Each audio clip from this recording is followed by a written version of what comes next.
Yellow. I'm back, and I'm better than ever. No, I would not. I would not say that, but I'm back, and I'm okay. I think that's a more accurate statement. Um, I don't really have anything exciting going on at the moment. No exciting revelations. No announcements about the stream, about what's going to happen to the stream. Um, and as you know, I'm going to be starting a new job, and it's going to be full time with fairly predictable regular days off, and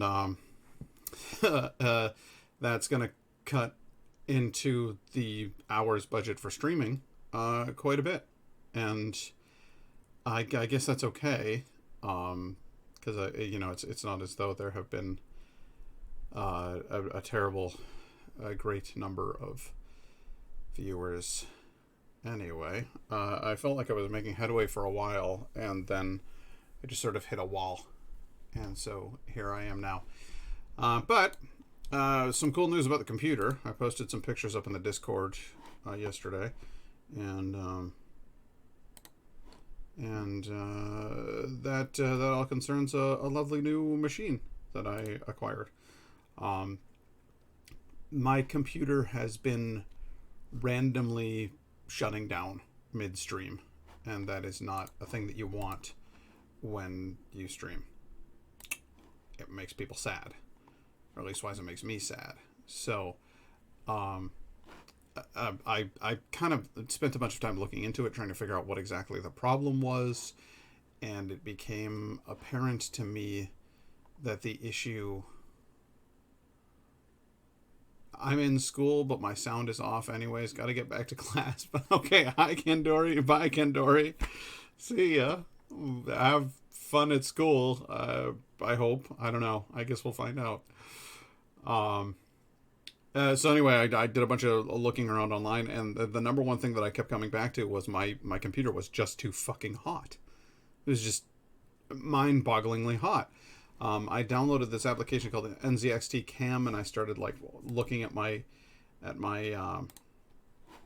well, I'll show you. This is what I've been looking at. These are the readouts, and I was shocked and horrified to find that my computer was running at just monstrously high temperatures. Right now, I am actively streaming, so my temperature is at 100 degrees Fahrenheit. And you can watch what applications are using, what's working in the background, what's causing it to utilize the CPU at that rate. You can see how much of a total load you have on your CPU by doing whatever tasks. And then you can get a readout at what your clock speed is and what your fan rate is, and your overall temperature, and you can change that if you want to. You can go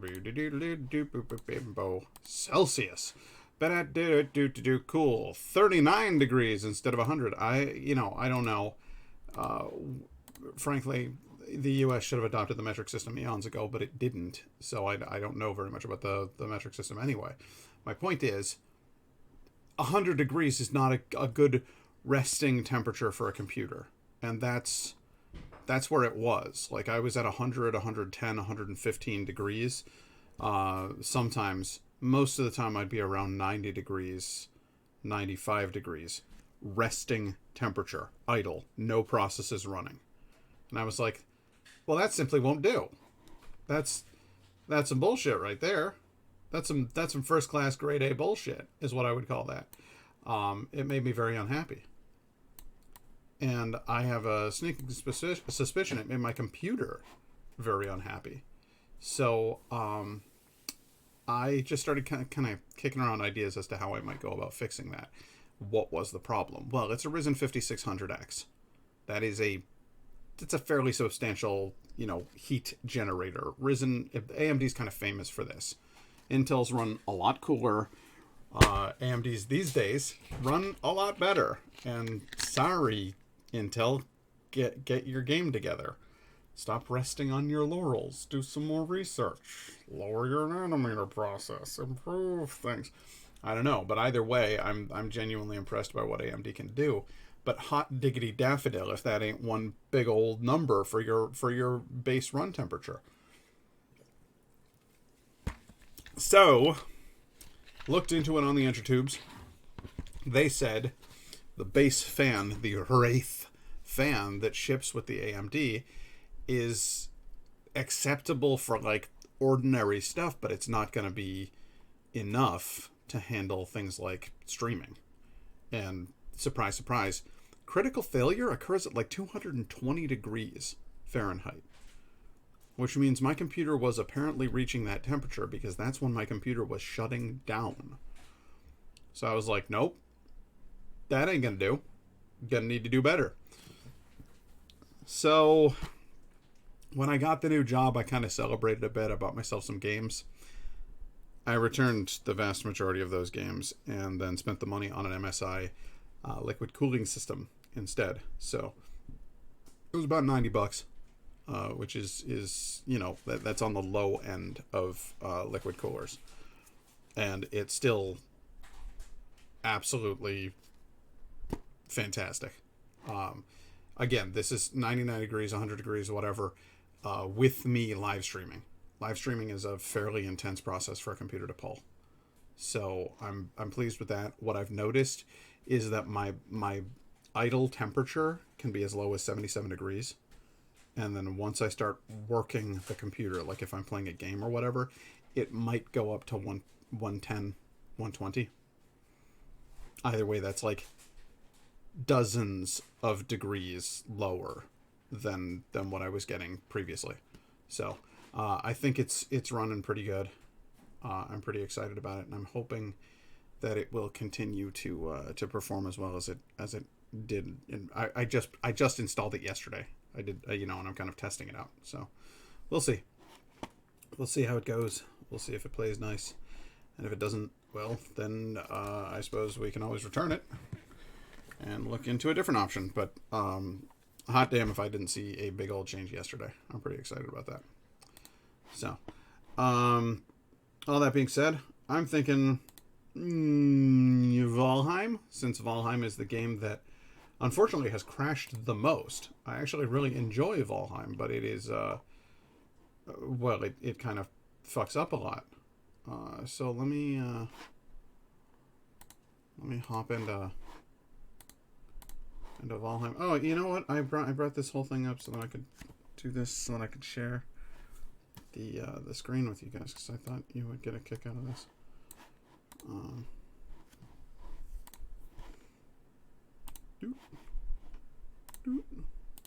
There it is. Okay, so like, here is a lovely photo of the top of my case, so you can actually see what that looks like with the cooling fans inside. There's the big old MSI logo that's on the hot plate on top of my CPU. You can actually see the liquid cooling coils, I guess, going down there. Fans themselves, RGB, addressable, fun stuff. Overall, quite bright inside of my case. As I said here, I would not want to sleep in the same room or state. It would be a bad time. So that's what I got going there. I'm gonna go ahead and switch the stream over to I guess a Valheim stream. So press some buttons here.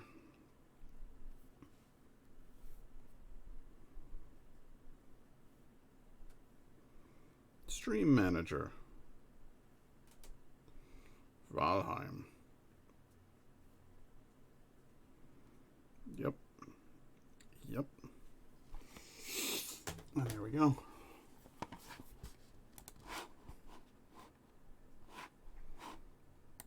And once I open up Valheim, I am curious as to what that's going to do temperature-wise.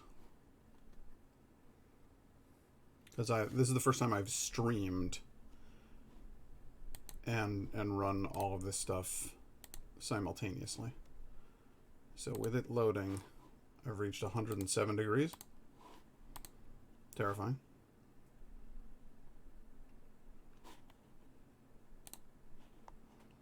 I want to make sure that this is actually capturing things. So let's go ahead and turn on PCs on.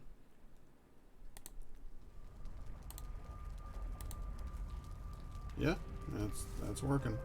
Okay, good. Valheim's up and running. Yeah, that all seems legit. And NZXT Cam says I am presently at 113 degrees. So again, just miles ahead of where I was previously. That I would have been over 120 at this point, and as the game like ran on, as I continued to play, the temperature would just go up and up and up and up. Now at the moment I can't actually hear the game at all, so give me a second here.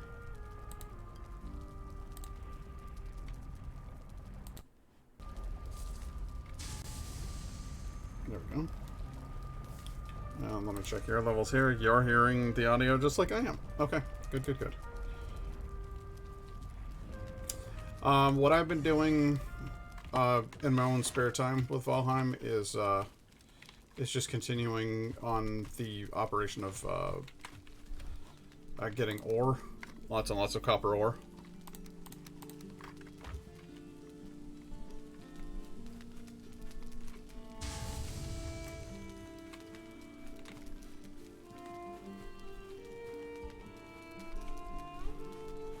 And then smelting that into bronze.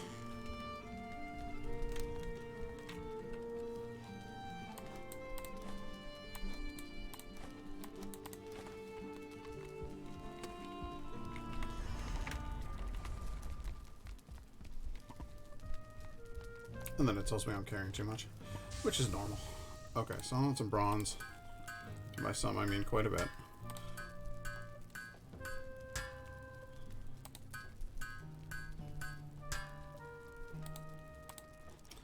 And that is all the bronze I can make at the moment.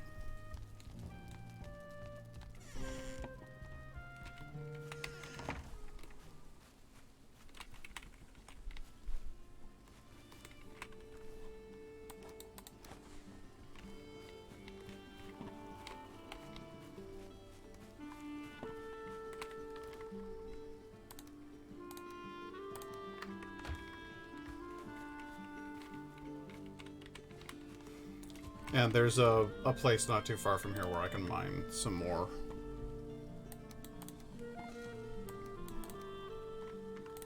But as you can see, I've already got plenty of copper on me.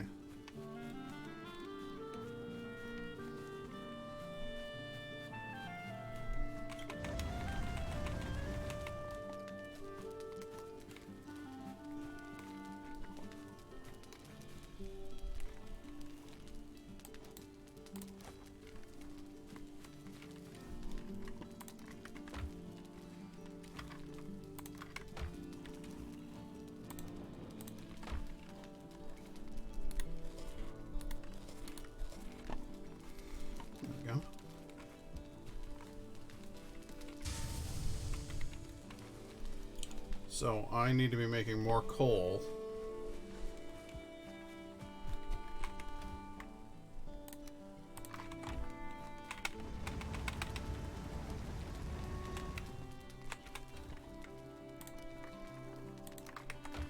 I have a nearly insatiable need for coal.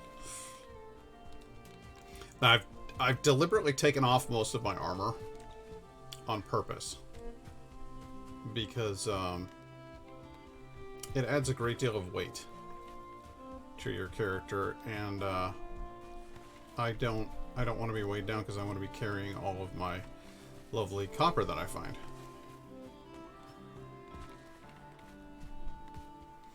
The problem with that, of course, is that it leaves you extraordinarily vulnerable to attack, and you will be attacked. There ain't no getting around that. In fact, chances are, not far at all, there's a troll looking to cause me some trouble.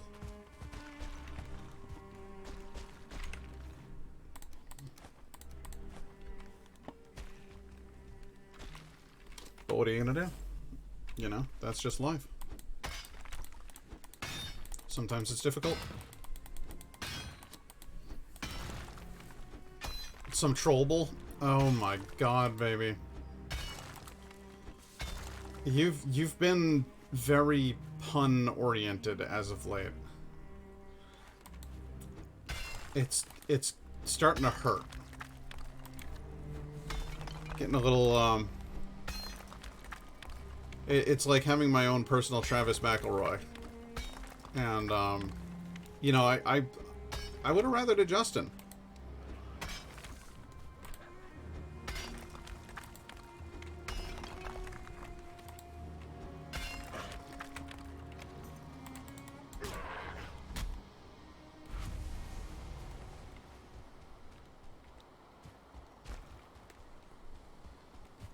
Okay, let's see over here. There's more copper in them there hills, and I can. There we are. Okay, I knew I would find some right around here. Already cut into this one.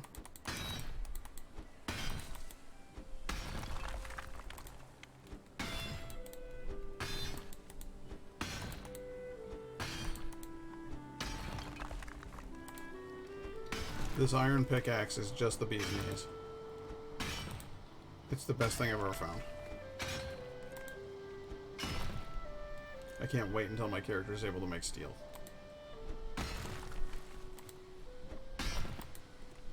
A steel pickaxe. Imagine the havoc which I could wreak.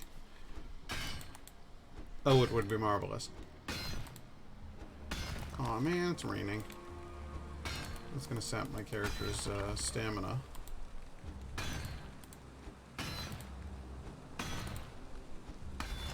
Make recovery a much slower and stupider process.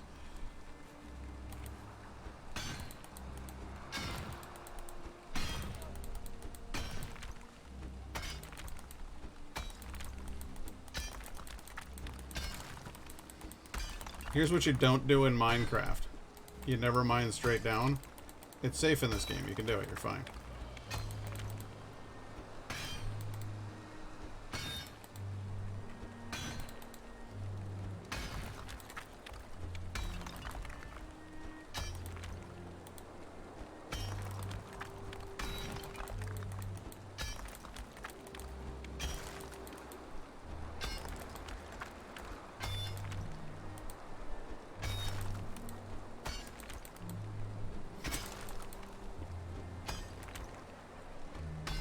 I love the little warning at the top. You are wet. Okay. I sure am.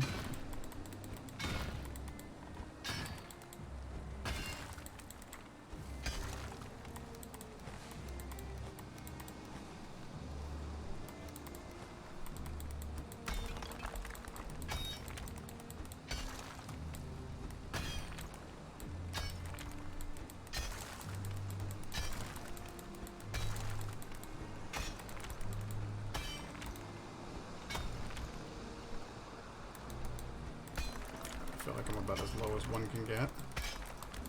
You can actually dig down quite a ways in this game. But I think I've hit bottom for here.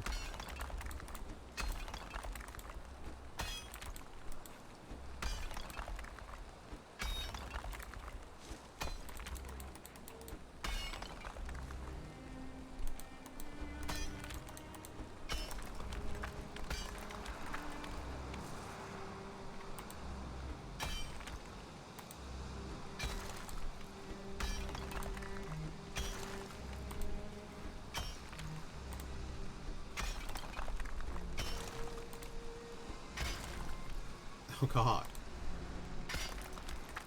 The plan was to be able to climb out of here, and now all I've done is find even more copper.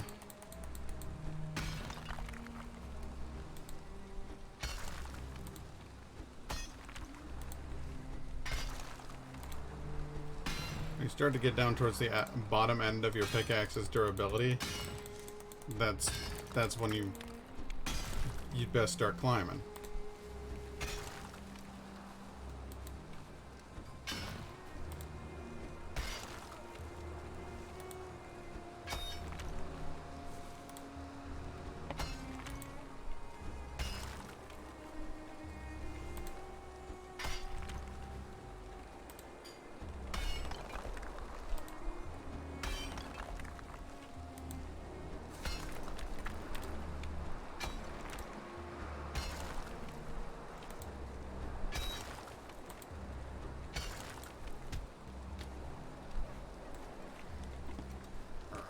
let's mark this thing on the map.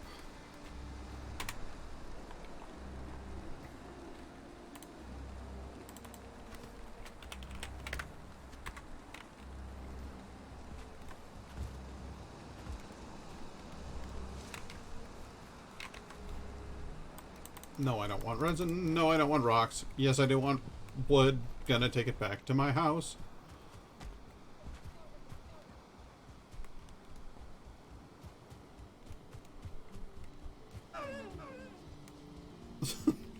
I've actually sort of grown to hate the deer in this game. Because they're constantly making that noise.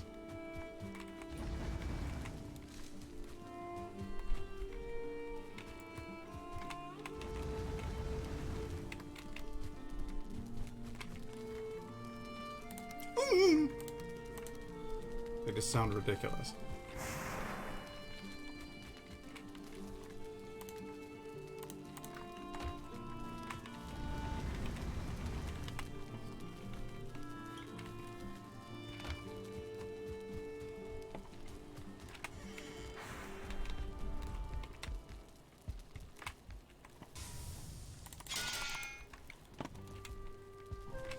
How's my supplies doing? Okay, I got over 10 of everything, so I don't really have to go hunting just yet. You do get to a point though. Whew. It's just like, okay, well, you better be out there hunting.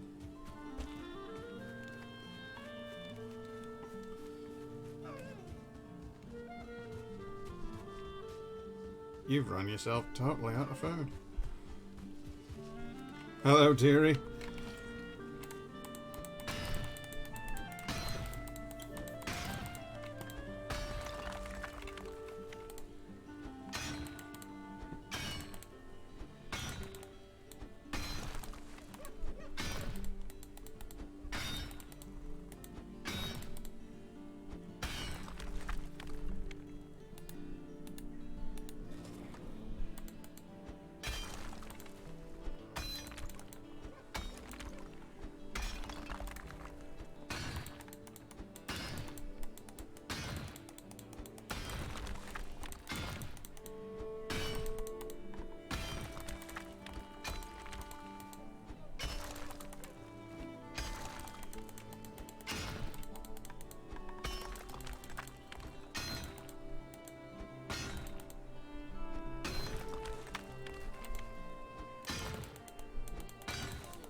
I've just got NZXT cam running in the background.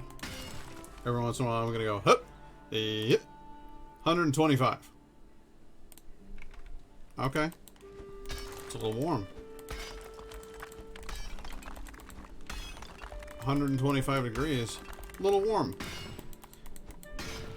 Until you take into account the fact that I'm live streaming a video game at, I think, 4K. And then you're like, oh shit. Okay, yeah, no, that's not hot at all.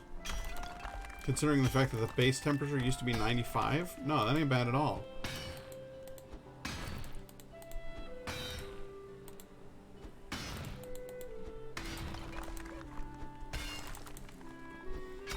So yeah, I don't have a sponsorship with MSI or anything like that, and if they offered me one, I honestly couldn't take it right now because I'm still technically working for a rival computer company. So, absolutely not going to go in that direction. Just saying, I got this thing. It works really well. I'm quite pleased with it. This fucking liquid cooler is like, after tax, I think it might have been $85. And it has cut my core temperature in half. It's fucking ridiculous.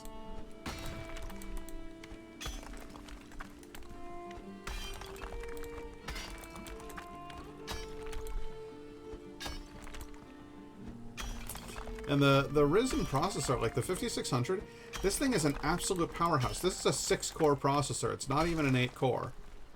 And it's just a fucking monster. just a data processing behemoth. I cannot fucking believe how powerful this thing is. Its only weakness is that it overheats itself. Which, if I'm honest, is a bit crap. Guys, ship it with a fucking fan that actually does the job. You know what I mean? Like, it seems unethical to me to ship your product out in a state where it will catch on fire. Unless you are in the business of making those brightly colored Christmas logs, that's not what you want.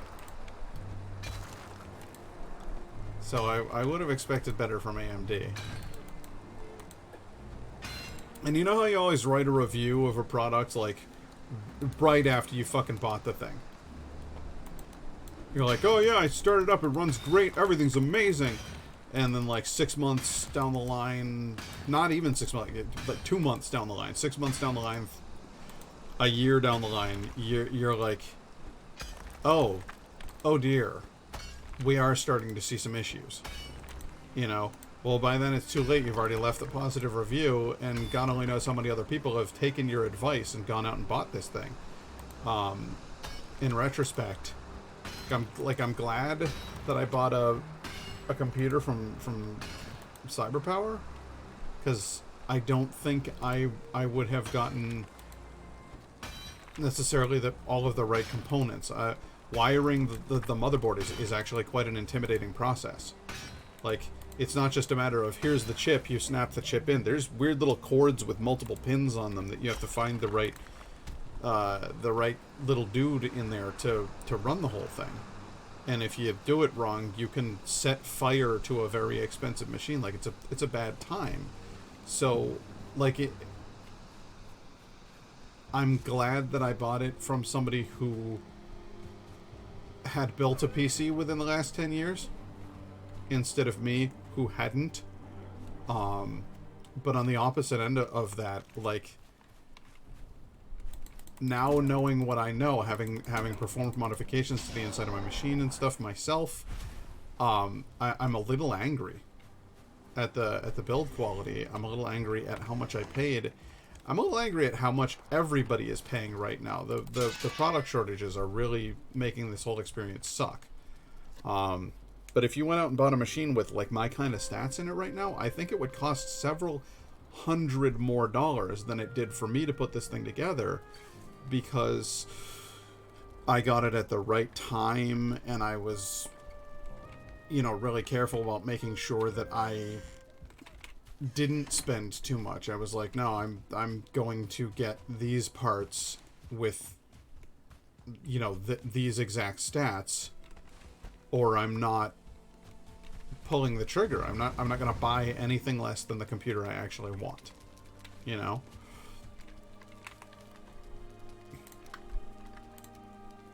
And now, here we are, quite a ways later, and I'm like, you know what? I got a good deal on the parts. The actual assembly of the machine leaves quite a bit to be desired, I'm afraid. It is a crap-ass logic board that is in this machine. Like, I get it. You're trying to build the bargain computer, and so you want to spend as little as possible making it so that you can maximize profit on selling it.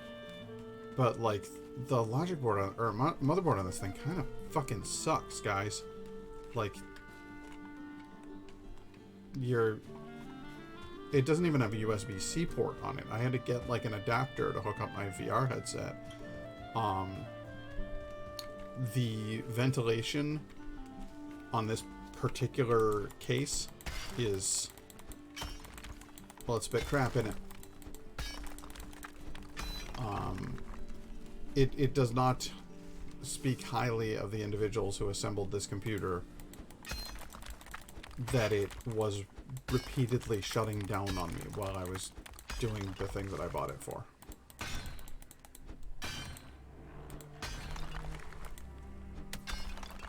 So I was a little annoyed.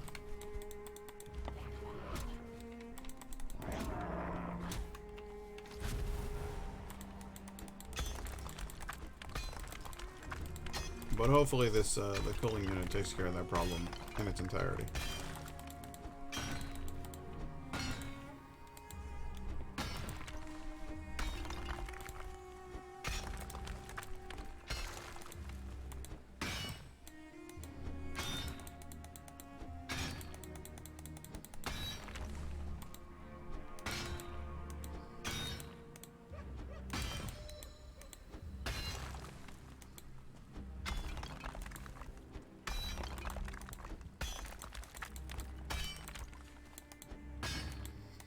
There it is, there's so much copper.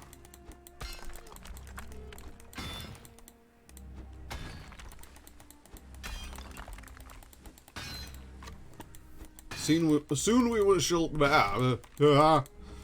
shall go to the coast and acquire more tin, and then we will have all the bronze we could ever dream of.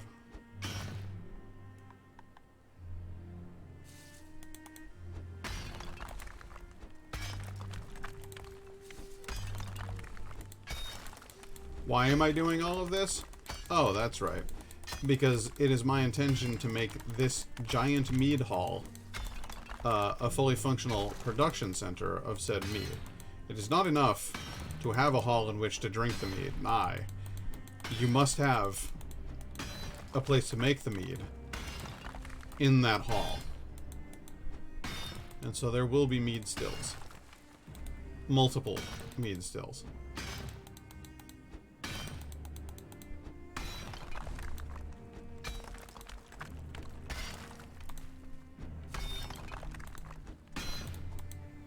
Oh my goodness. Okay.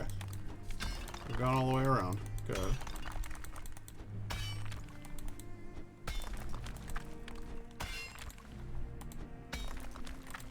You can eat another bite. Could I now?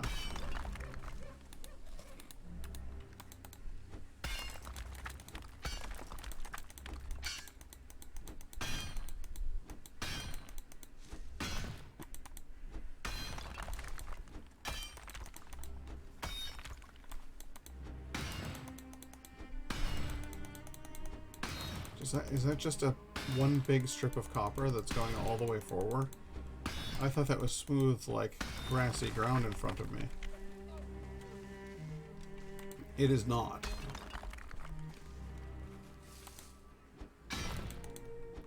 It's just stone. Okay, so it's just okay, that's just a big old rocky vein there. I don't need rocks. I need copper. Get down to the bottom of this thing, shall we?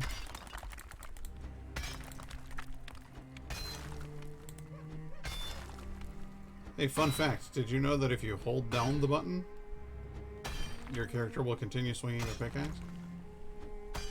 You do now. That's something you know.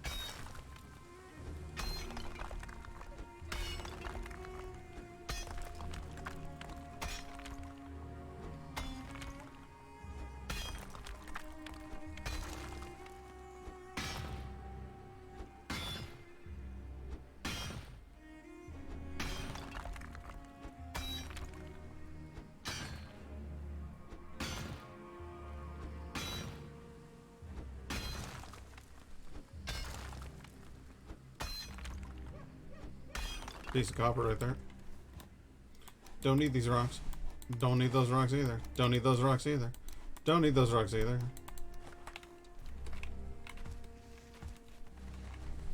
All I want's the copper.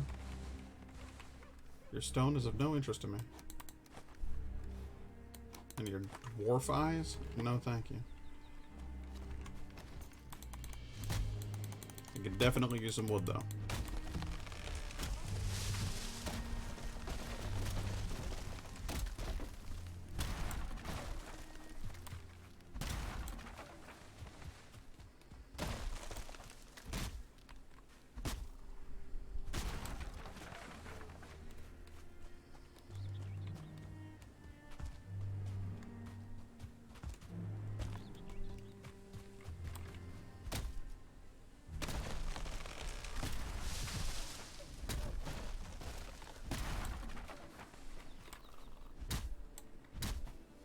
Hey, Lynn, how you doing? Good to see you.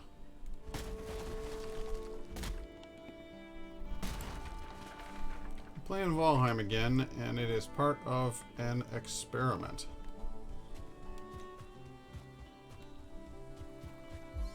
The experiment here is, can we go an entire stream without my computer overheating so badly that I need to restart it? Because that has been my experience for so long that I thought it would be really nice to fix that problem. And that problem is being fixed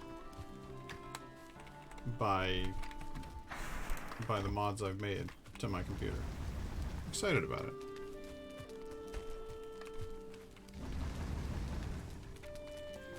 Muscles are so sore it feels like I have a fever, so better not move them. Oh boy. That sounds dreadful. I'm sorry. I hope that sorts itself out quickly, because that sounds awful. That's not fun at all.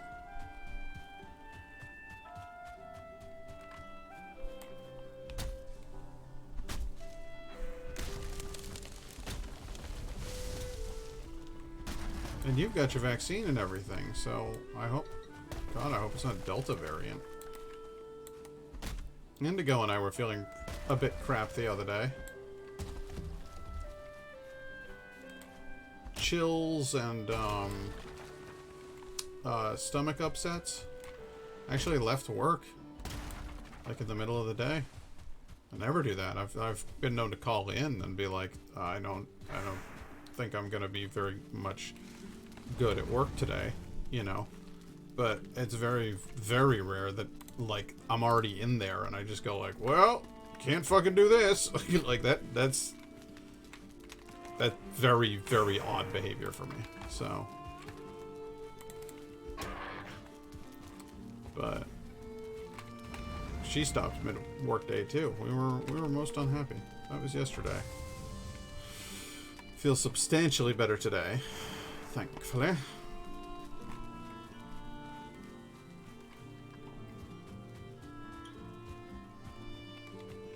What is this? That's wood is what? Oh my god, I've got plenty of wood. I didn't realize I had so much. That's good news. This can come right out of here. And that can go right in there. Excellent.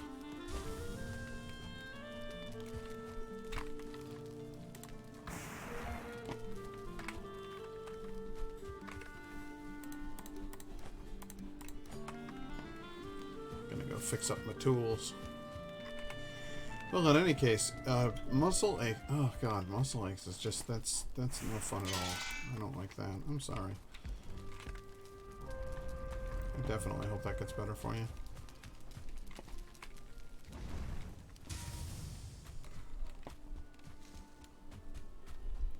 In the meantime, let's have a look around and see if we can't find some tin.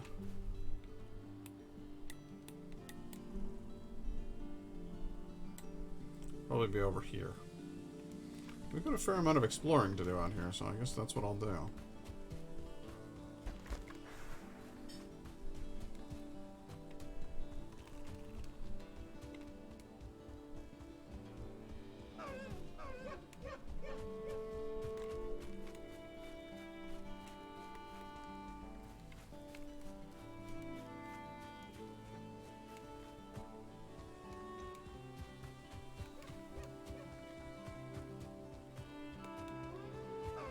Come on, spooky music.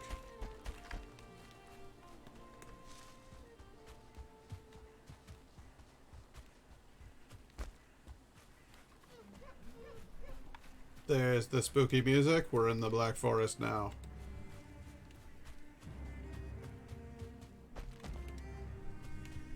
Good. So if we go up to the northwest, tin occurs in the Black Forest by the coast. So now that I'm in the Black Forest, I just need to find the coast.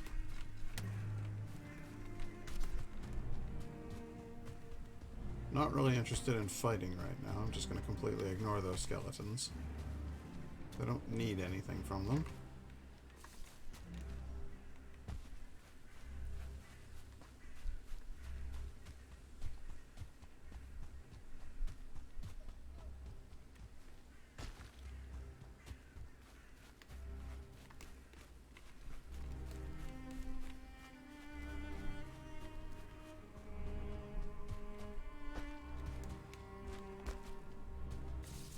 So, Lynn, I did some fun research into Operation Exodus 2.0.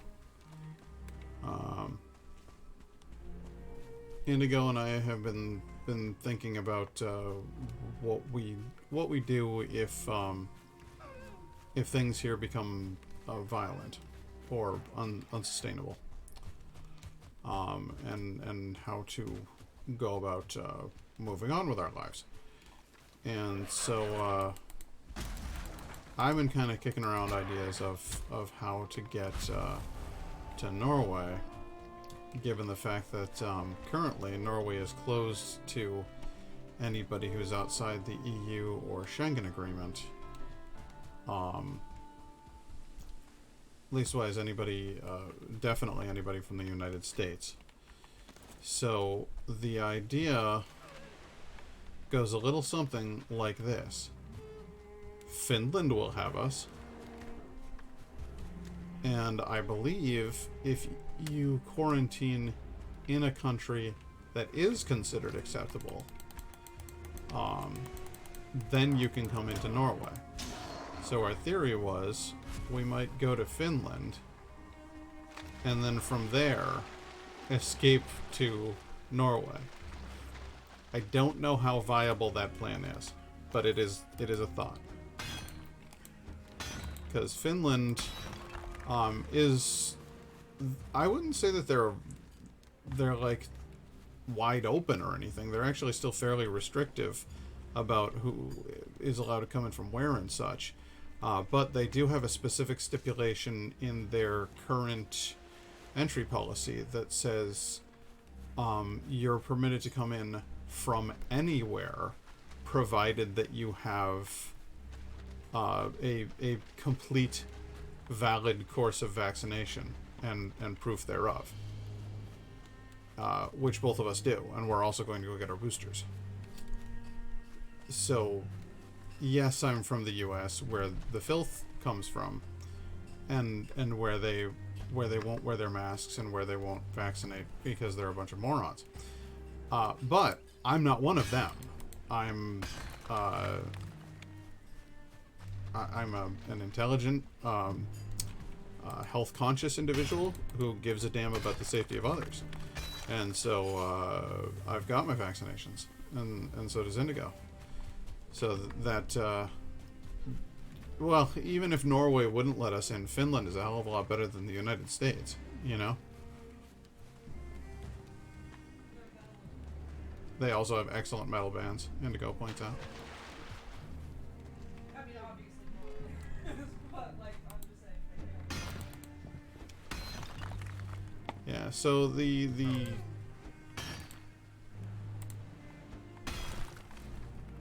no, not right now. No.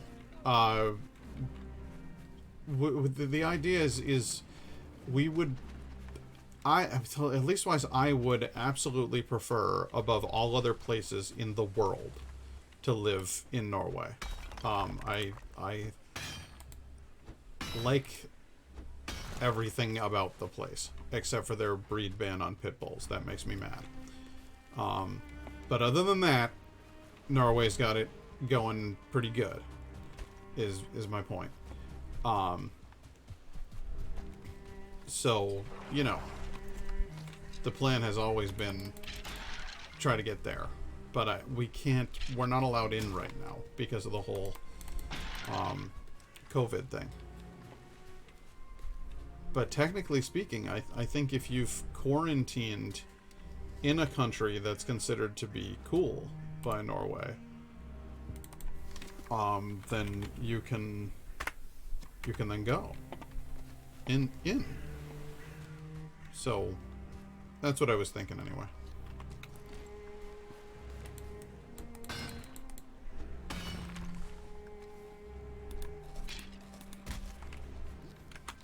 You dickfish, get away from me.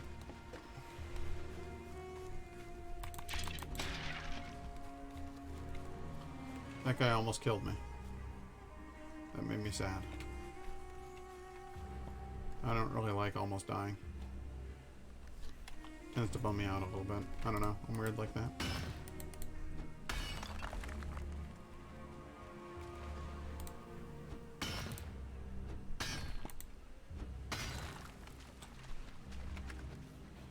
But then, as you say, you know, if Norway wasn't going to let us in after quarantining in Finland for a while, then yeah, we would think about just moving to Finland and living there.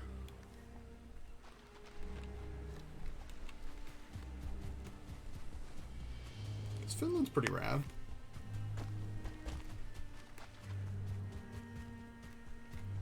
I would have a hell of a time learning that language.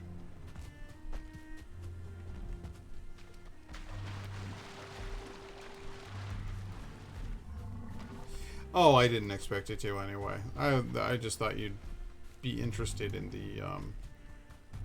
the line of research.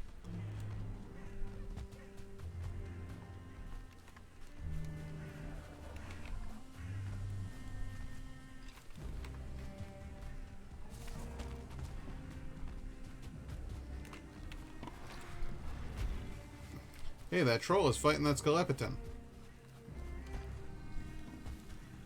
I wonder, because the trolls have always ignored the Grey Dwarves and stuff. I wonder when they did their last modification, because they did an update.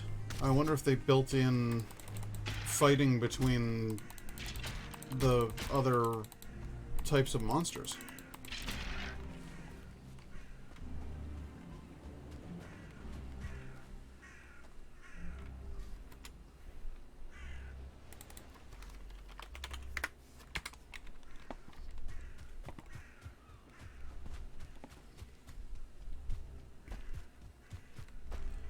But yeah, we've been looking at the political landscape here in the States, and it's well, I said it when Biden got elected. I said people didn't vote for progress; they voted to go back to normal, and normal compared to what we had is very nice. Normal without that context is crap, and Joe Biden is not the candidate that I would have picked to be president.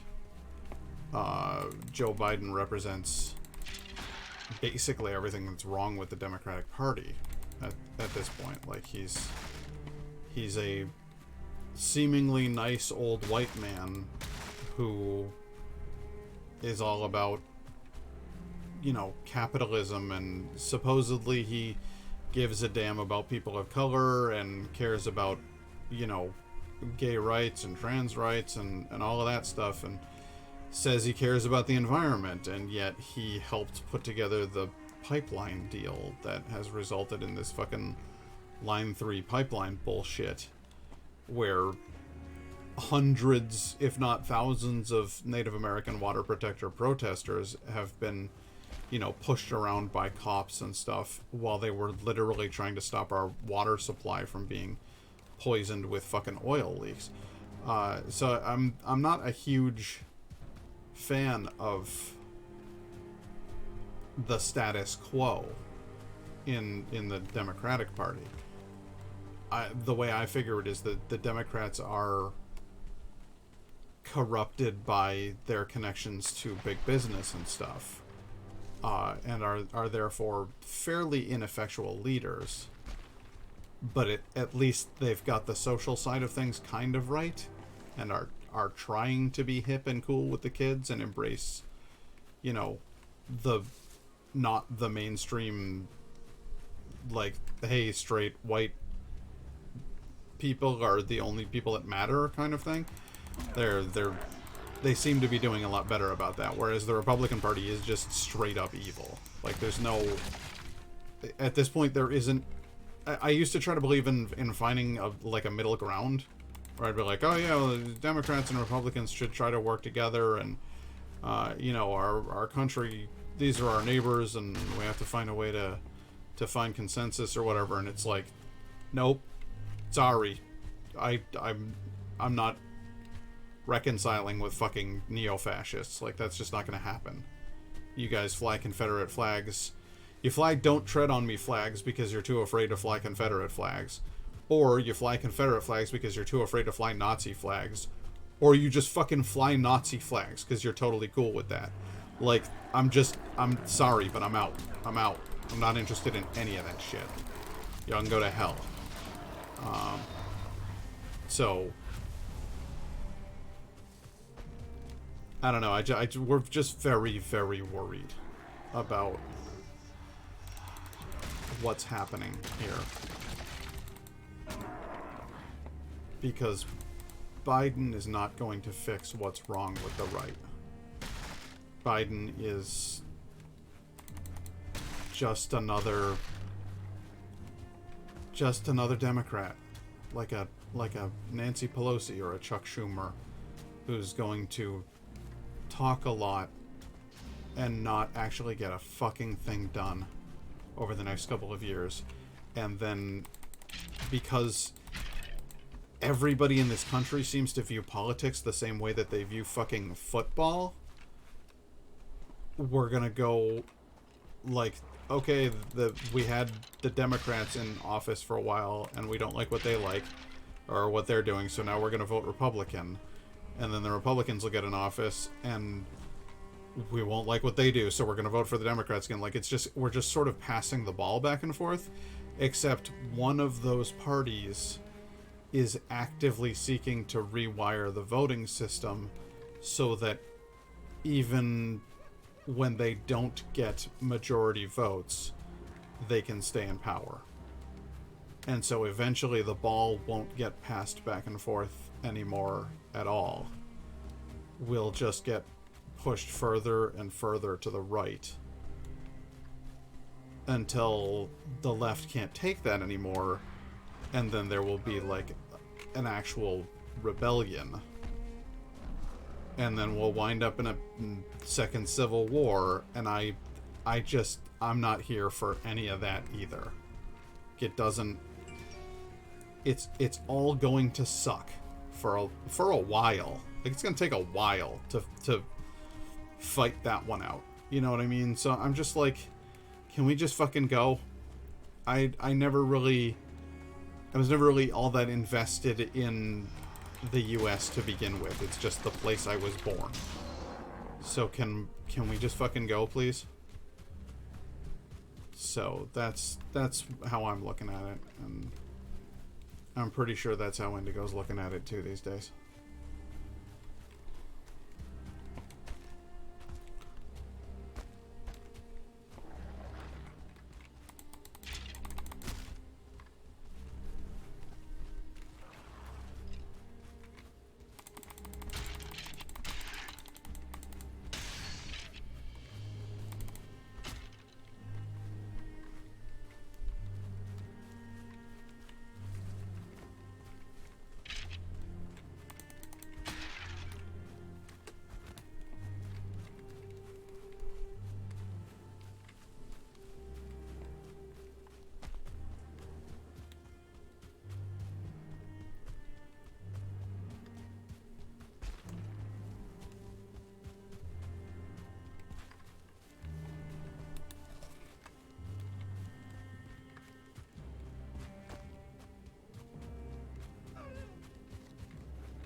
So anyway, that's why we're back on the how do we get out of the US train again. I was hopeful when we got Trump out of office. I'm not anymore. 2 years of living in coronavirus in America have taught me this country. It doesn't work. It doesn't work anymore. Probably never worked, but it at least, worked for some people for a while. Like, everybody could kind of pretend. We're fucking done. It's Rome, and it's gonna burn down. And something else will get built. It's fine. That's life. It's cyclical. I don't want to be here for the explodey burny part.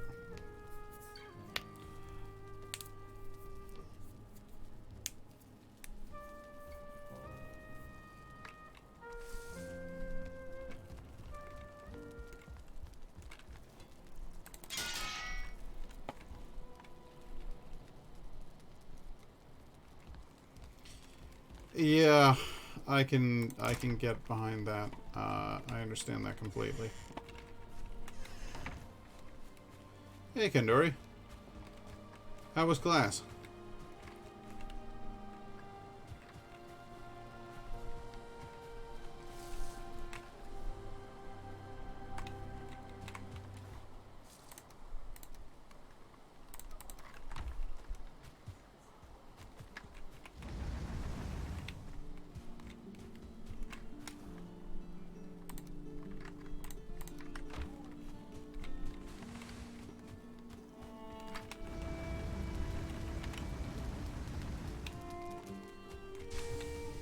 Here we go.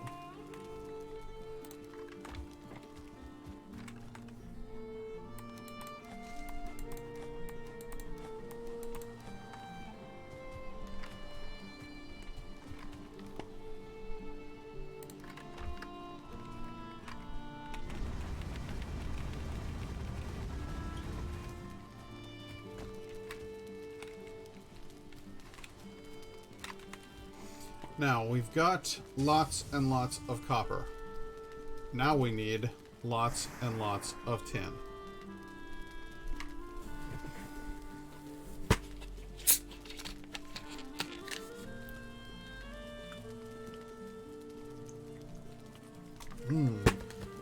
That's refreshing. Nothing beats the great taste of Wellesley Farms sparkling seltzer water. It's the generic brand you get from BJ's, and I'm pretty sure it's the same stuff as Polar or Poland Springs.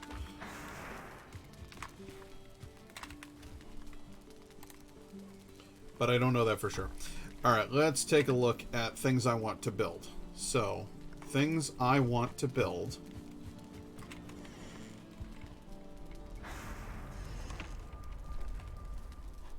Include... Wow, a bone tower shield? That sounds fucking metal.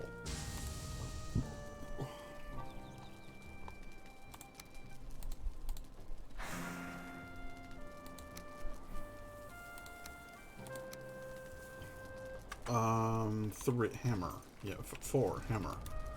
Alright, I want to build one of those pots where you make your mixes for stuff. One of these, a cauldron, that's it. I need tin. I need a fairly substantial amount of tin. Got it.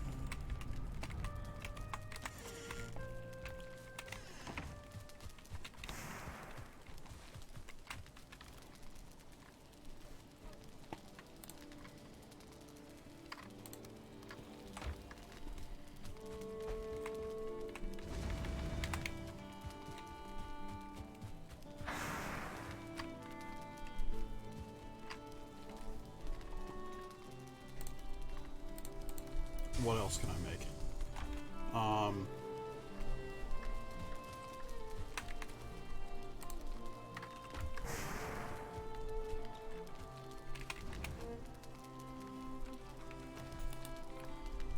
One of these guys. I need bronze, resin, and fine wood.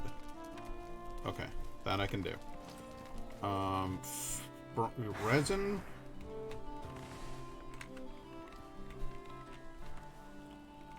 I got more resin than I know what to do with over here. There we go. Stone, seeds, plants, eyeballs.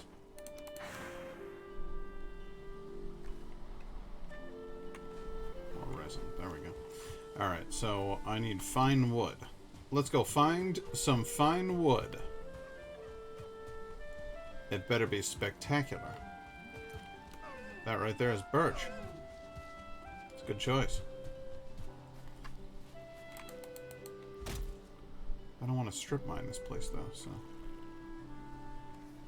Boink, boink, boink.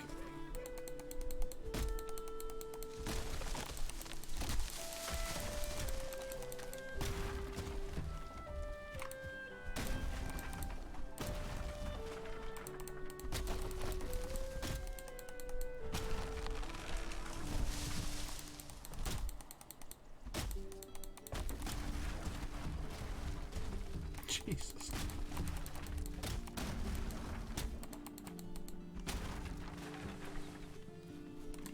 I did not know that by cutting down one tree, I was going to wind up cutting down 7.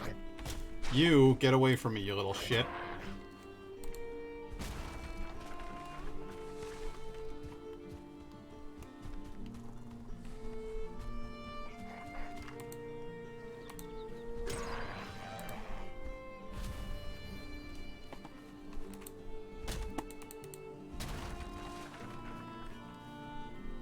Now then, how much fine wood? 30 fine wood. Alright, well, that's what we're doing. I gotta go find more.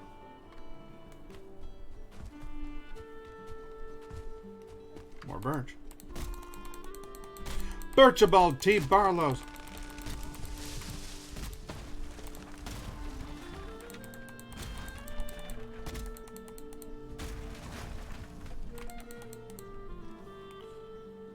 I do not need regular wood.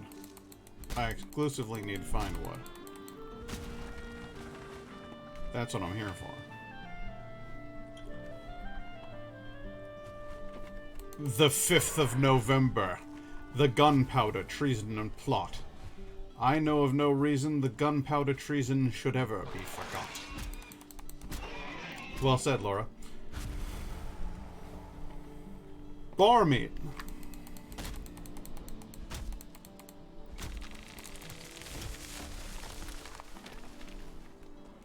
Incidentally, hello, Laura.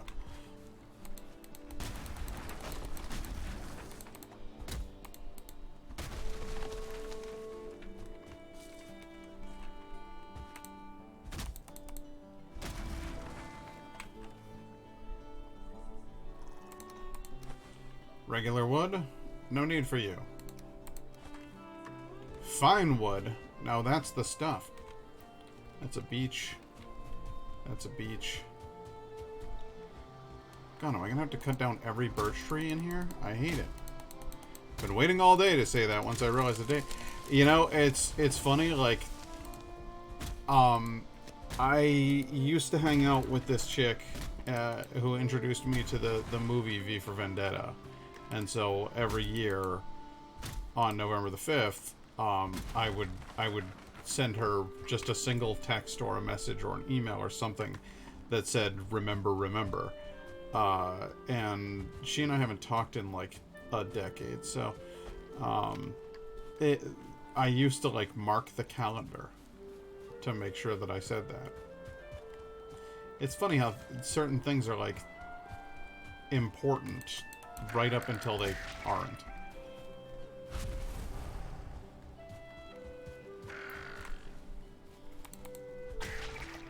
I haven't seen Nex over here in a while. That's wild.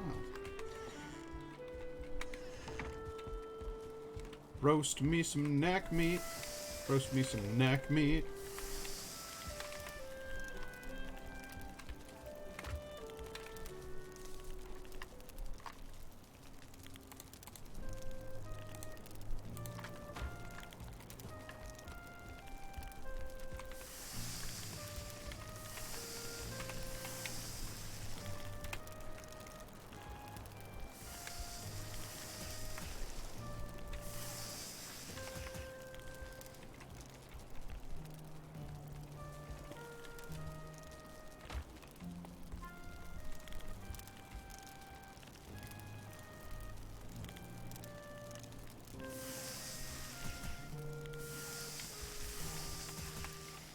So did you guys see the pictures of my new liquid cooling device?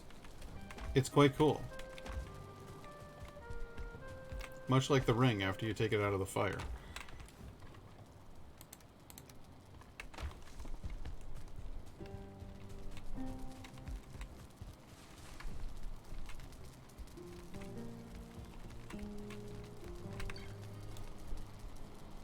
Food.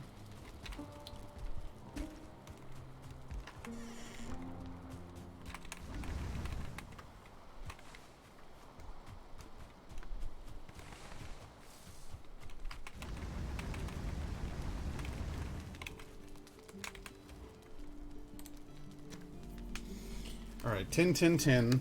Lots and lots of tin. We're coming along on the old tin production front.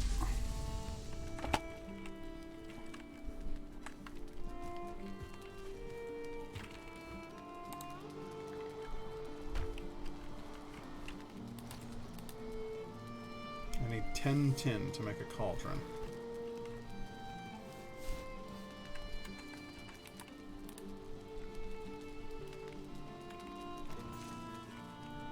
So one more out of here and I should have it.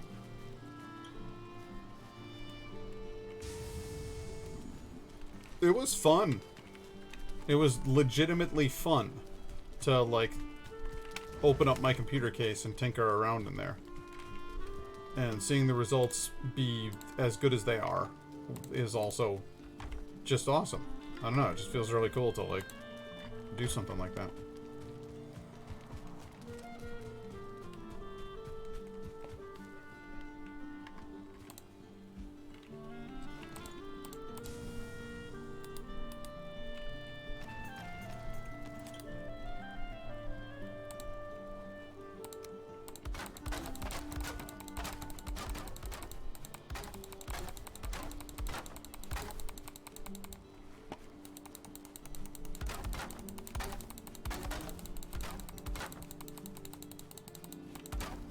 Let's see here. What would be the best way to deal with this weird little situation is to just make a new wall, as far as I can figure. Right? Does that sound right? Sounds right to me. So that's what I'm going with. Building floors.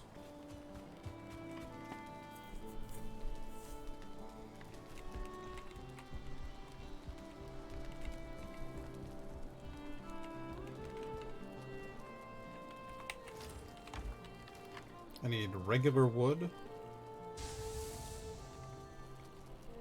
Regular wood.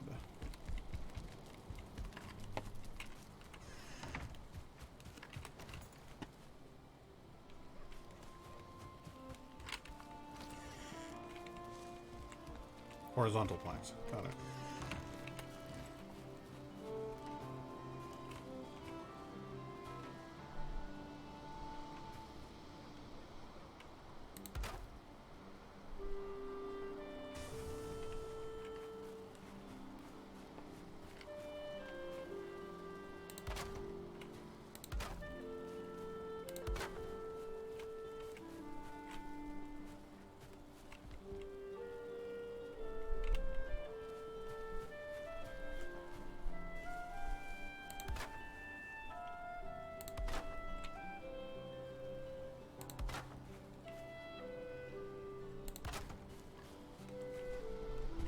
Nope, did that wrong.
Okay, that'll be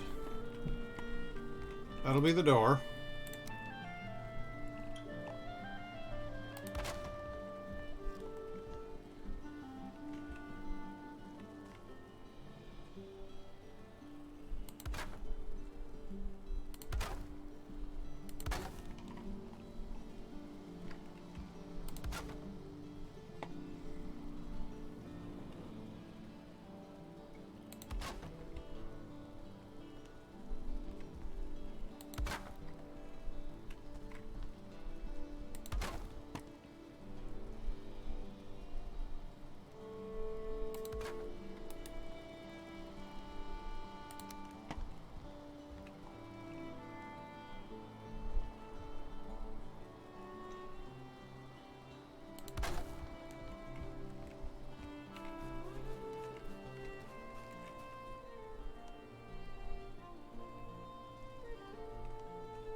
So, Laura, how's the baby doing?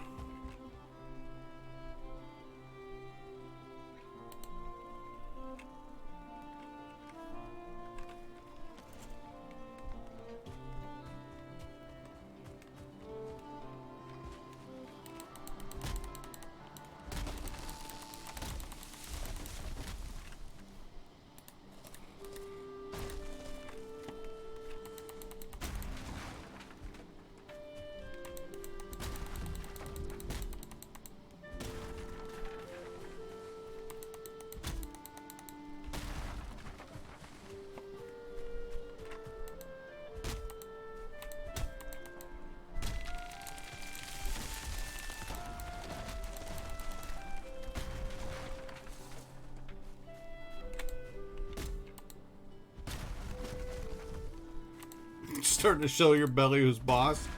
Does that mean she's kicking? When does that start happening anyway? How far along are you?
It's different for Omen. It started for me a few weeks ago with some light movements. Now it's mostly light pokes with the occasional 30-second kickboxing session thrown in.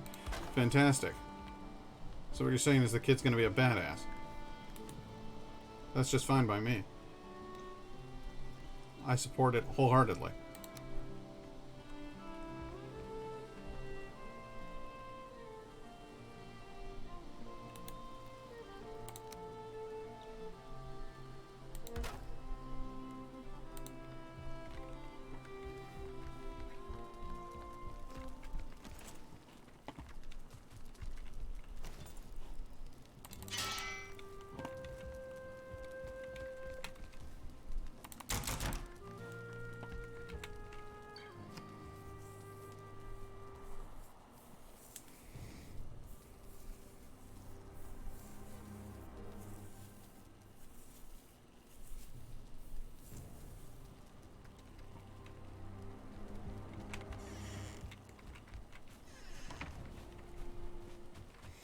I haven't seen a single Grey Dwarf in a while, and I think it's because I destroyed all those nests. Why wouldn't that be phenomenal?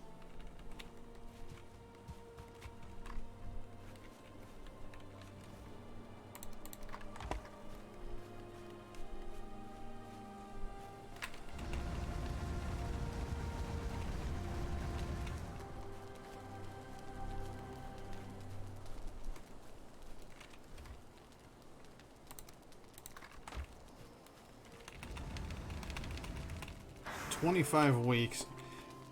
You pregnant people and your weird measurements. I don't know what the hell that means.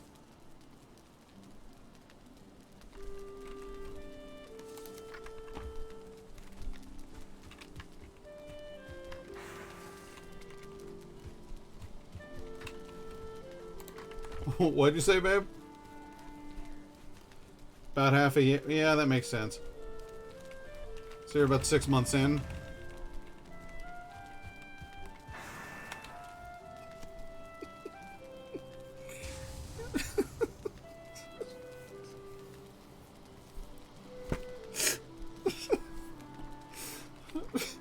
He goes in the other room, she's like, it's about half a year.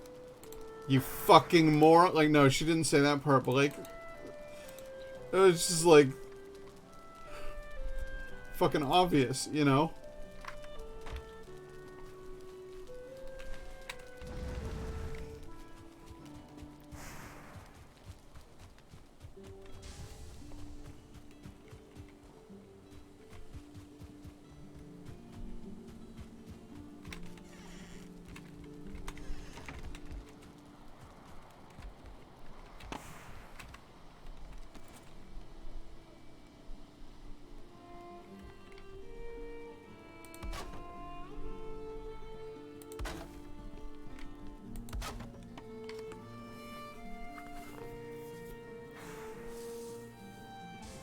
"40 weeks is typical for, like, when you have the baby?"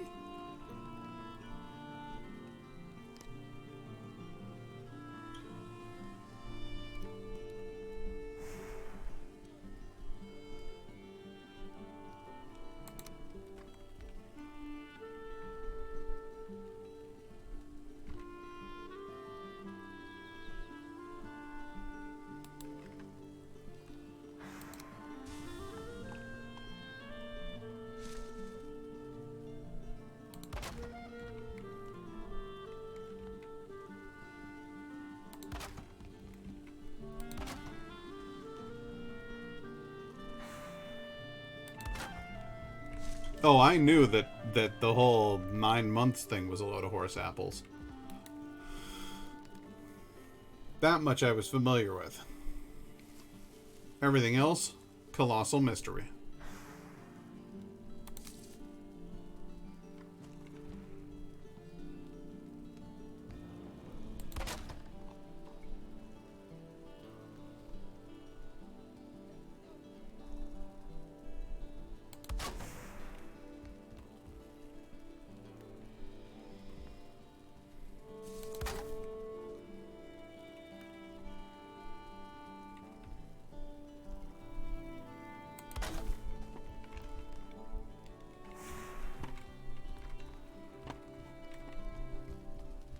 I'm gonna have to go up on this roof.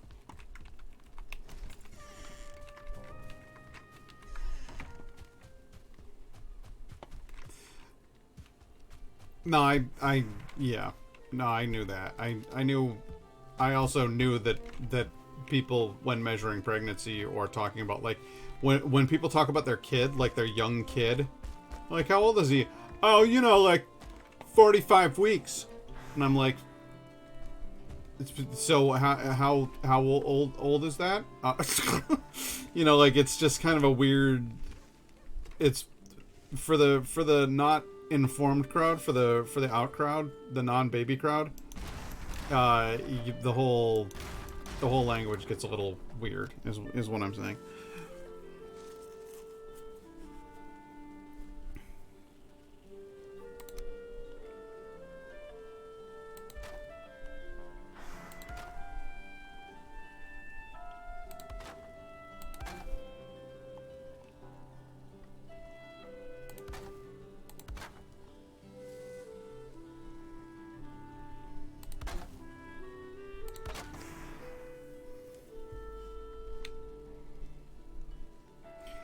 I swear to God, I've heard parents do that, though. Like, oh yeah, my baby's 26 weeks old. And you're like...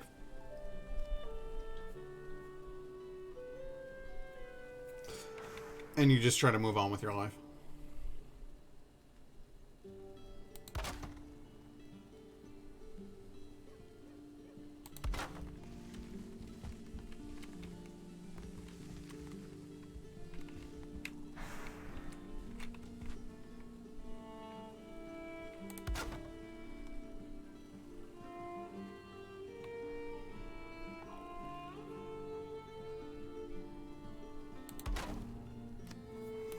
Are you guys ready for this? Because this is going to be one hell of a building.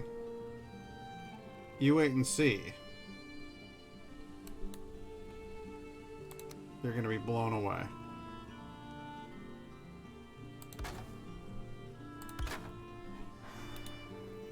You're going to be like, Pat, that's a world-class building right there. And I'm going to say, you're not wrong.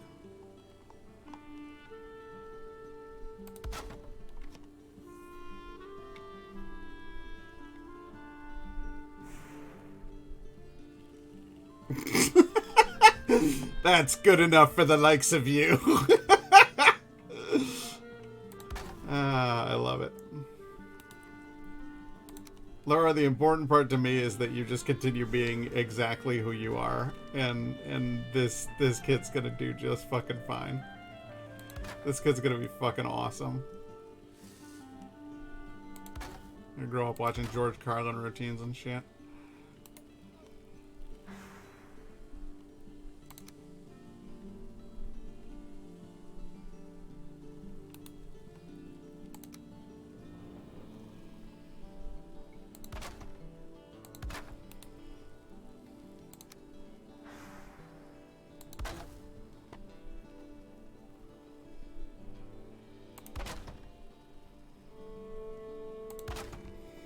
Okay, that's my chimney. I hope you like it. Is it weird? Yes. Am I sorry? No.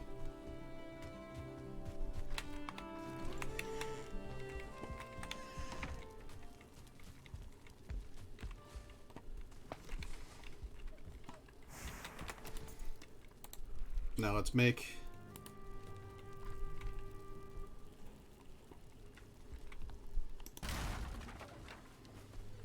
a hole in the floor. What do you want? You want 10? I'll give you 10.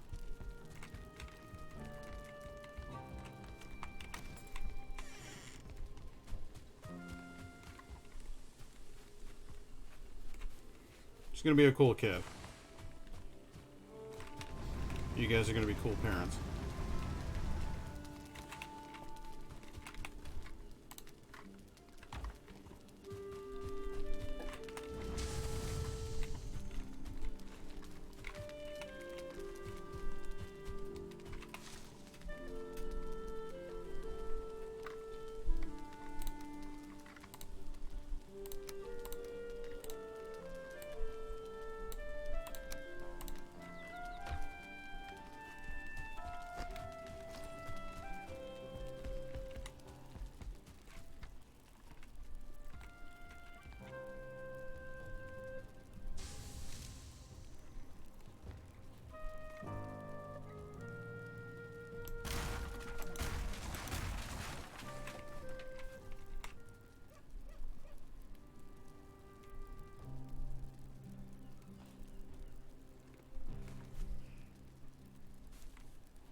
Need 10 more tin.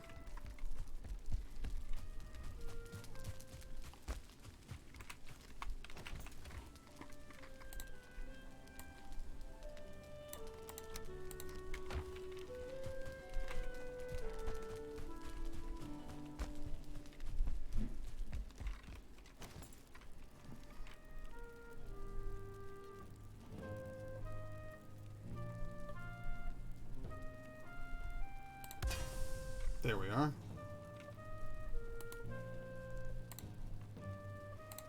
Let's bring back our floors, shall we? We're a little bit hasty in getting rid of those, I think. I wanted that stuff there. Okay, give me that shit. Let me put a new one right... Where? Oh, right there. Okay, so here's the thing: fire pits actually have to be in the ground. So I need a. God damn it! I need a fire pit, which I don't even fucking remember how to build anymore. It's been so long since I built a fire pit that I literally don't even know how to build one anymore. Torch, club, that is for the fire pit, crafting, miscellaneous. Oh, there we go. Campfire. There we go. You need stones. I'll give you stones.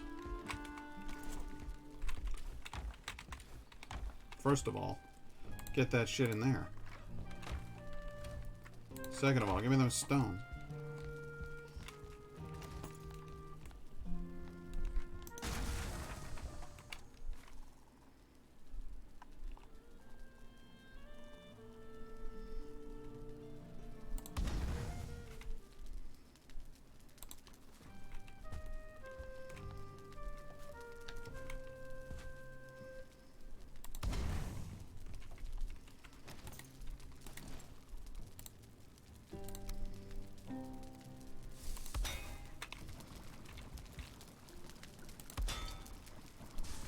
Alright, we now have everything that we need for the brewing process. Now we need the fermenting process, which requires bronze and fine wood. And I got bronze like you wouldn't believe. I got more bronze than you can shake a stick at. No, I really don't. That's the rough part. So I gotta ask, before a camping trip, you had mentioned you were considering starting up Chrono Trigger. Is that still on the table? It is definitely still on the table. It's 100% under consideration for your viewing pleasure.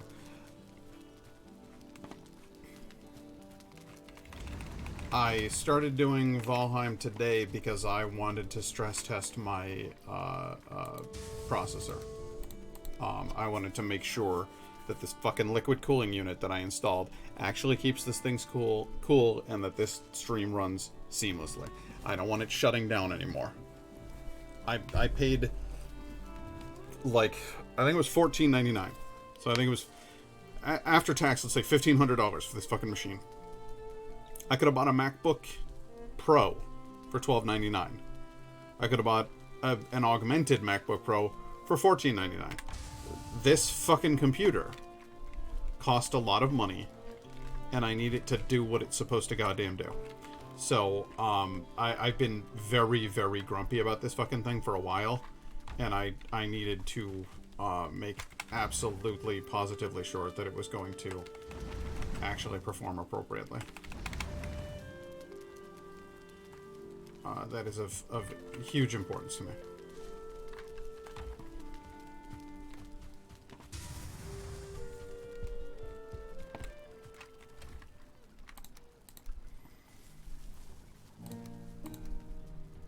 And frankly, I can't believe this nonsense was allowed to go on as long as it did. But, you know, when you're fucking poor, that's life.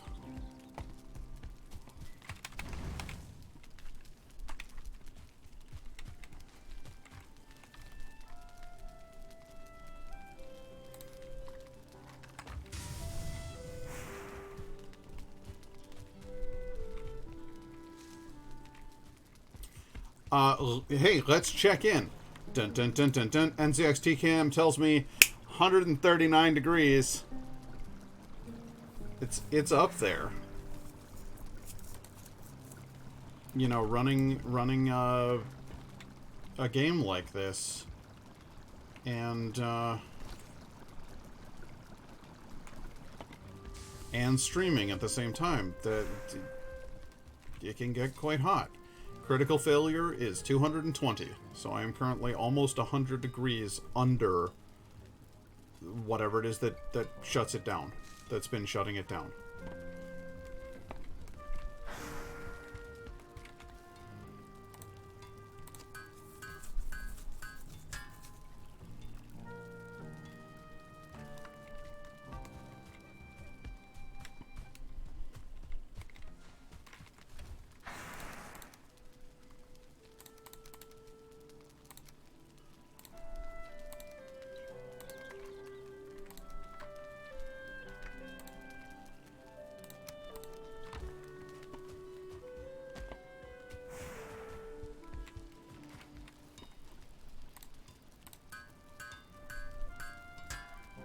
but it seems like it's doing its job.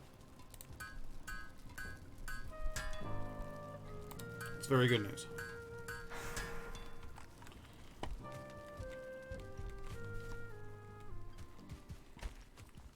Yeah, well, the way I figure is that, like, the temperature in this room is having an influence on it. The types of processes that I'm currently engaged in are having an impact on it. All of that is, you know, your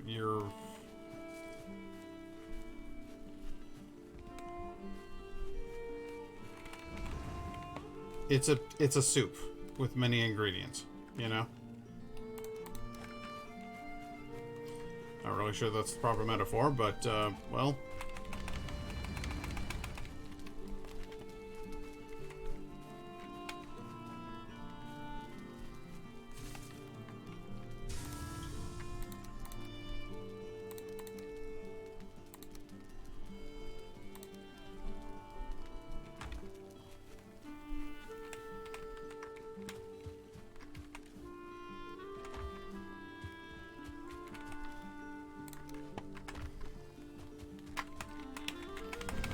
It's just, it amazes me how much, how many resources you go through in this game.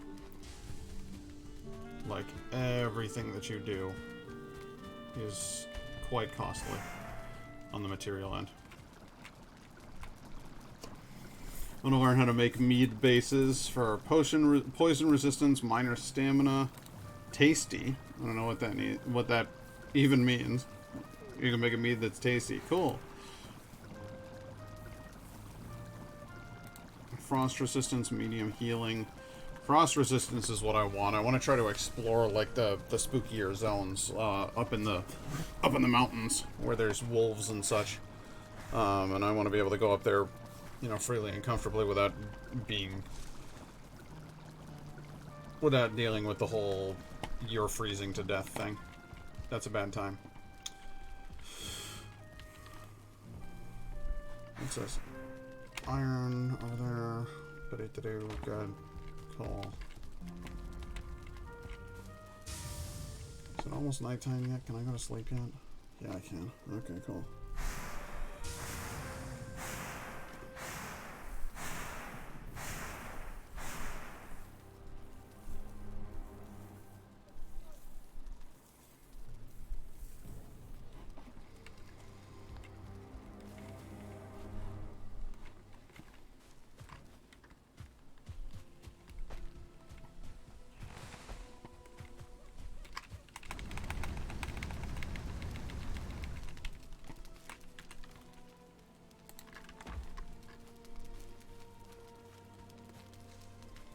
You are carrying too much.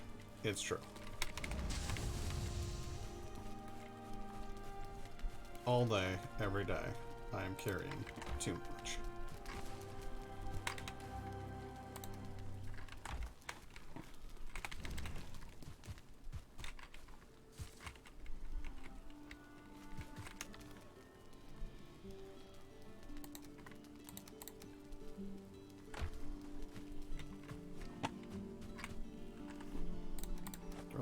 Throw that away, eat this, and to the coast! No, I don't want any of those things, thank you. To the coast!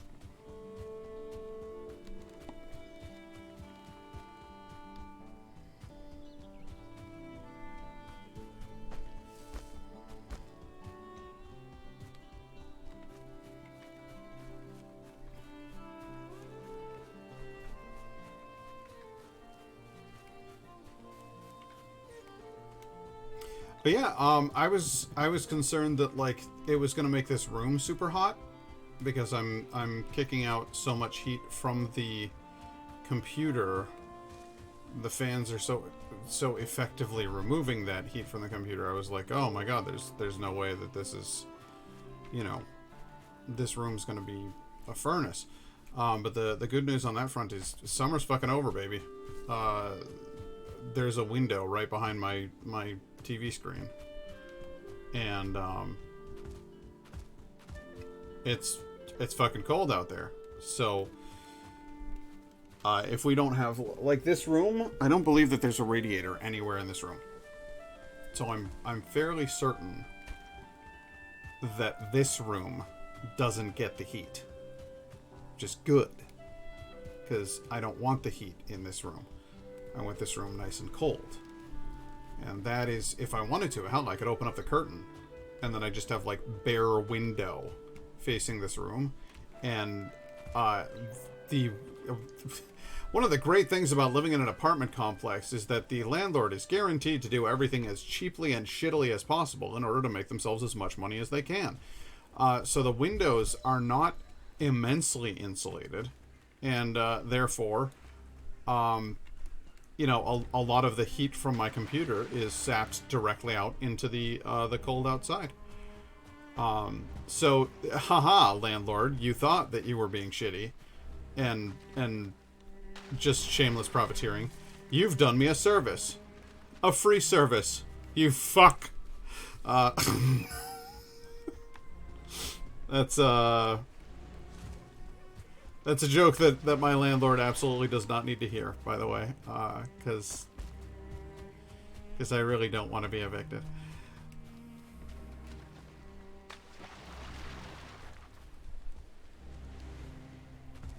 But as I have literally never mentioned on my stream where I live, I guess, you know, because health and safety and shit, there's no way in hell I would ever disclose my actual location to the internet.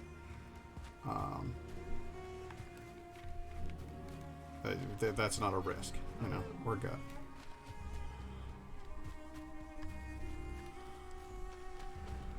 Alright, so I wonder, have you made a new nest over here? Is that what's going on? Because I see purple, and I don't like it. I don't like it one bit.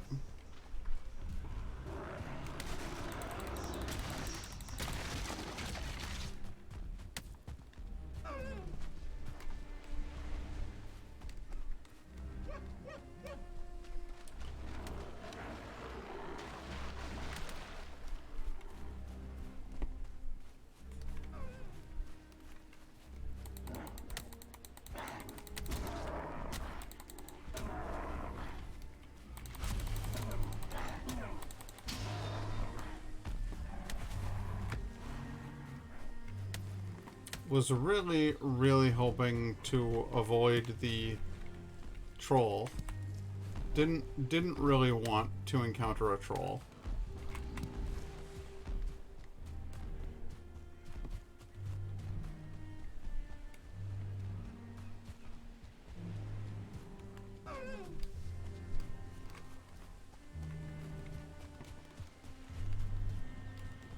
Don't understand why he's really coming after me. I am, after all, a Norseman following the will of Odin. Trolls can smell the blood of a Christian man. But that ain't me, buddy.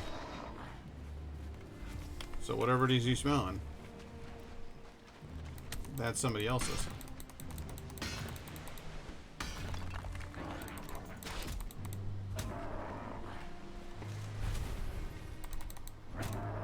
There sure were a lot of gray dwarves around here, though.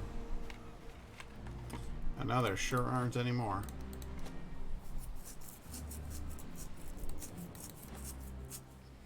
Okay, let's nab me some more of this tin.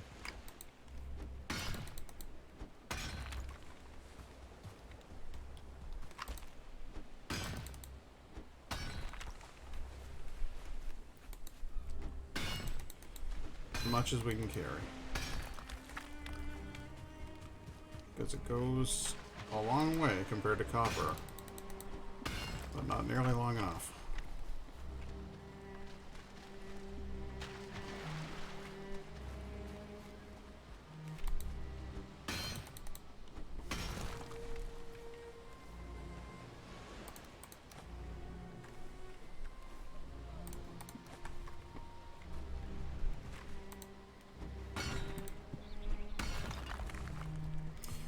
But yeah, Laura, I would love to do a Chrono Trigger stream. I think that would be really fun. I've actually, in my spare time, off stream, started playing Final Fantasy 12, and it's oodles of fun.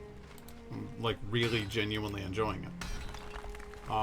The soundtrack sucks. It's very weak compared to literally everything else that Final Fantasy's ever done. But you know, you can't have every fucking thing.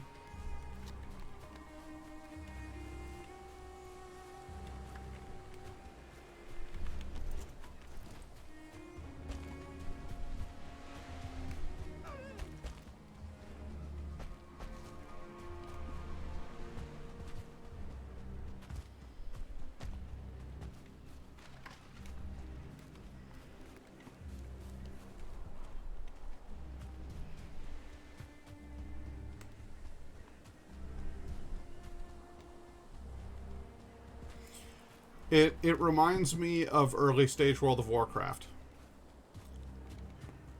The open world aspect feels very MMO-ish, and that may not be welcome for some, but for me it was like, hey, this is very fun. I like the combat system. I like the use of they call it gambits, where you essentially like program how you want your alternative characters to behave while you're not directly in control of them. And like you start playing as like one person, and then when a second party joins your group, you're like, holy shit, we can take on the world. Because like up until then you're like, I don't want to fight more than one or two enemies at a time because they'll outnumber me and I'll get my ass absolutely handed to me. It's going to be a terrible time. And then the second Penelo joins your party and you're like, oh, two of us can fight at once. You're like, I am become death, eater of fucking balls. You know, like you could just tear apart everything. It's great, is my point.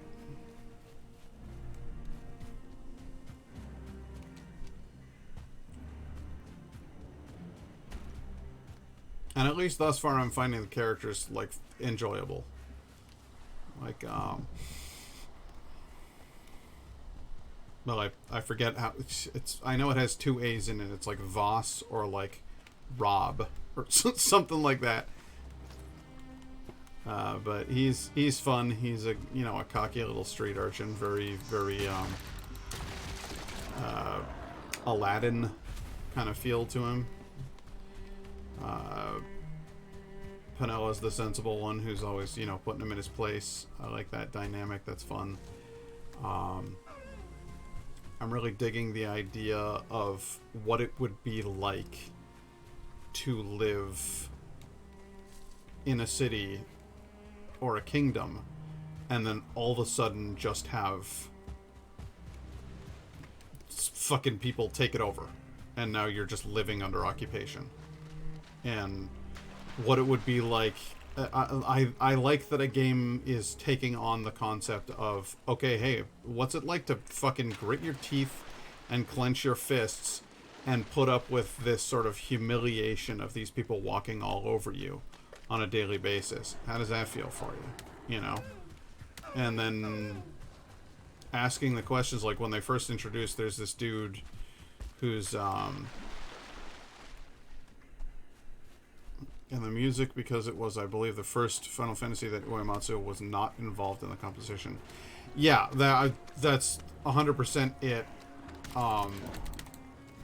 I saw that a different artist was credited and was like, all right, well, it's going to be a different experience, and that's okay. Like I've played plenty of video games that have soundtracks that are written by people who are not Nobuo Uematsu. Like, that's okay. Other musicians make great music. It's okay. But the person that they chose to write the music for this one may not have been the right choice when you're switching from somebody who is like a master composer that's celebrated by literally every other every gaming company and every gaming enthusiast around the world is like, yeah, this guy's the fucking king of video game music. And you're like, hey, we're going to make our first game that doesn't feature him for the soundtrack. You better find somebody who's fucking phenomenal. Because them some big old shoes. You know what I mean? And they did not. They did not do that. The other major issue I have with it is the music is on too short of a loop. It gets very repetitive.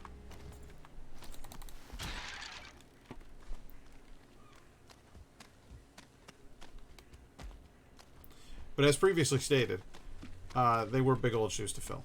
So, you can't get too mad. Leastwise, I can't get too mad. And I won't get too mad. It's not really worth getting mad about.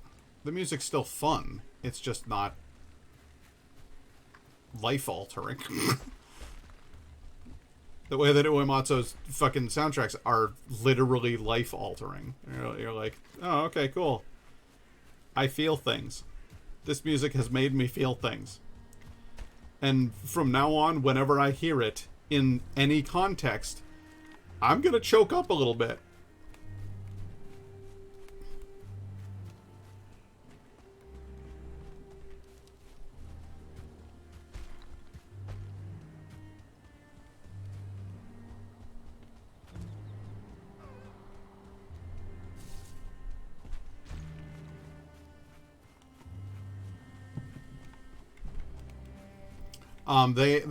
They're doing this interesting thing where they've introduced a dude called Vane.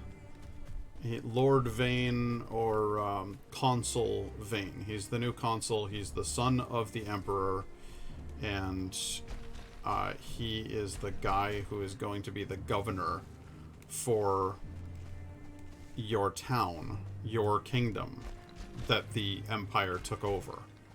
And so naturally everybody's like, fuck this guy. We hate the Empire. We hate that they, took over our country. Who wouldn't? This is our home. You came marching in here. You told us this is how we're going to live now. We don't like that. Fuck you.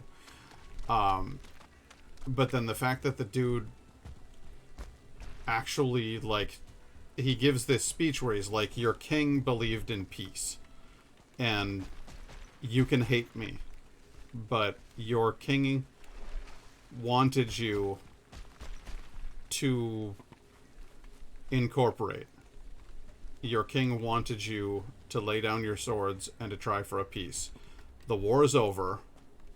I'm still very near the beginning. The war's over. There doesn't have to be any more bloodshed. We can be done with this thing. Let's try to give peace a chance. And if you want to go ahead and hate me, that's fine, but honor your king by doing what he would have had you do. And then the guy's genuinely marveling at the local architecture and saying he hopes that his father gets to see it because he knows his father will think it's beautiful here. And he talks to the locals respectfully, and when the guy's bowing and stuff, he's like, oh, you're the Emperor's son, you're so important. He's like, well, the Emperor, we're not, blood doesn't make you a leader in our empire. You get elected. I'm an elected official. I'm not emperor. If he dies, I don't become emperor. Let's all just chill. We're cool. Why don't we go have a drink together? You seem like a nice fella. I'm wondering if they're setting him up as he's a liar and he's a cheat and he's a fake. You know what I mean? Maybe he actually doesn't believe any of that shit. Maybe he is just in it to, he's gonna say the things that he has to say in order to maintain peaceable control over the people or whatever. But I don't think that's how they're gonna go with it. I think that guy is actually going to become a hero in the game that you can play with or as. I mean, don't spoil anything, Laura, because I know you've played through it and you know the whole thing. But I think he's actually going to turn out to be part of the team he's gonna wind up being a good guy because he seems genuine when he says the stuff. And normally they would have like a moment where he like, you know, he says all of that and then he turns and he smiles like, haha, they bought it. You know, and the games are usually written that way, and this one isn't. So my theory is that the guy's genuine and he actually does, you know, want peace. And I think that's a really cool concept. The idea that somebody could be part of a conquering army and not necessarily be a bad dude, just be like, no, I mean, I believe in the merits of democracy. These people were living under an autocrat. How terrible. Oh, you haven't beaten it? Alright, well, I'll fucking race you then.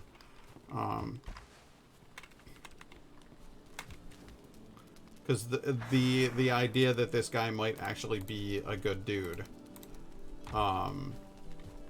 strikes me as being a cool writing device. An excellent way to start your story.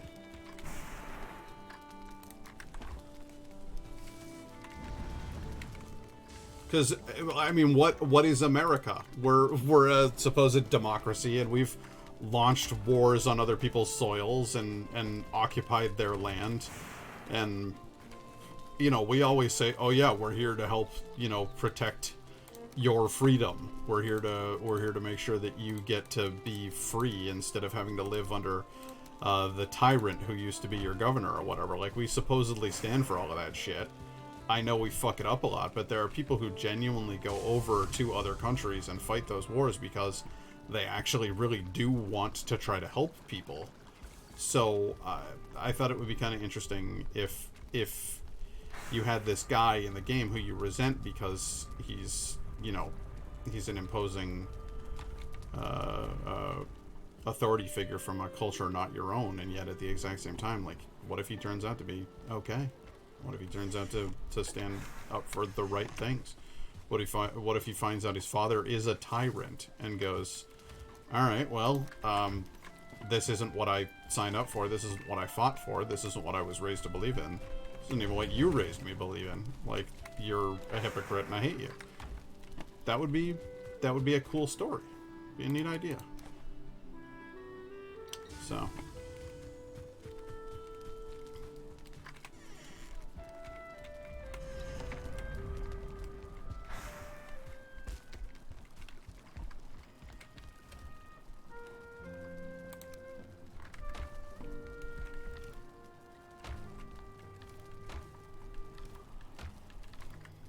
Put these carrot seeds in here then.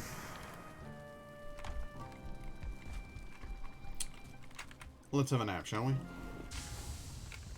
Bed needs a fire nearby. Oh, the fire's out. Oh boy. Oh boy. Oh me, oh my.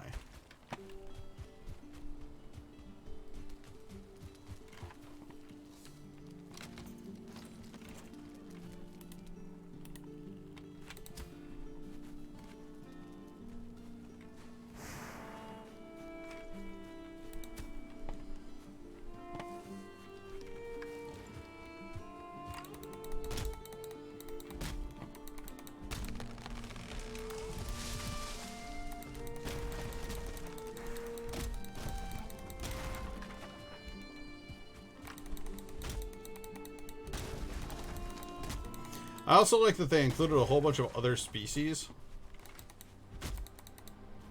Hey, Hackbot, how you doing?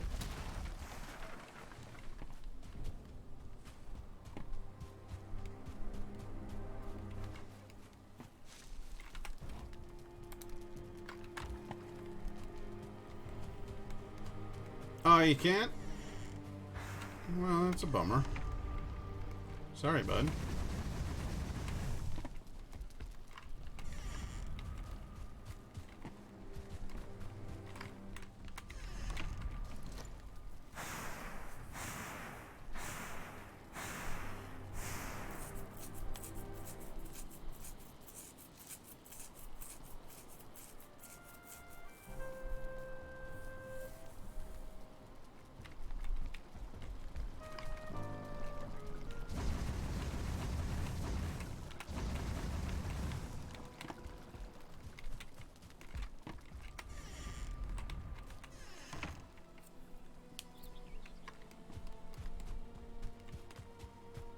It says you are exposed. Why? Because I'm running around in my britches? You got a problem with that?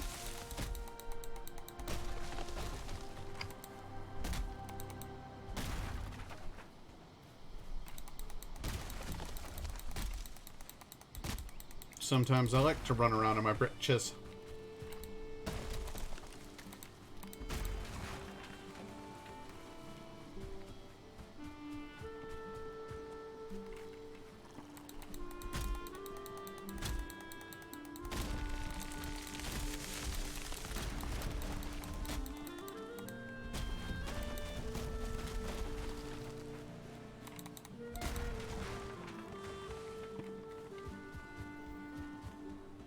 There we go.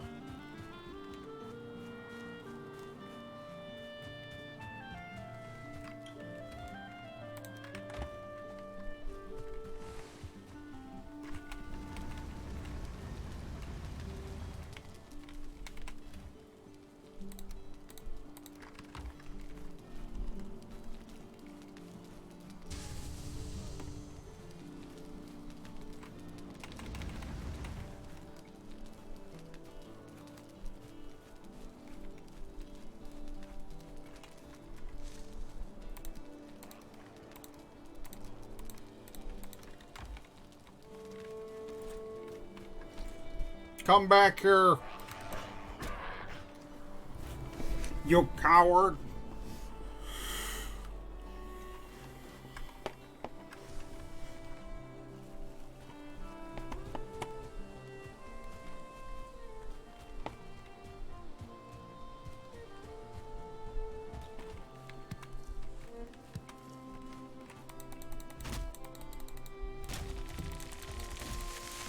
Temperature check. XCAM says we're down to 130. That seems to be the final place at which it sits while playing this game and streaming. It's gone a little bit higher, and now it's come down a little bit lower. But it seems to like the number 130. And I think that'll be consistent for the remainder of the stream.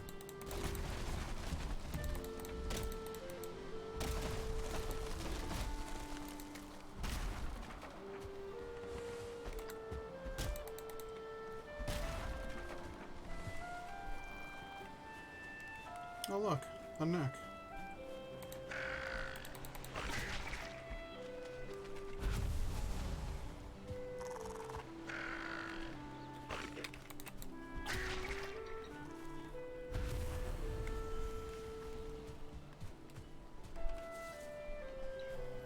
Didn't I hear another one of you gurgling around here?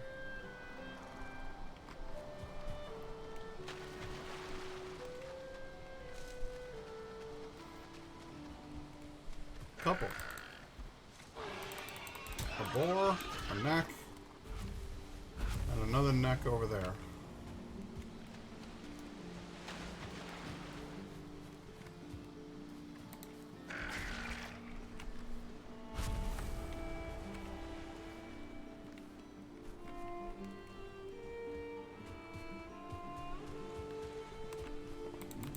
Cut down this birch tree here.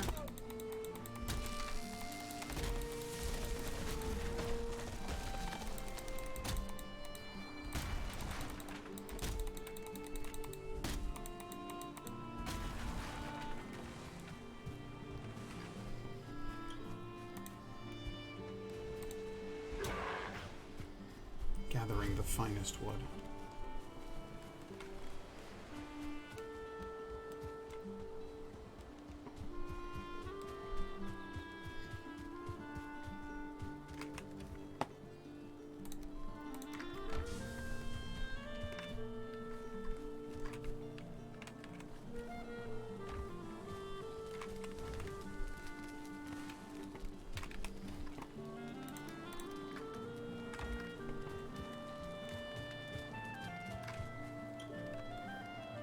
What am I doing? Oh, that's right. Going in here and putting in fine wood.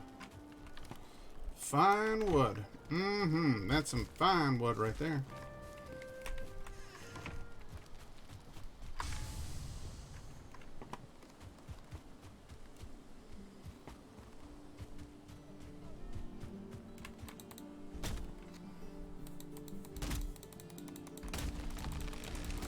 regular wood. Ornery wood.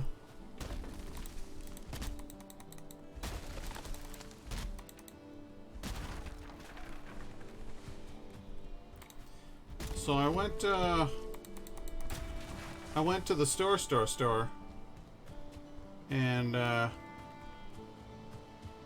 happened to find that they had the 12 Beers of Christmas pack by Clown Shoes in there, so I nabbed that. We won't be doing the 12 beers just yet, on account of the fact that it ain't Christmas. And I know there's an awful lot of silly American folks who, as soon as Halloween is over, decide, well, it's Christmas time now. And no, it's not. I do not mind you turning an entire month into a holiday. That is fine. You can say it is the holiday season right when December arrives, but November is it's too fucking early, guys. Holidays aren't special if they're all year round.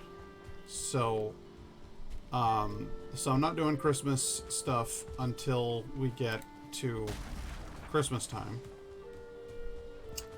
which is December. But because of the fact that I did not have an adequate supply of fancy beers for the sampling, I went ahead and did something a little different. I took a trip over to Branching Out Bottle Shop, and I picked up a whole bunch of other stuff there. So stick with me, kids, because I'm gonna have good stuff for you. You know.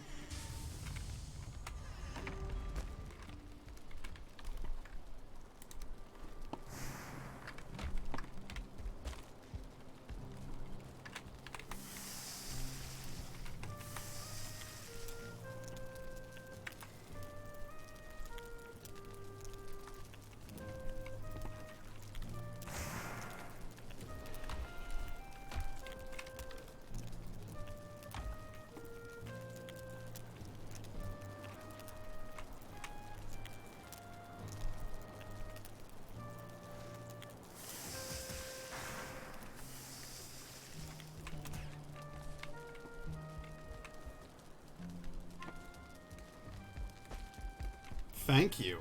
Thank you what?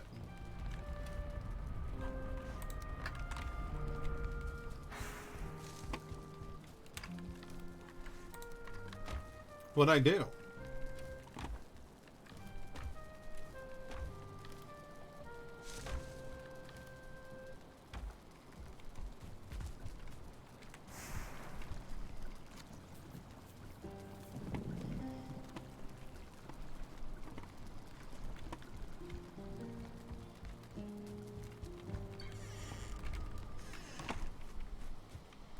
For not being one of those November 1st Christmas freaks. Yeah, I get it. Like, I understand if you're glum and you want a little pick-me-up, you want to listen to some holiday tunes, you want to, you know, I don't know, whatever the hell it is that makes people go nuts and do that shit. Fine, rock and roll. I just, for me, there's a point, there's a limit. I have to have boundaries.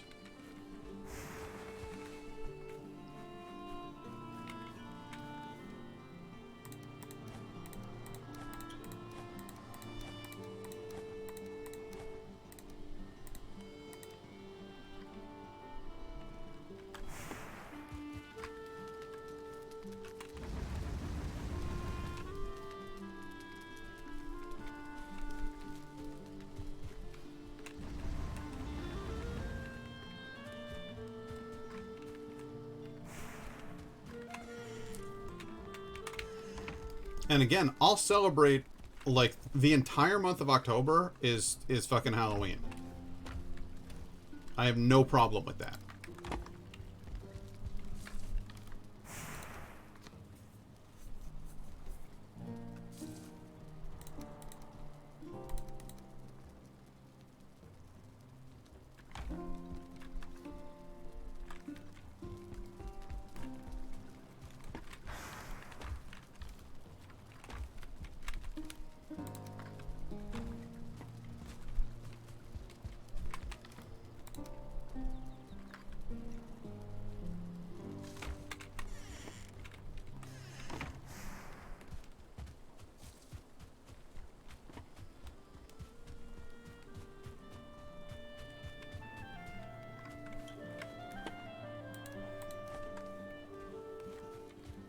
The other thing is, like, I know that Thanksgiving isn't, like, I know it's a sham.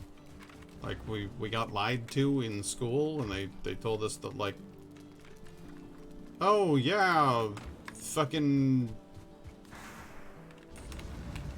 pilgrims came over and they were so hungry, and the Native Americans taught them how to, you know, raise corn, which they called maize, and that saved the... They brought a feast, and they all shared a feast together. Hooray! And then we butchered them to a last man, and kept the women and the female children only. Like, it was fucking monstrosity is what we did. Like, it was... So, like, I understand why we just are like, people aren't as enthusiastic about Thanksgiving anymore. Pick a new fucking holiday. Like, fix it. If you want a November holiday, that's fine. Make a new November holiday. Just don't make it about fucking lies. Make it Learning About Natives Day. And, like, that whole day is just, like, you sitting down and reading a book. And fucking learning things about their culture and about why they're awesome. I don't know if you've spent any time on Native Talk, but Jesus Christ, it is the best side of TikTok. Like 100%.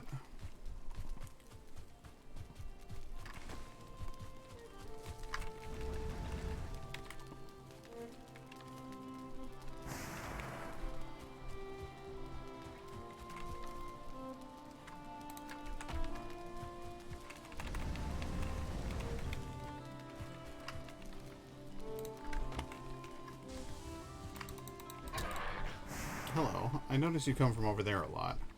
Do you fuckers have a nest down there? Is that what's going on? Alright. Now we take that and fully 20 of these.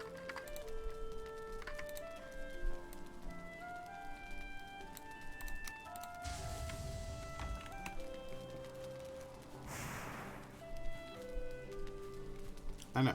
You're going to be very tired.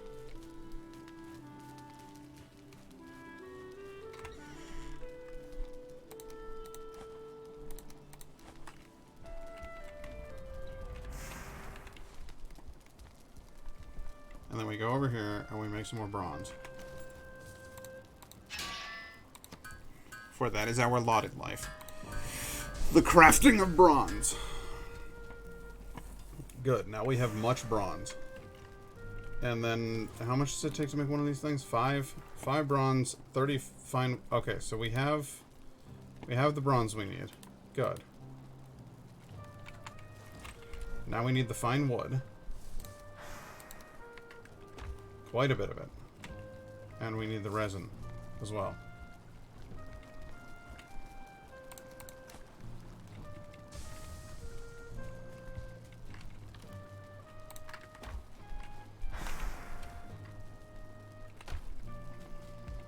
Thanksgiving for me is more about having the chance to be with family. I mean, I see family a lot, but I like the togetherness of it, so that's what I celebrate. Another reason for the family to get together and have a good time. Yeah, and I'm 100% on that. I'm just saying, like, if you have become disenchanted at the idea of Thanksgiving, I understand that is an acceptable way to feel.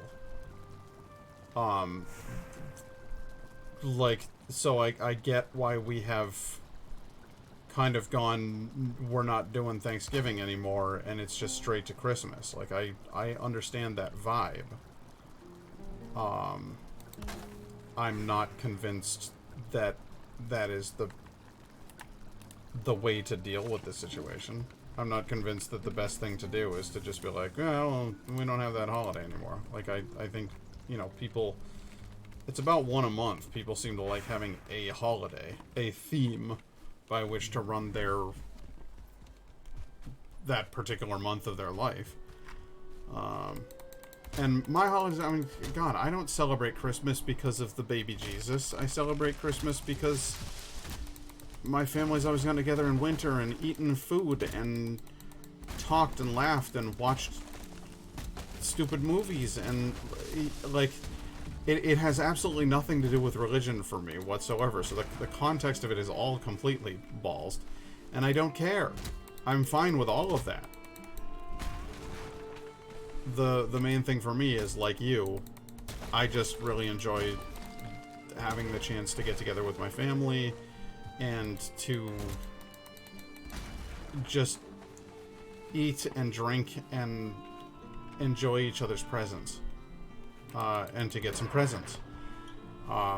That's, you know, that's the Thanksgiving has there was never a point in my life where I consciously went like, ah, yes, let us now sit down and celebrate that time that the Native Americans showed us how to raise corn, that we all not die out in our first year in our shitty colony that we built because we thought that it was okay to just fucking build on somebody else's land for some reason, because god damn it, America, you know? Like, I have never celebrated Thanksgiving as Thanksgiving. It has always only been celebrated as, this is a chance to sit down and eat food with my family. But when a holiday originates with something dark, it tends to, I don't know, it's kind of casts a pall over the whole thing, you know?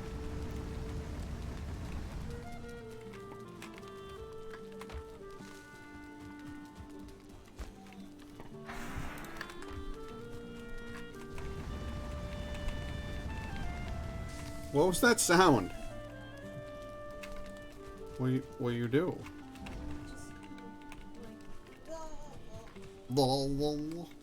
Okay. Like, I don't know what I want.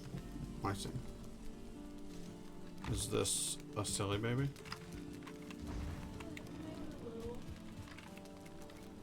You in there being some kind of silly baby? Maybe. Well, that's just ridiculous.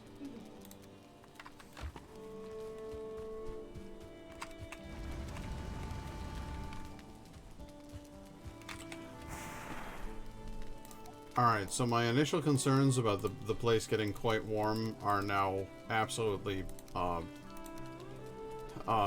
bearing weight. Holding water, whatever it is. It's quite warm in here. Let's see how the computer's doing. 129. Yeah, baby! She don't give a shit no more. That's another thing I've noticed. The longer the cooler runs, the better it seems to run. We were at like 139 at one point, and then at some point or another it went, nah, I don't care. I'm good. And it just started rolling with it.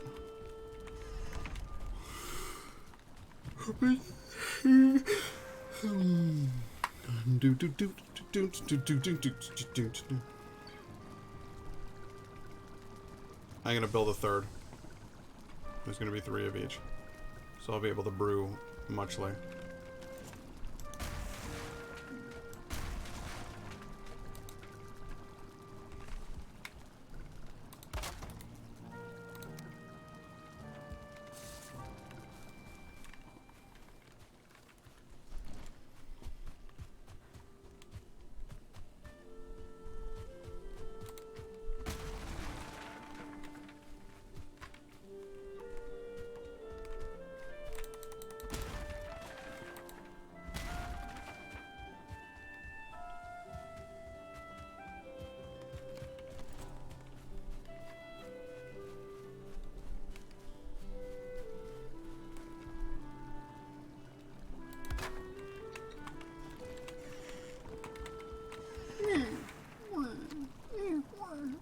There we go.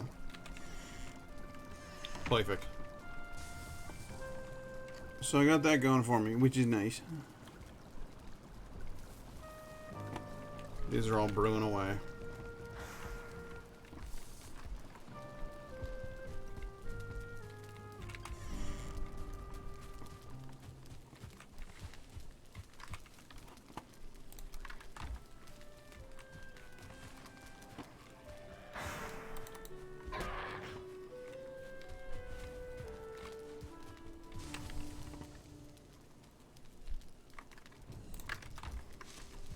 Night has fallen.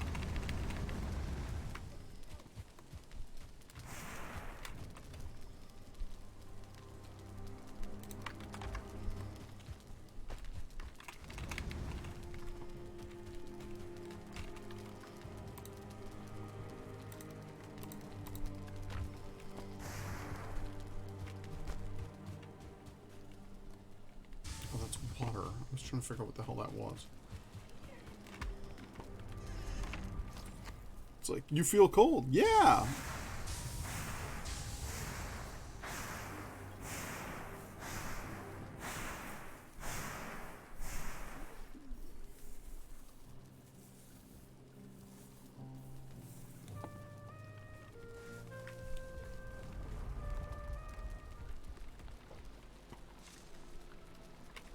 I'm going to relocate those anvils over here to this corner to get them out of the way.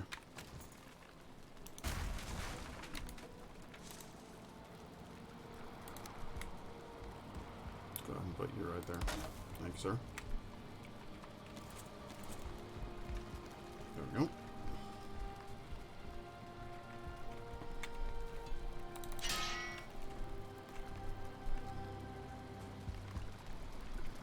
This room is nigh unto perfect.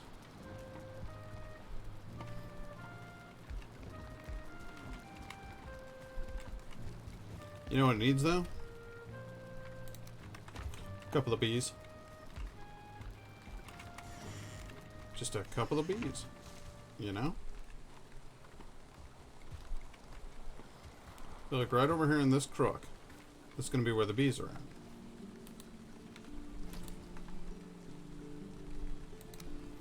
Now, what do you need for beehives? You need wood. That's right.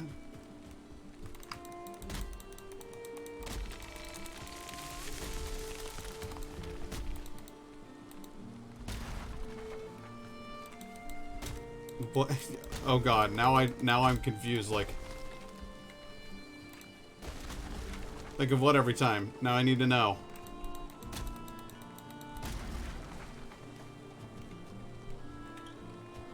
Oh God! Not the bees! Oh my eyes! That.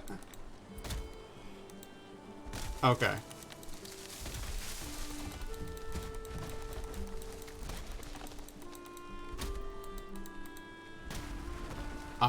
I have an alternative default for you, by the way, because I know that's what you think of whenever anybody mentions bees, and frankly, rightly so. But I have an alternative thing for you to default to when somebody mentions bees, which is the old Eddie Izzard routine from the 90s. Where it's like, I like my coffee like I like my women. Or, I like my women like I like my coffee. Covered in bees. It'd be very odd to date as a beekeeper. Oh, would you like to get some coffee? Not with you, you're covered in bees.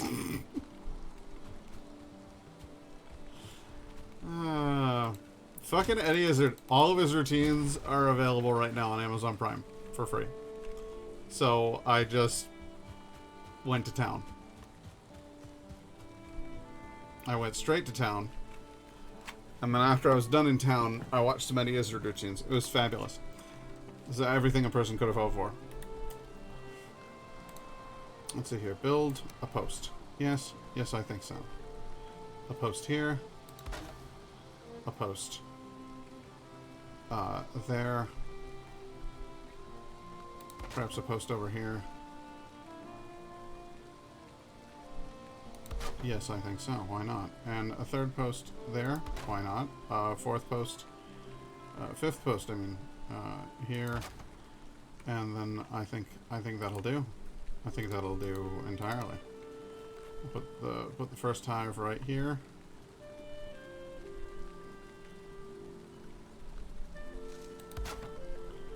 And hive number 2.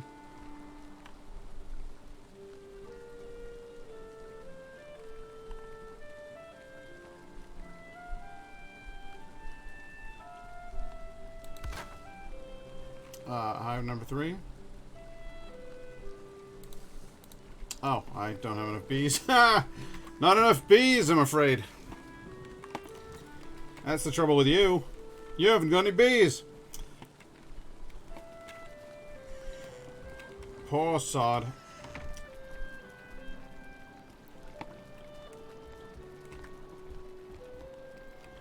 No bees to speak of, that one. Shame. Shame, really. That is bee situation. Yes. The bees.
Infrastructure's fucked.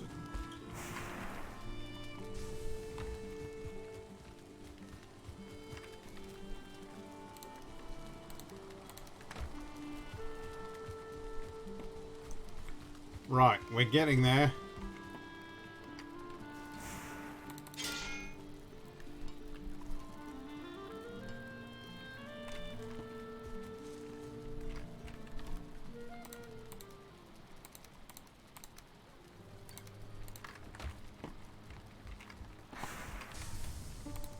This plant-based nonsense.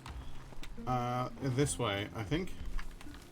Yes. And then after that, I think you'll find... Yes. Very good.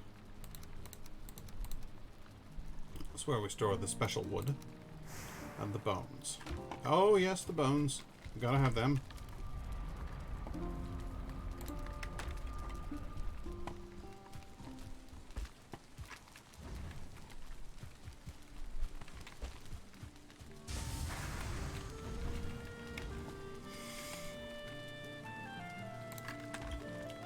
Reckon that'll take care of the tinsmithing. Yes. And then it's on to Bronzetown. I mean, it's on to Coppertown.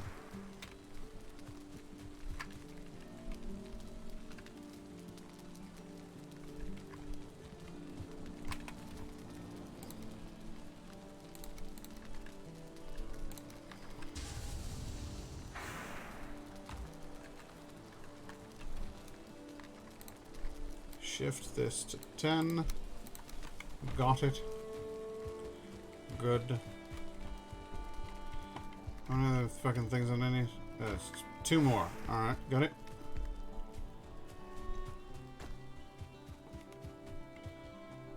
Birch trees.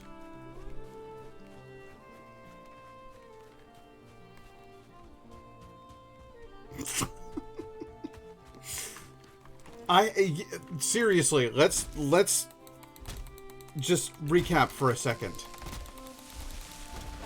Nicolas Cage stars in a movie in which they capture him, break his legs so that he can't run away, fucking put a wicker headpiece on him, and then pour bees.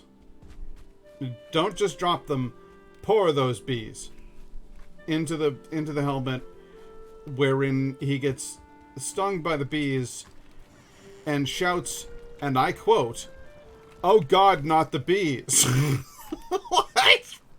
It's the best thing that's ever happened on our plane of existence.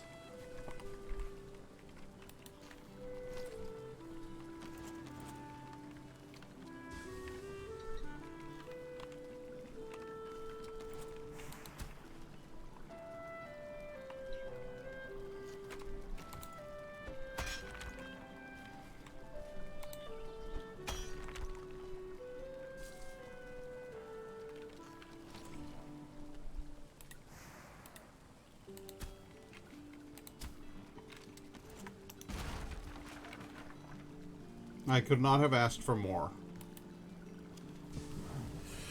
from this sad world than for that thing to be a reality.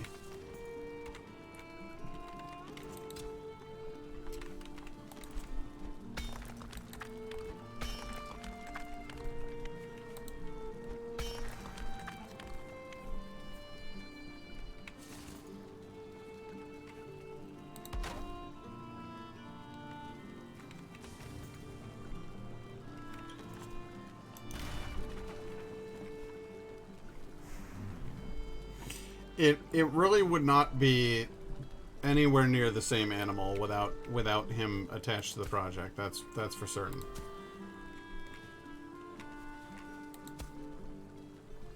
And let us not forget, it's not because it's good. It's quite the opposite. We love it because it's bad.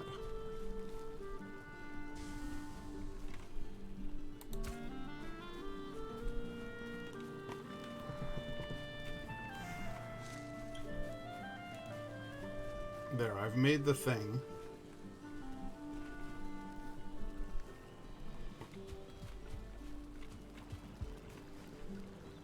Checking on the bees.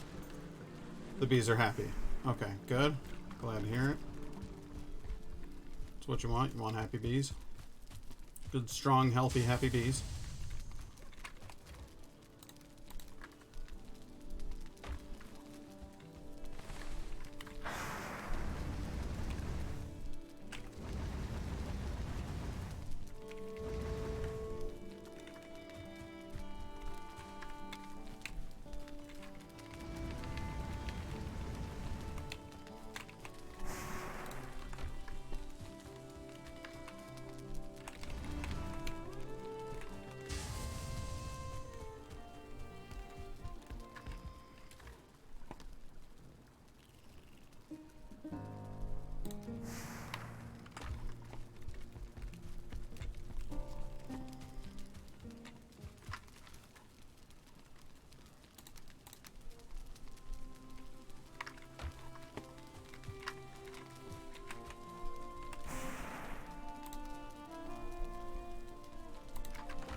Right.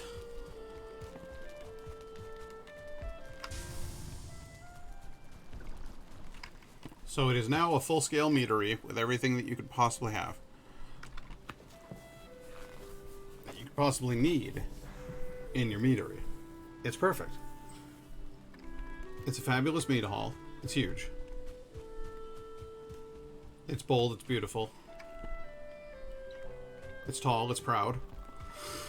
Like I said, everything you could want in a meat hall. You can even make mead, for God's sake.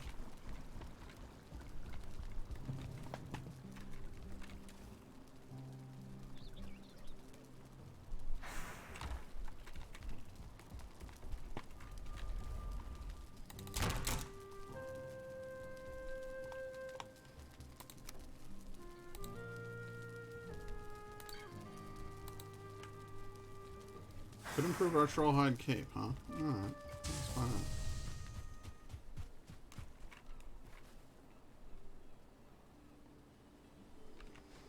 Take the hide. Take the bone fragments.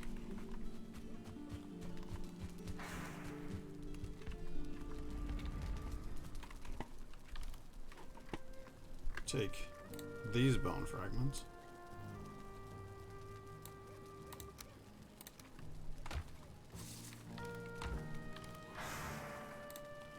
Take these hides. Take these broken wings. Make a better version of that cape.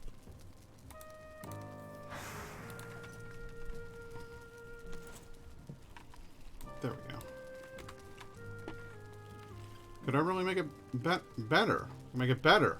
Okay, well, all right then. 15 of those. 41 of those. Why not? Let's make it even better. Oh, no. I need a 5. I need a 5. I need 5 things. What more do you have? You want 1, 2. Get a 3.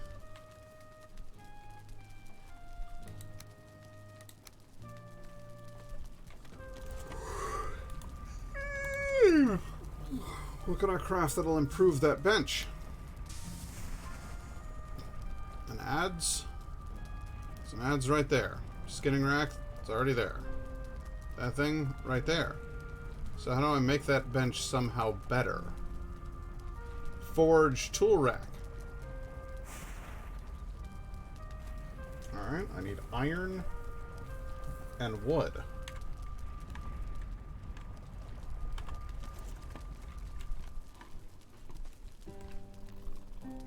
I have iron and wood.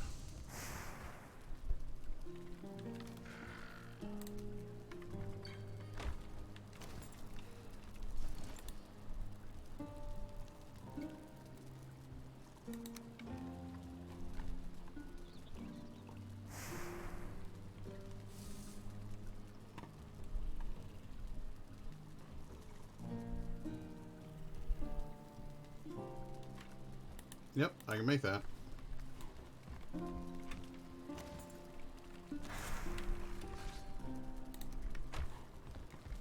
I hear somebody screwing around out there.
I need regular wood, not fancy wood.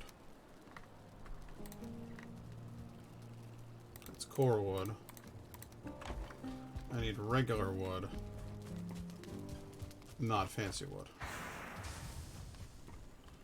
As it happens, I have regular wood right here.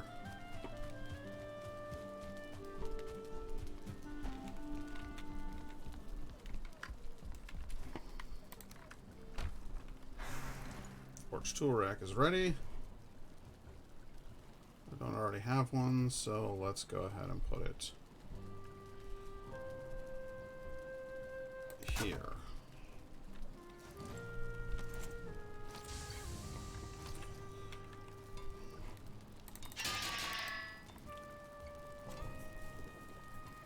Iron tower shield, yeah. All right, so I can make fucking everything.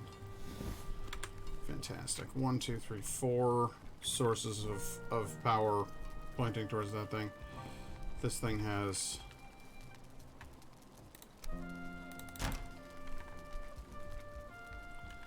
can I upgrade things here? Oh, I can. I can upgrade a lot of things.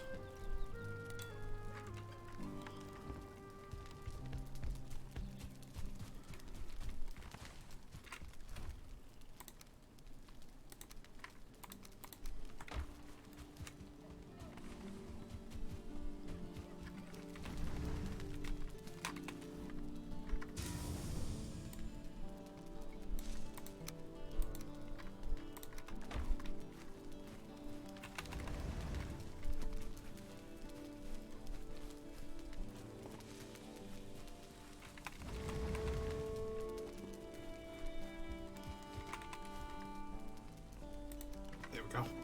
Good.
Upgrade this cultivator, shall we?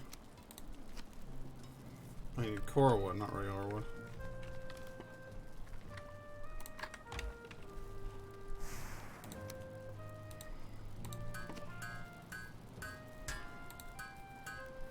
Upgraded once. Upgraded twice. Ooh! Ah!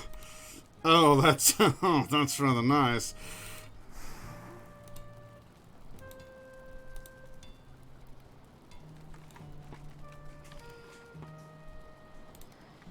I mean, did I just make a Fern Gully reference? Yes.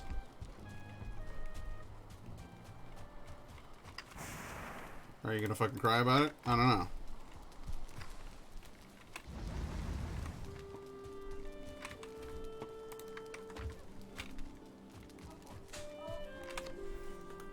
Huh? Oh, that's what you want.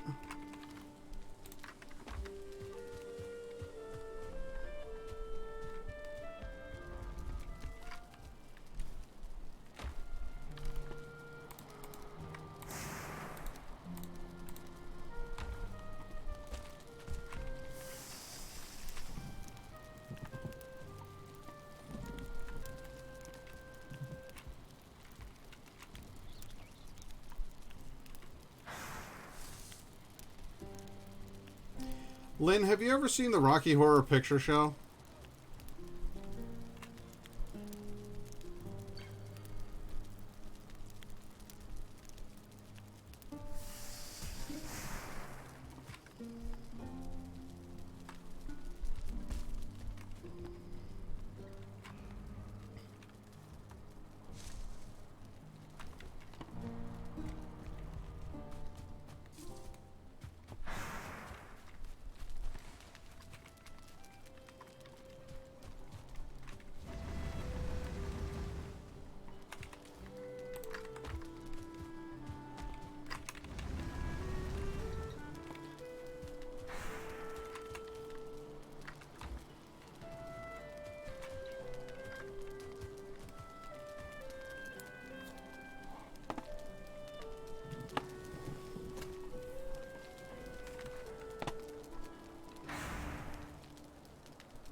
Alright, so I've now got all of that sorted.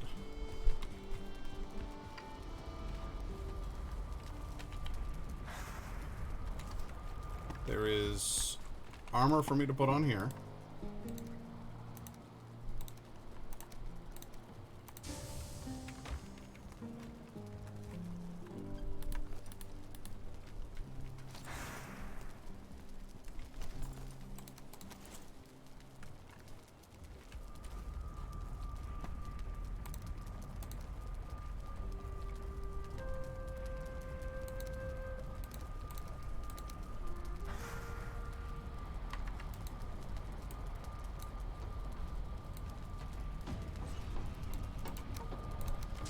The ground is shaking. Oh, shit. I know what that means. Troll!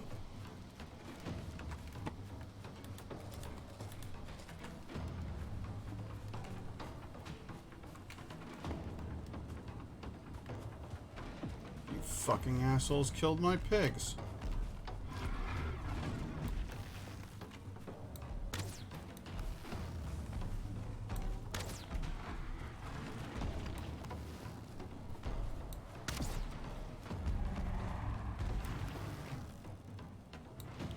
Do you have any idea how long I spent domesticating those pigs? You dick?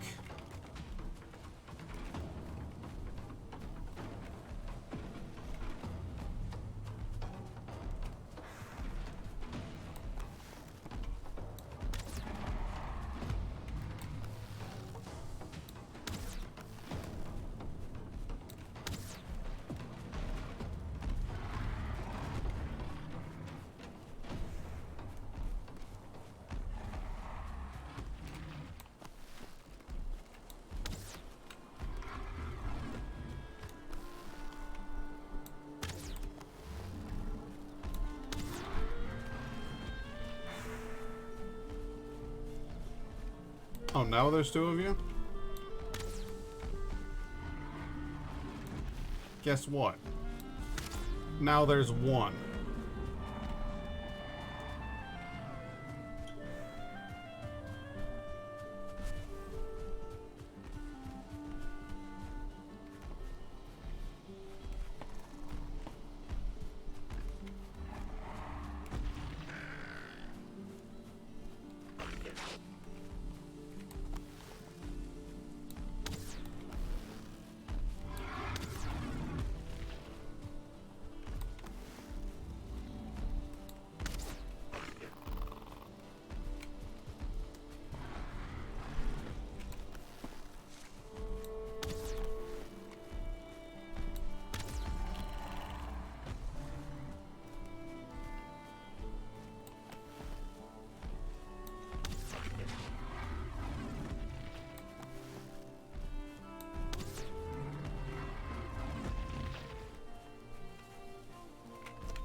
Man, these things take a lot to bring down.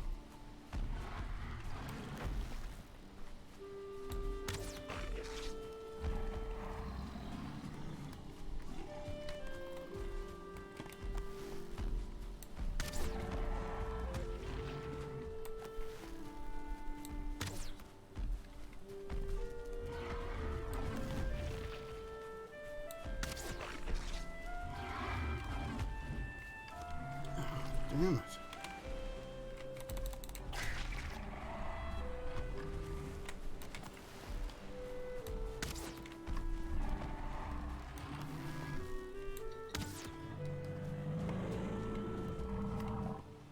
Yeah?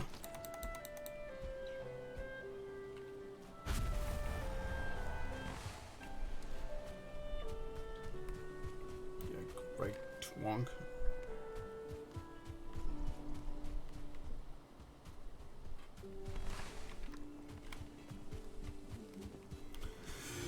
Fucking ruined my pen.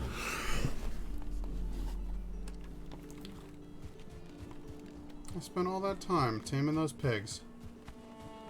And these fucking dicks came along and just shattered my fence. Got a nice little enclosure set up. Even a breeding pair of pigs set up.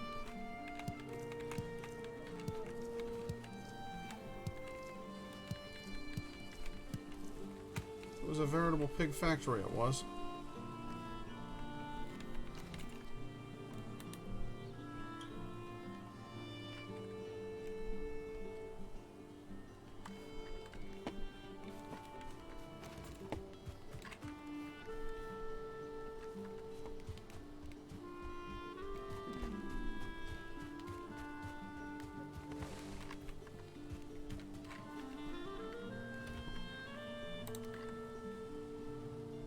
That was a proper bummer.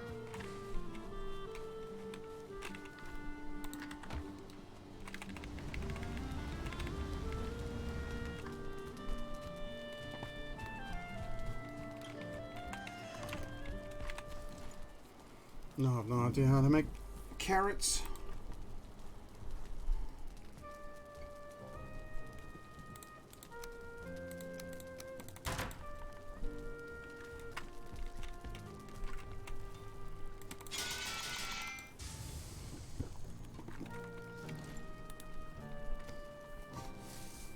Now, there's gotta be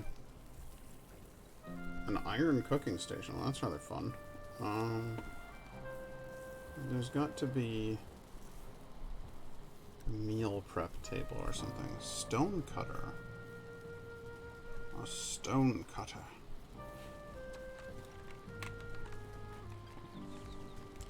Fascinating.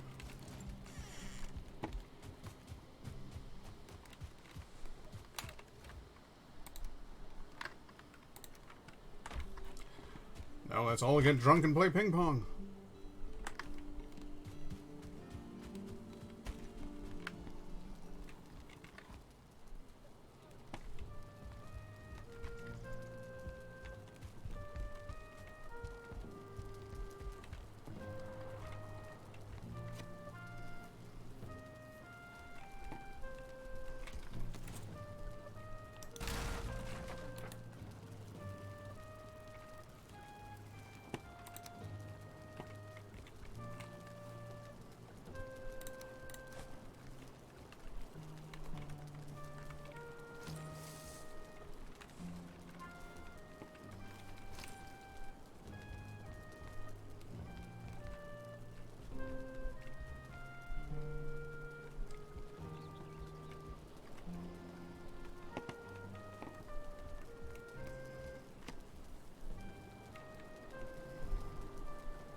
Stone, iron. Alright, pick up that iron.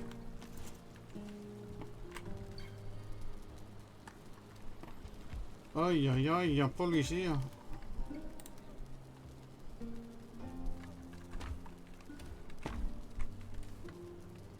Carrot's gone there.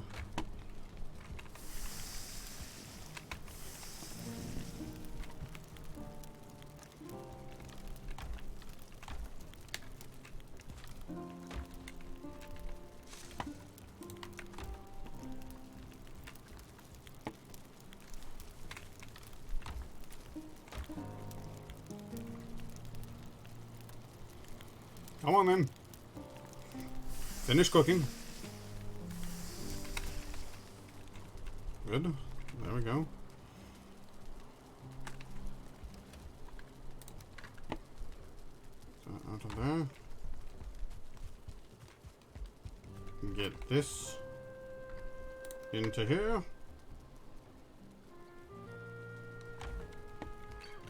What the hell do I need now?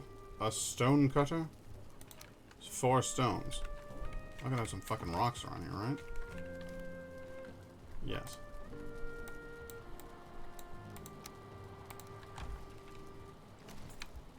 Attach the Stone of Triumph.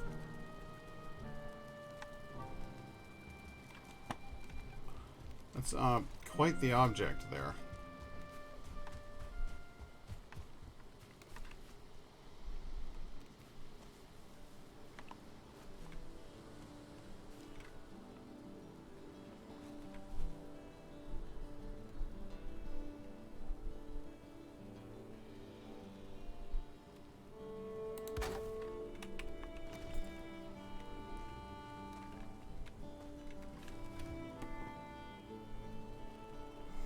Wow, I can make stone buildings now.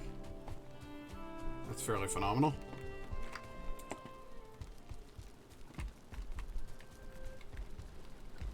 But you know what else is fairly phenomenal? Being able to do...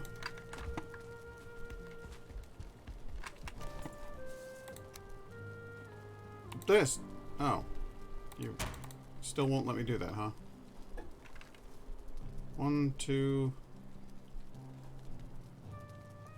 You're level 4. You need to be a level what? You're a level 5? Fucking hell. Alright. What other structure do I need that I haven't made yet? And adds 1, 2, 3, 4. I have no idea. I have no idea. Forge improvement.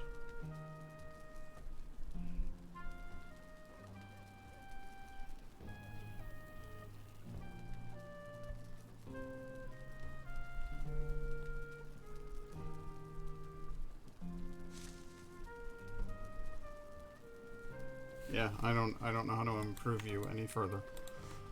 That's unfortunate, but what are you gonna do? It's a magic seal in nearby surroundings that prevents other players from constructing buildings or opening doors. Interesting. Cart. A cart. A raft. A carve. A coin pile. A coin stack. A cartography table. Wow. Alright. Well, that's a whole other animal. I don't even know how to deal with that. Where would I even put it? It's massive. That's the biggest one of those I ever saw.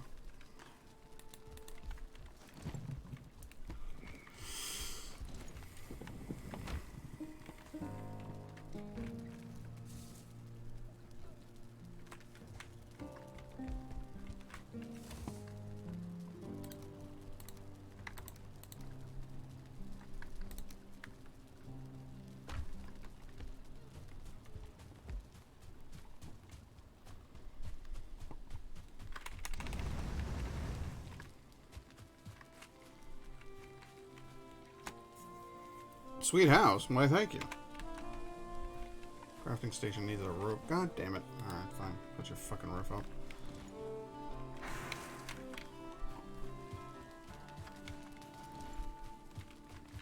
It's really coming along.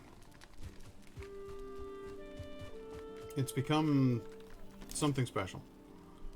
Building.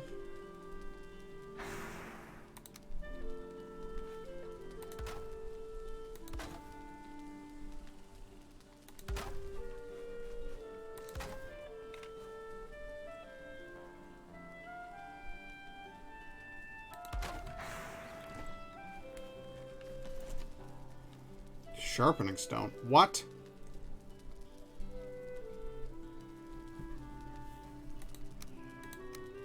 Okay. I just need some rocks. I got fucking rocks. I got rocks for days.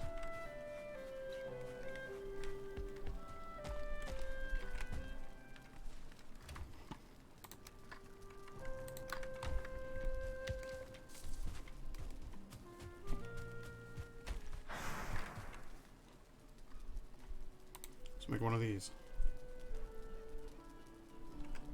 A grinding wheel. That'll be the upgrade that I need.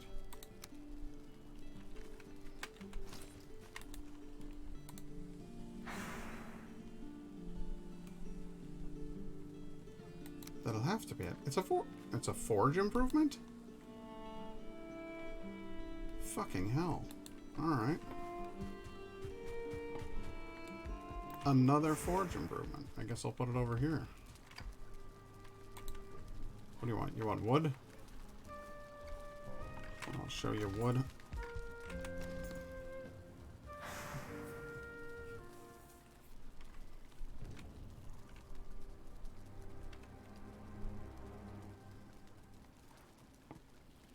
Just doing improvement after improvement to this thing. Just building as many things as I can build.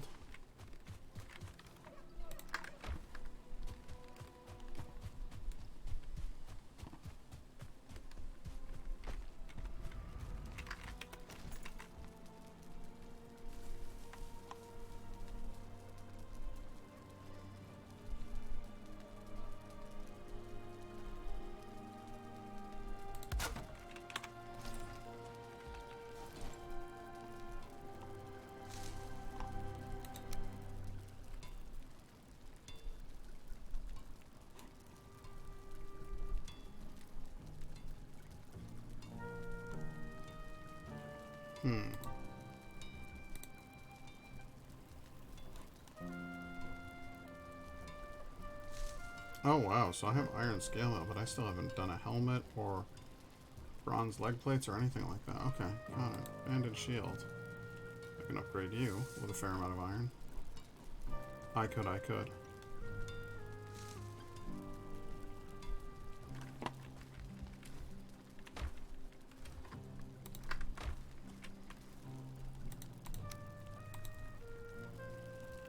And with a stack of fine wood, I could.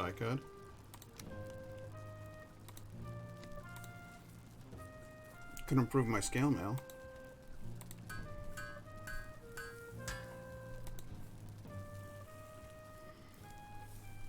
But instead, I'm just gonna keep on improving this fucking shield.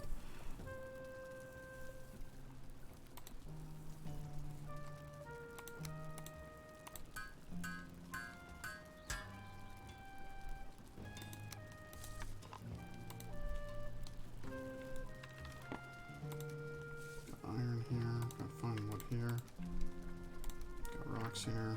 Cool.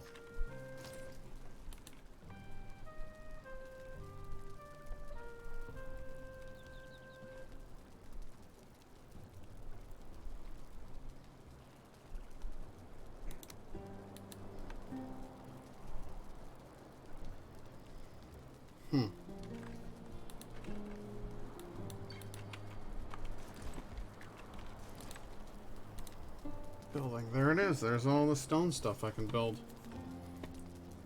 That's all very cool. Stone stairs. I love them. They look magnificent.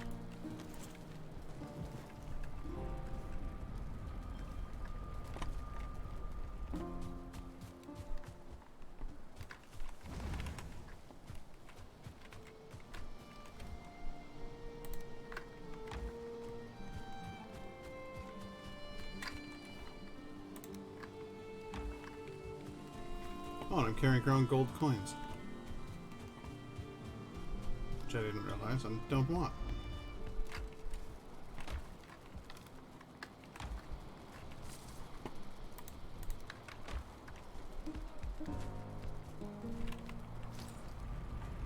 My banded shield and my axe look magnificent.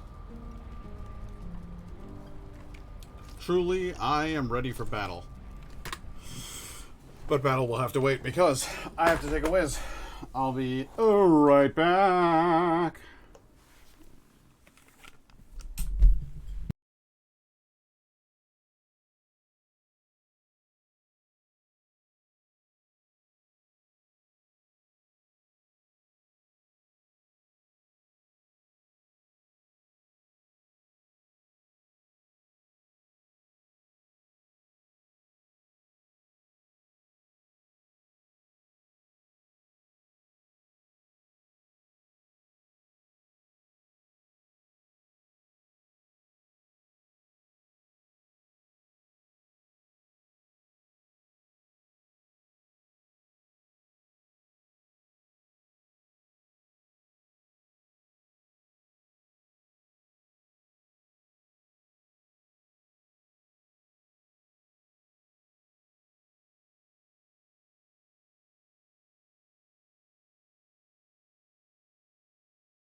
I'm back. And my CPU core temperature is back down to 123, 122, 121, 120, 119, 118. I mean, it was a degree a second for a while there, and now it's a degree every other second. It's fantastic. It just keeps going down and down. I am fucking thrilled. Absolutely thrilled. What's this I've got in my hand here? Well, it is the last remnants of the Halloween season. We are no longer buying pumpkin-flavored beer because Halloween's over. But I was willing to make an exception because whilst I was out browsing around it, branching out bottle shop, I happened to come upon this can of Troig's brand, Master of Pumpkins. And I like Troig's a lot. And I've never had a pumpkin beer by them. So I was like, all right, I'm going to have to do it. So here we are, you know. Give it a shot. See how it is. I'm gonna get this big, awful white screen out of my face. So I'm gonna go ahead and give this a try. And it's a 7.5 alcohol per volume. It says serve in a chalice. All right.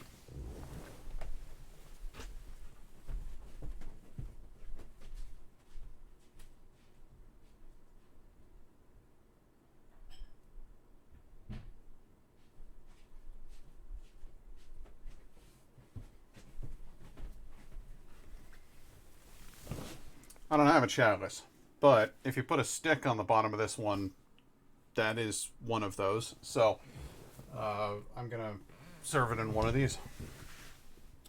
It says they make it once a year. It's a yeast is house wit. Spices are cinnamon, clove, ginger, and nutmeg. It takes a long time to plant, raise, pick, slice, clean, and roast 3,000 pounds of local Pennsylvania pumpkins. But come fall, Master of Pumpkins takes shape and suits the season just so. Subtly spiced with cinnamon, clove, ginger, and nutmeg, this is a pumpkin beer that's worth the wait. Learned a new word? What's the new word?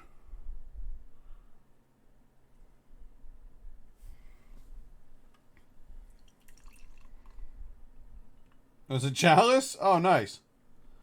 A goblet is how I think of it. But yeah. Color on this guy, quite dark. Quite a dark brownish. There's an orangish tinge in there to be had, but it is mostly quite dark brown. Which is it's odd. It's almost got a red, kind of a crimson thing going on in there. I agree. I think a vocabulary word such as chalice is highly important to a fantasy fan. Nose-wise, I'm definitely picking up the spices. I'm also definitely picking up the yeast. This smells like a Belgian beer. And yet, the clove, the cinnamon, the nutmeg. Did they say there was ginger? Yeah. There's a hint of ginger. I can get all of that. So it smells like gingerbread or I guess a pumpkin spice loaf. But yeah, it smells very nice. Very nice indeed.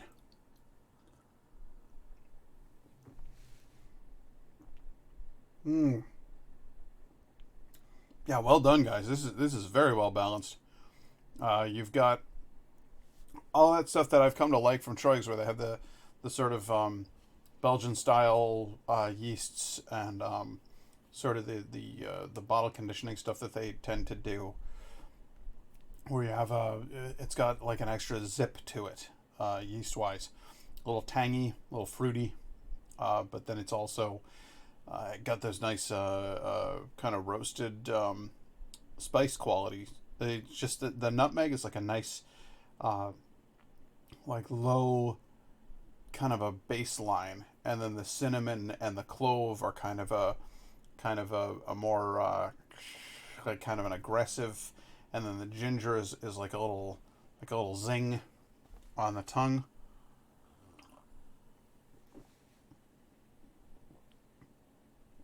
The pumpkin isn't candyish. The pumpkin is nice and earthy, like you've actually ground down pumpkin puree and you've made take it again, pumpkin puree, and made yourself like a nice savory pumpkin pie instead of like an overly sweet one. Mix that in with the beer that they've got going. This is honestly, this is a very, very good contender for beer of the year, for pumpkin beer of the year. Is it truly the master of pumpkins? I don't know if it's the master of pumpkins, but I'm gonna have a hard time making a choice between this and the atomic pumpkin. Wow. Can I try it? Yeah. I wanna be able to throw my hat into the ring. with that one. Let's just Oh, it smells beautiful. what the baby says. Mmm.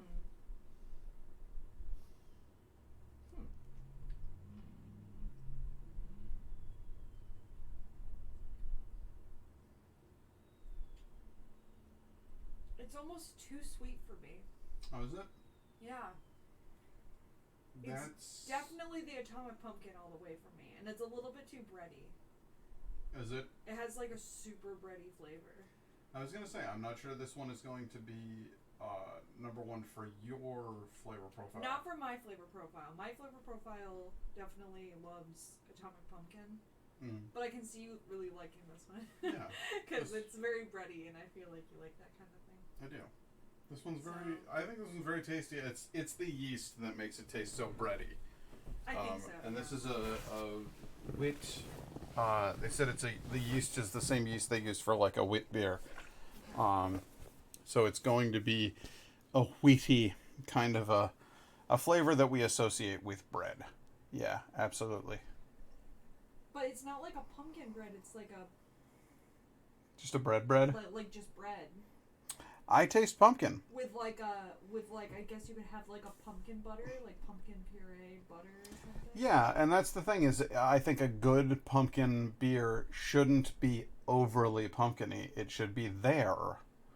But I think that's my number one complaint with a lot of the fruity beers that you like that I don't like is I don't want an overly sweet fruity beer like that.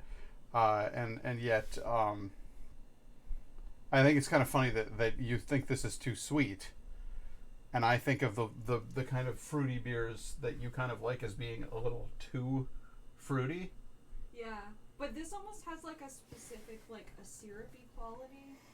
Mm-hmm. Yeah, there's definitely a thicker. I don't know what it is about it, but it. Oh, that clove spice. The smell is really beautiful. It's like juicy. It is.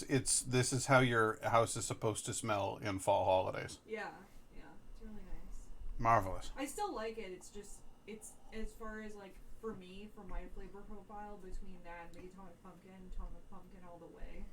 Yeah. But they're two totally different beers. Yeah. They're like not even close. Yeah, It's very, not very even different close. animals. Yeah. I didn't mean to compare the two of them in that way because it's not like they're two extraordinarily similar beers. They're two very different takes on the pumpkin beer. Yeah. And I'm deeply enamored with this one. It's the cloving, it's the clove spice that's in there, the nutmeg. It's those slightly warm, a little bit of just a tiny bit of burn, not the burn you get in the atomic pumpkin from the peppers. No. But like just a little bit of that tingle on the tongue from something like cinnamon and clove. Yeah. Complemented by the sweetness of the yeast and just a very, very subtle, natural pumpkin flavor. Not pumpkin candy, not pumpkin pie, not pumpkin spice latte. No. Like a legit pumpkin puree flavar. That It's more. I would actually almost say, even though I'm saying it's too sweet, it's almost more of the savory end of pumpkin. Yeah. Does that make sense? Yeah, that's definitely exactly how I feel about it. I love it. Can we make like a pumpkin curry chili? Pumpkin type thing? curry. That idea fascinates me. With like a nice coconut milk, like a coconut pumpkin curry bisque or something. Sounds interesting. I feel like it could be good. I'll have to look it up. Okay. Pumpkin curry. Well, if pumpkin spice works, pumpkin curry could work. I really am. This is going to be. It's so hard. It's going to be so hard. Hang on a second. I'm going to have to do it.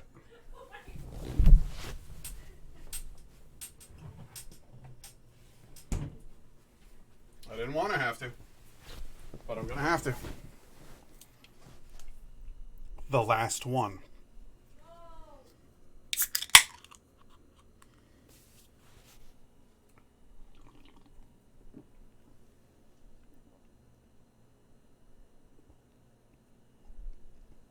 God damn it.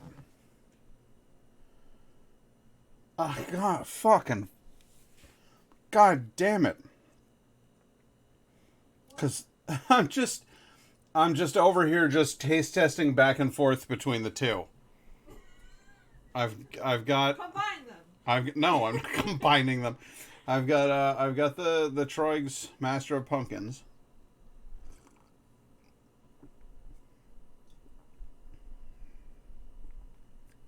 A lower, darker, deeper kind of spice, a savory kind of a beverage. It's got sweet notes in it, mostly from the type of yeast used and the type of beer used as a base. But then the choice of spices and the balance of spices and of the pumpkin, very savory. There's almost a raisin quality to that one. Very much so.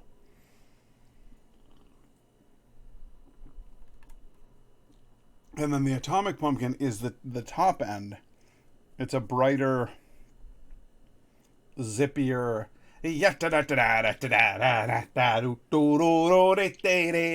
kind of a taste to it. And I'm not even talking about the burn of it. I'm talking about the actual pumpkin flavor is more zesty. I don't know. You've got to. Alright, back to back. Yeah. Time out. Okay. Yeah. So we have. Alright, I'm gonna try this one again. Which, by the way, the more like I had a few more sips after, and it's like my palate got used to that flavor profile, and it didn't become sweet to me. Okay.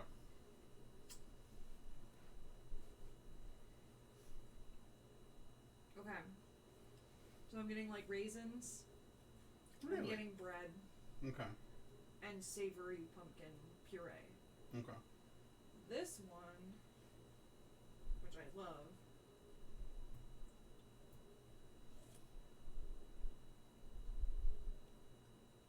it's thinner too. It is. Yeah. It's lighter, crisper, sharper. I just love this one so much. I know. It's arguably perfection in a can. Yeah. I don't know. It has it. I personally, because I'm not as much into the bready flavors, I personally like that one a lot more. I actually taste more pumpkin in that one. Yeah. I get what you're saying. The Troig's one is much more spice oriented, Yeah. and which is ironic because the atomic pumpkin is the one that has the fucking chili peppers in it. Yeah. But the atomic pumpkin tastes more pumpkiny. The Troig's one tastes more spicy.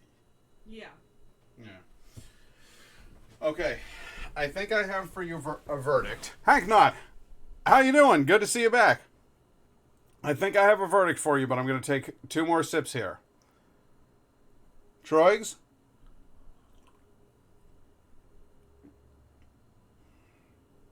And you just love it so much. I do. I really love it. It's a beer that was made for me. Troig's is great. They have Troig's some really good does beers. an excellent job. Okay, so I've got a taste of the Troig's. with all of the lovely low ground, like, sort of traditional fall spices.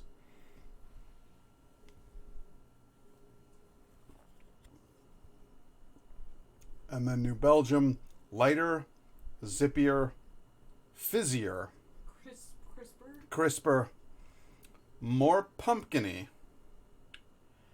And then that sharp surprise of the peppers on the back end. And I have to say, like, this New Belgium, I hadn't ever had this before last year. And last year, this was a novel to me. This was a novelty to me. Because I'd never experienced anything like it before. And what I was thinking, what I wanted was this. The Troigs. A traditional pumpkin spice experience. And what I got was something that absolutely blew my fucking mind. So last year, this won because it was zippier and wackier. But as far as this year is concerned, it still wins. I don't know how to quantify what it is that's so special about this fucking skeleton beverage.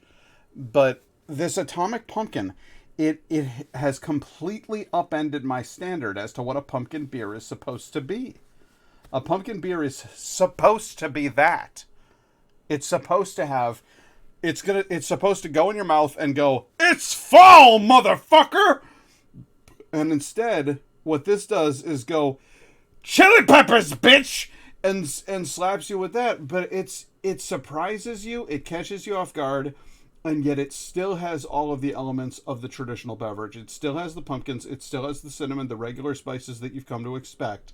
It just has that nice little surprise on the back end that doesn't get old. We did a 6-pack last year, and I've done another 6-pack this year, and I'm just not bored of it yet. Well, I personally I think that the hit of spice at the end, it's a burn that feels good. Mm-hmm. It's like enjoyable, and to me, it's nice during the fall and the winter and stuff because your sinuses are all gross. And so sometimes it's nice to have something spicy. Sometimes it is nice to clear out your sinuses in the fall. Yeah. You're not wrong. You go out for a walk in the brisk fall weather, autumnal weather of the Syracuse area. Your ears get frozen cold. The little tip of your nose gets frozen. You get a little stuffy. And then you come home and you warm up with one of these. Year 2, guys... You've just knocked it right the fuck out of the park. And Troigs, I do not want to downplay what you have done here. This is a glass of tradition. This is a glass of artisanal beauty. You guys have distilled what I have come to expect and what I've wanted out of a pumpkin ale or a pumpkin beer. And you have made that thing to a T. So I don't want to discredit you in any way, shape, or form. This is a magnificent pumpkin beer. It makes me feel like I'm at Thanksgiving dinner more than it makes me feel like I'm at a Halloween party, though. And that's the difference. I think, yeah, it's different. That's the difference. It's a different vibe. This gives me the vibes of Thanksgiving. I am at my aunt and uncle's house for a Thanksgiving celebration. We're going to have turkey, we're going to have stuffing, and we're going to have some pumpkin pie. And this right here is the glass that's going to be in my hand for Thanksgiving.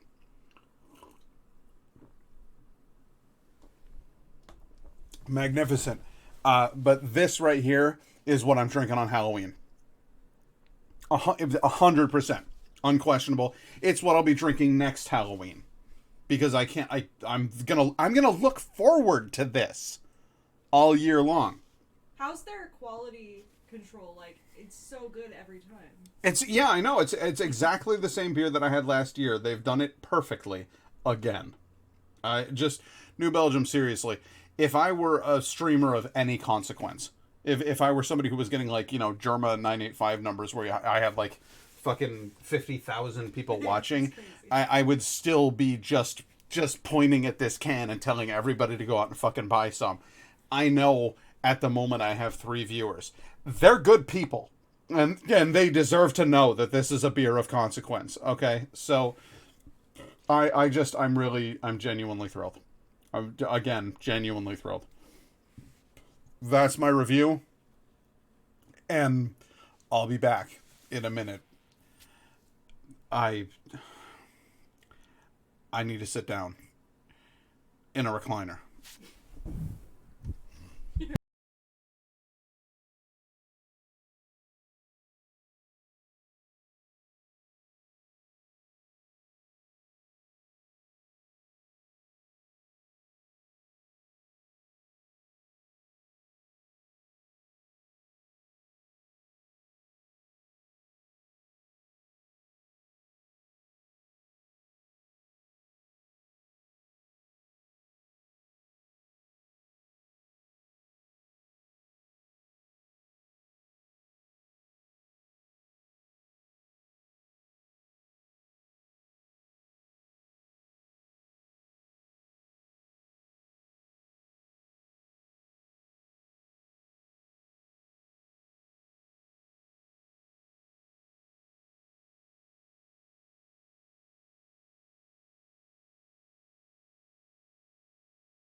Okay, sorry about that. I had to figure out dinner with Indigo.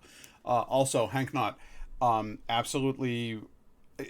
Oh boy, I try desperately to actually like read and respond to each thing that a person's saying, and yet at the exact same time, the beer review is the only part of my entire stream that I take seriously. And so I don't want you to feel like I was ignoring the fact that that you got back from climbing because that's fucking cool, and that you're making a burger because that sounds delicious. I'm down for all of that.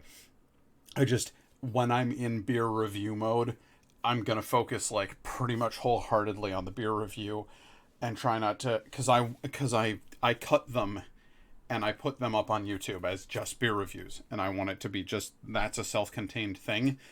And so, sorry if it felt like I blew you off there, buddy. Okay, cool. Just making sure. Also, while because I've got you and I've got Lynn and I've got Laura here, and that's pretty much the core group. I mean, throw Guy in there, and that's everybody. I want to let you know this new job that I have signed up for. It's full time. I'm not gonna have as much time to stream as I used to have. So I'm probably not going to be streaming 3 days a week. I might not even be streaming 2 days a week. It might just be the 1 day a week. I don't really know. I don't know what's going to happen because you get out earlier at the vet than you get out in retail. Um, so I might finish my day up at work and come home and still have hours left on the clock, mentally speaking, and say, yeah, let's do this and I want to stream. But also it's exactly like Lynn's saying right now. There's new stuff to learn.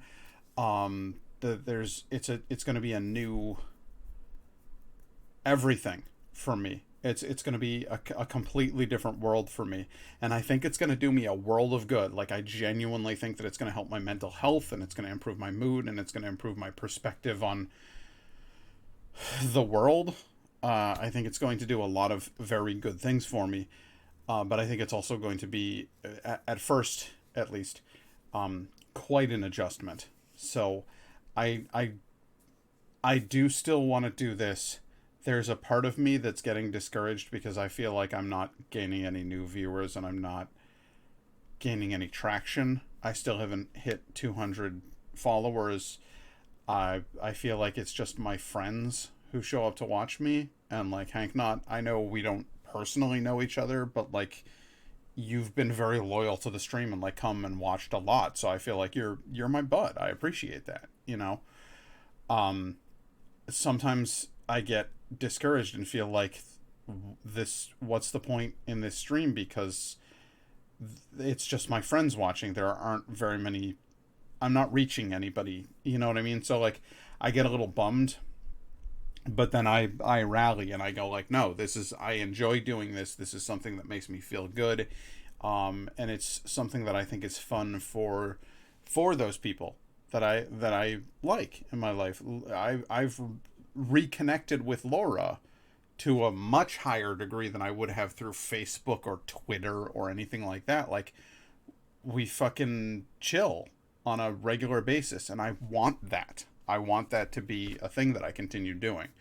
So I guess I'm just asking you guys to be patient with me while I go through some changes, because I fucking need this new job. Like, I cannot continue doing the thing that I'm doing in retail. It is absolutely destroying me. And I put in my 2 weeks notice. It's official. They know I'm leaving. There's no turning back now. I'm done with my retail job. It's on good terms. I haven't burned any bridges, but this is happening now. You know what I mean? And so it's just it's gonna be a little bit of a weird period. So I hope you guys will hang with me.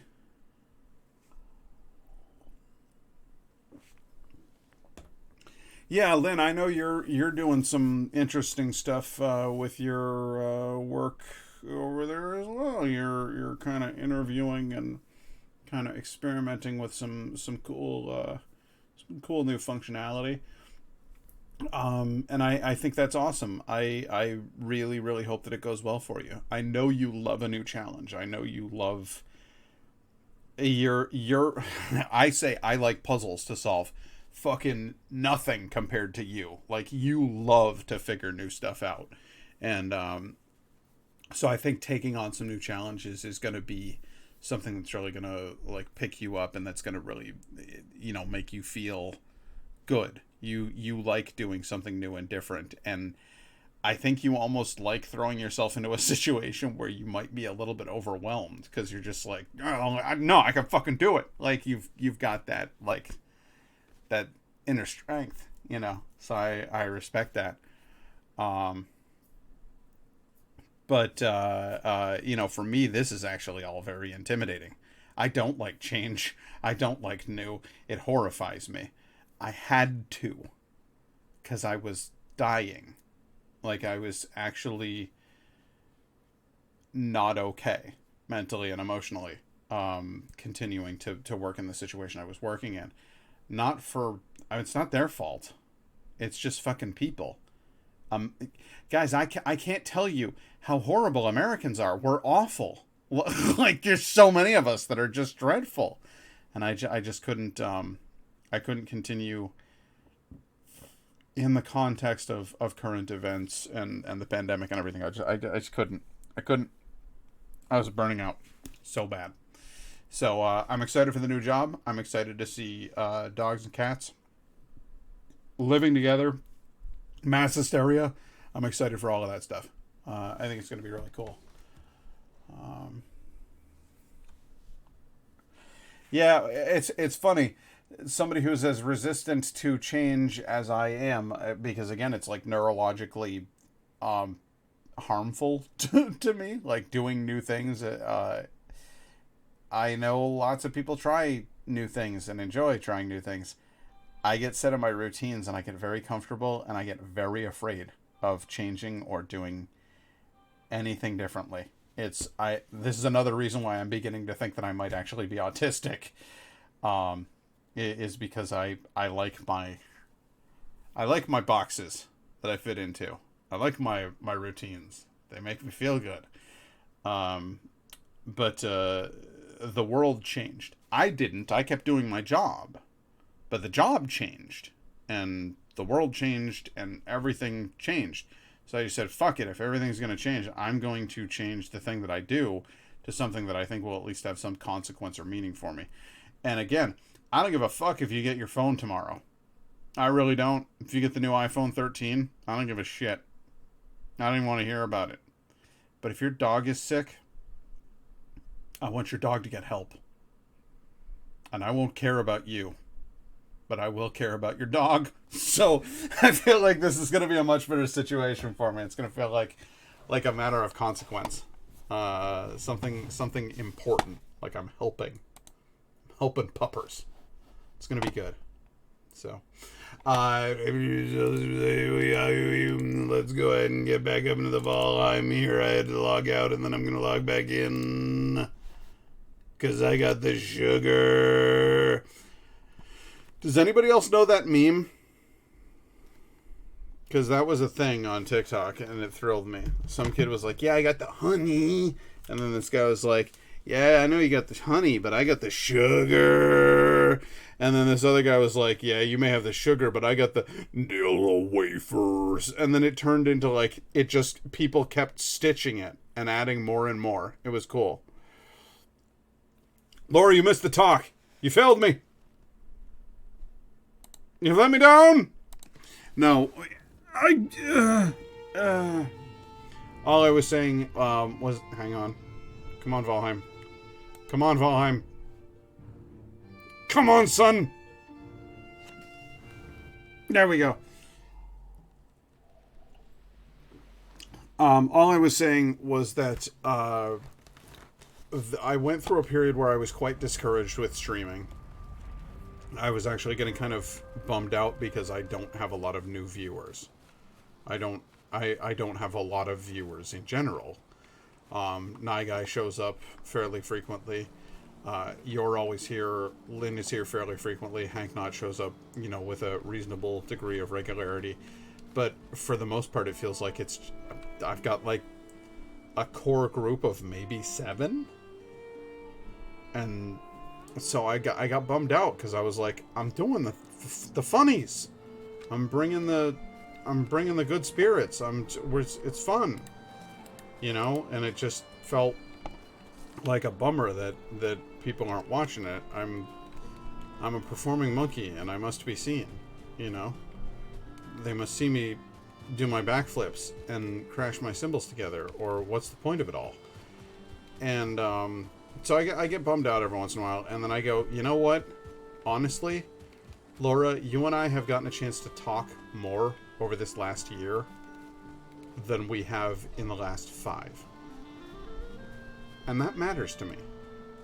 So even if I don't really wind up expanding the stream into something, that makes me internet famous, and even if I don't expand the stream into something that makes me money, even if it's just the thing that I do where my friends and I get together and we chit-chat about what's going on.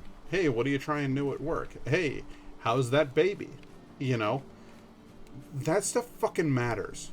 And so I'm just gonna fucking keep doing this thing.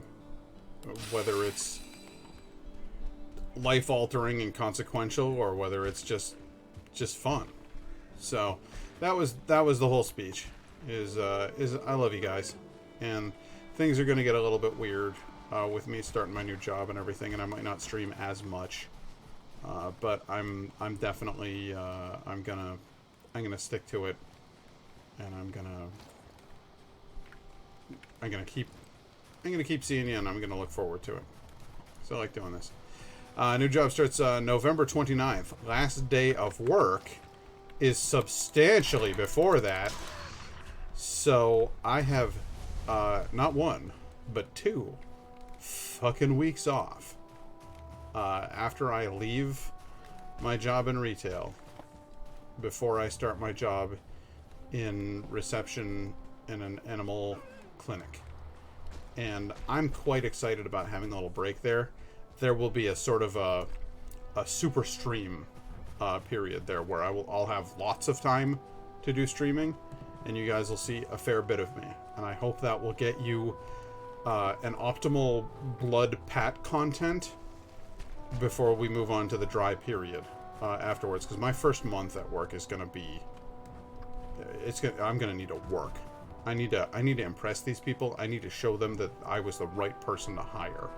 And I genuinely think I was. But I need them to know that, you know? So I need to be in there learning all the shit that I can and, you know, not goofing off. And I'm probably going to be tired. And it's going to be worth it. So, that's the plan. I'm so stoked, though. I fucking disassembled my computer and installed a water cooler. Who've they got that can do that? None! No one! So I'm quite convinced that I will be good at assisting them with their... What the fuck is that? That appears to be a man made out of stone, and he's like a mountain boy. Oh my god. Oh my god, he killed that wolf. It's a stone guardian, and he... Oh my god. Oh dear Jesus Christ. He just 1/3'd my health. With one hit.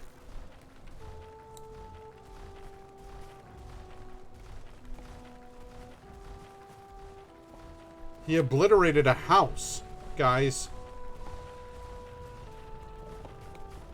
I'm very worried about this thing.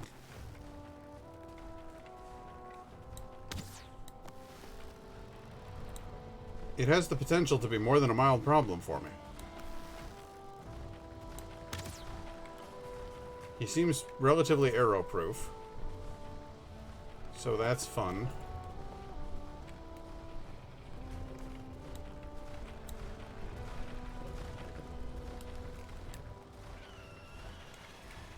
There's a bird. That's not a bird. What is it, a dragon? What the fuck? Are you guys gonna fight each other? Good. It is well that you should fight each other and not me.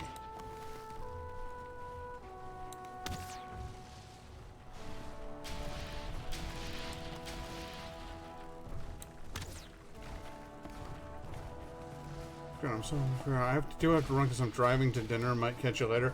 Okay, Laura, have a great night. I'm sorry.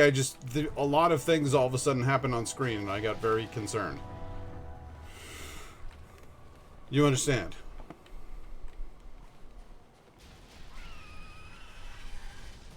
No. I don't need 2 birds. 2 drakes.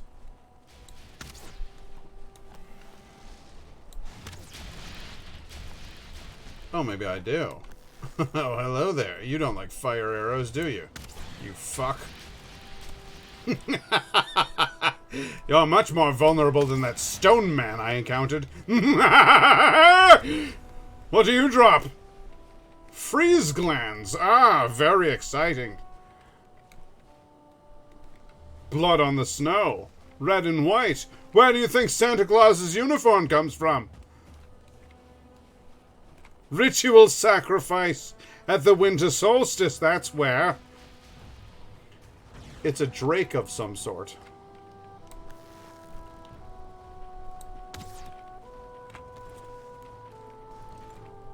Now I have to find a way to fuck this guy up.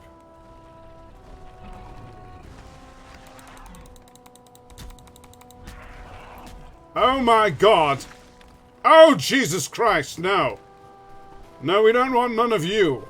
I can tell that now. I made a mistake in engaging you in combat. No, you have the high ground now. I'll fuck off. My apologies, sir, for intruding on your territory. Good God, man.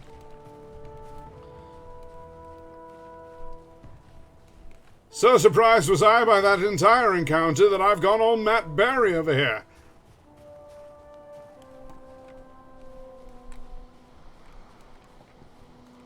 I thought the mountaintop was just going to have wolves on it. I didn't think it was going to be men made out of stone and fury.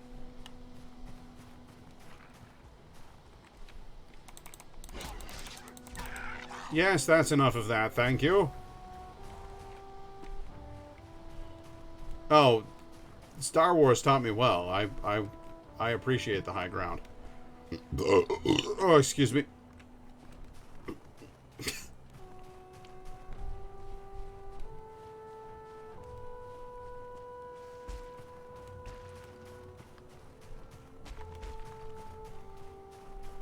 So what have we up here? Oh!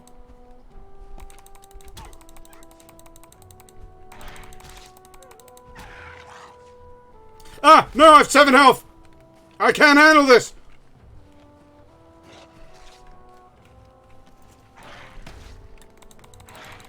You fucking prick!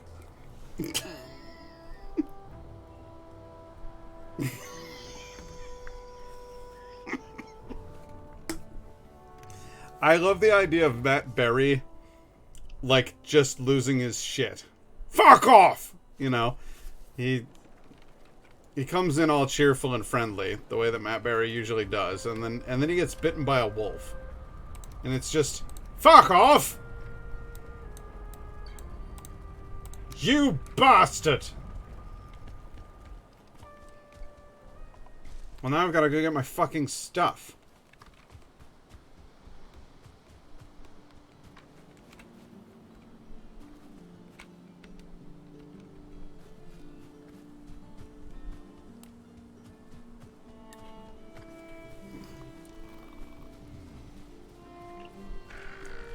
Oh no. No, not the pigs. No, not the pigs!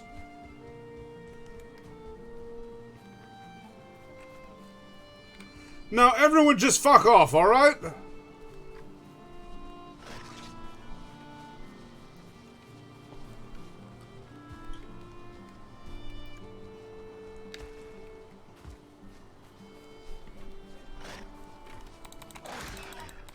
You're gonna get punched to death. You like it?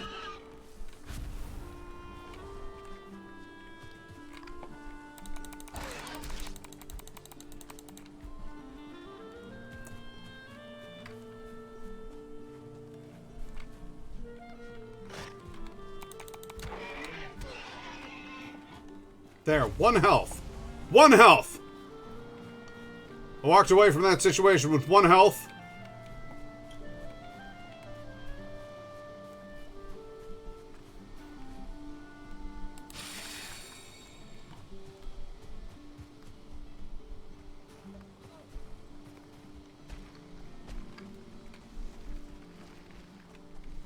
I did well.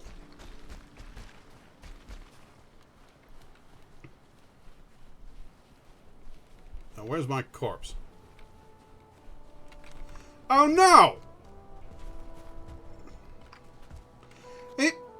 I died of falling damage. I hate this game.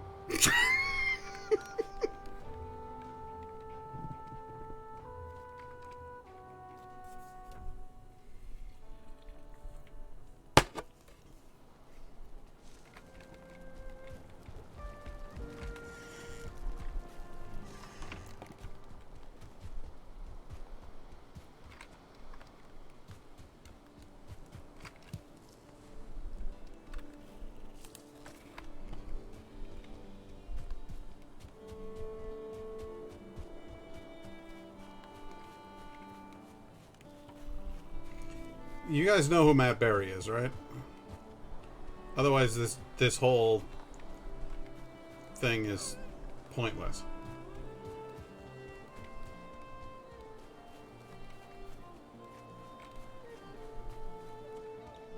Hank Nod, did you ever watch the IT Crowd?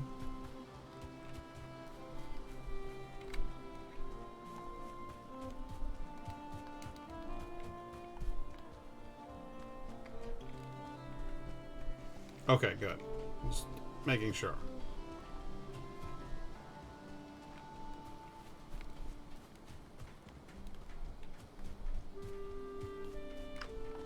Much like the artist I'm referencing, I'm rather prone to making an ass of myself, so I like to make sure that people know what I'm talking about, otherwise, well, what's the point? Items recovered. You are freezing. Well, of course I'm fucking freezing. Now, if you'll excuse me, I have to go get my shit.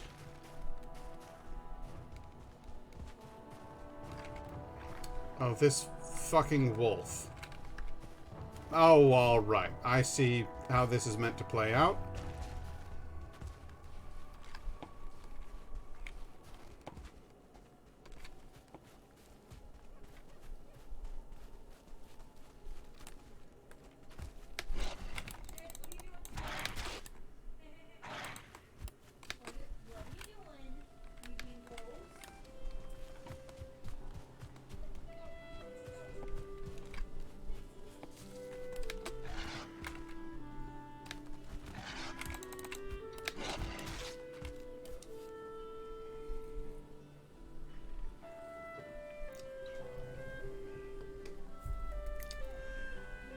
I confess at this point I'm a little bit frustrated.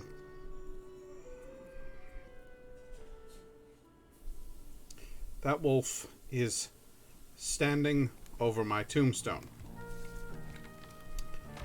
It's a bit difficult to go and collect my personal belongings when they're being guarded, rather voraciously, I might add, by a wolf.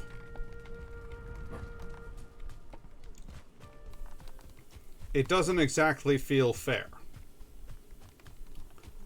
The good news is, he's fucked off because he came out to try to eat me. So, my theory is that if I go around where I just died, I'll miss the wolf, right? And I'll be able to collect all of my armor and weapons and so forth, and then that wolf dies in 2 hits.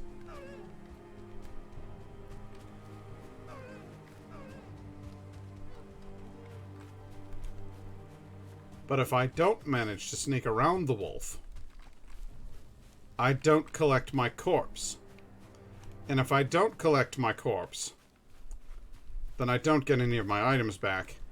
And then this whole round ends very poorly for everyone involved. Everyone involved being me. There's the fucking wolf again. He's after my Lucky Charms. There's fucking 4 of them! How is that meant to be survived? How is that fucking fair? That's a load of horse shit right there. Fucking 4 wolves. Fuck you.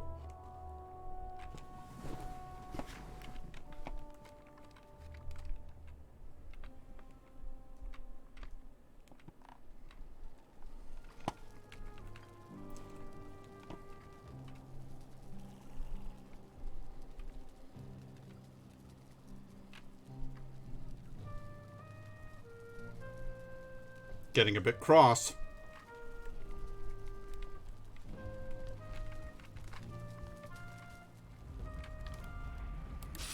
One of those. Drink it so you're not injured. Drink that, drink that, drink that. Alright, now we run back to the fucking 4 wolf hole. Where there's just wolves. Just thousands of fucking wolves. Let's see how that whole thing goes for us. Again. Because it's not as though it's the first time we've done it.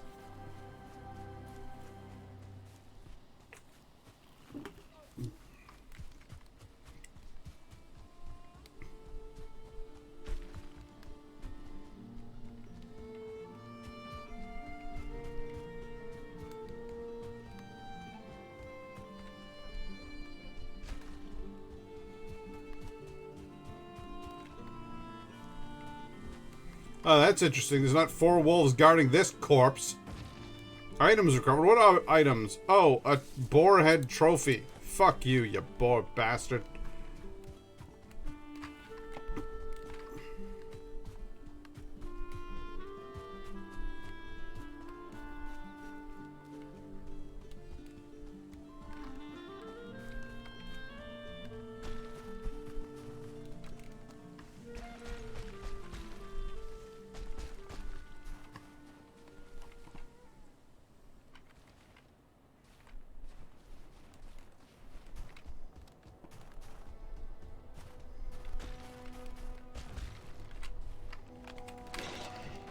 Ha! I got my shit back.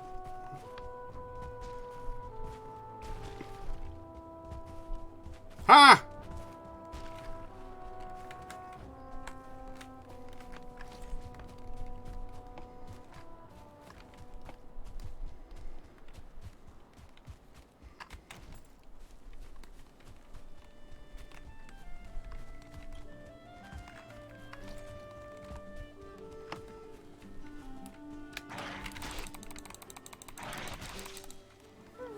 Yes, well, you've killed me. Well done. Now run back to your fucking base on the top of the mountain, I mean. That's fine. That's fine. Because they'll all go back to the mountain. And my corpse will be clear. So I can just go get my shit now. That was the biggest load of horse apples I've ever encountered in my fucking life. Caramelized onions, I feel, are very underrated. Oh my goodness, yes. Onions in general are marvelous. No, I don't want to fucking play with you. Go away.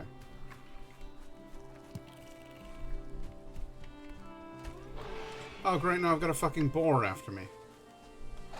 Am I gonna get killed by a fucking boar?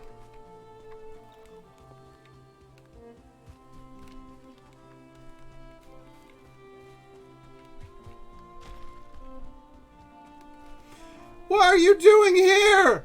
No, you go back to your fucking home on the mountain. What the fuck is happening to my fucking life? Why has it gone so wrong? What?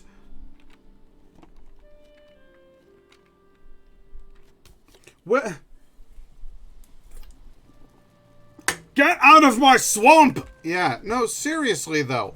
What in the actual blue fuck is going on here? They're literally just parked on my corpse.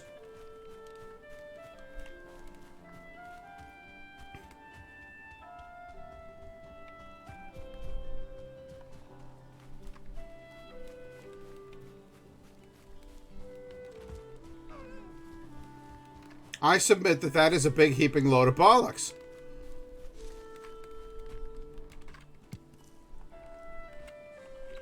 And dog's bollocks at that. Dingo's kidneys even.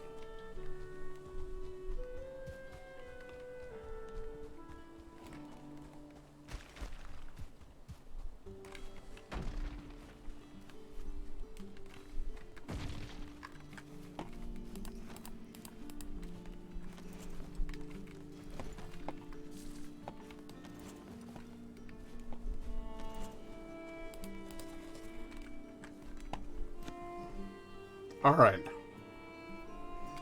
I'm gonna go kill every wolf on that fucking mountain. They will pay in blood for the embarrassment they have caused me. I see you running back up there.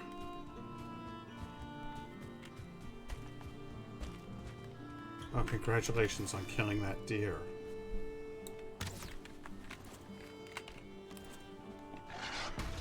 Yeah, you gotta bite through a fucking wooden shield, you piece of shit!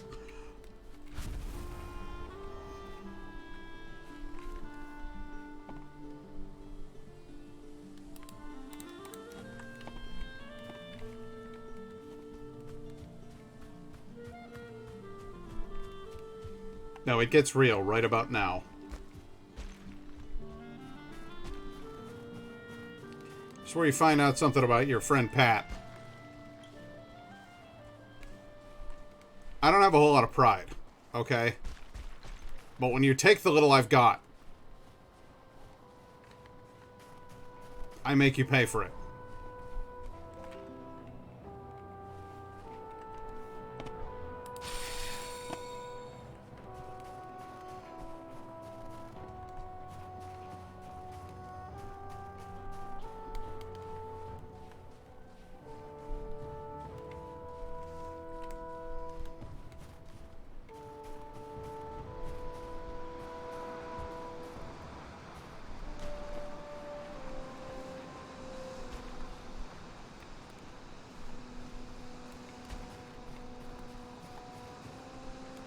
Canis lupus, canis mortus est.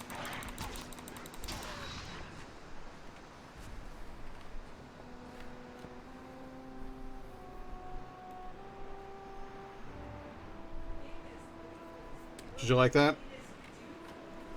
What did you say, babe?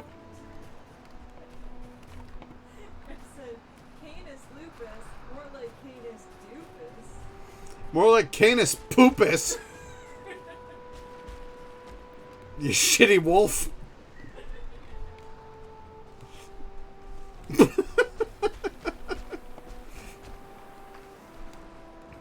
You know, there's a lot of streamers out there with girlfriends, but they don't contribute. They got nothing. I got a legit girlfriend here.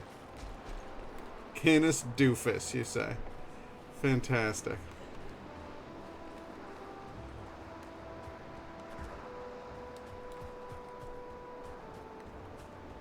I dare say he got my dander up, that wolfy fellow.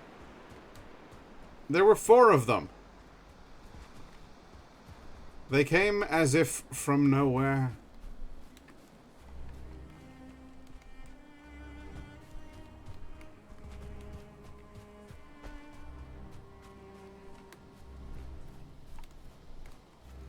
Well, that truly was the crappiest of expeditions. I went up to the top of a fucking mountain, and what did I find?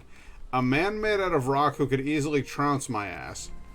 And a hut that had... What was in that fucking hut, anyway?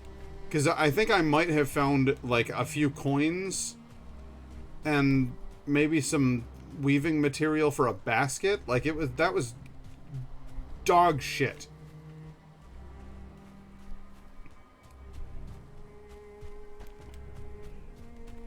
The investment I made...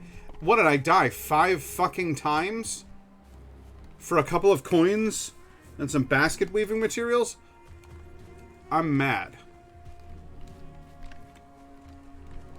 I'm shook. What did you just say to me? What was that sound?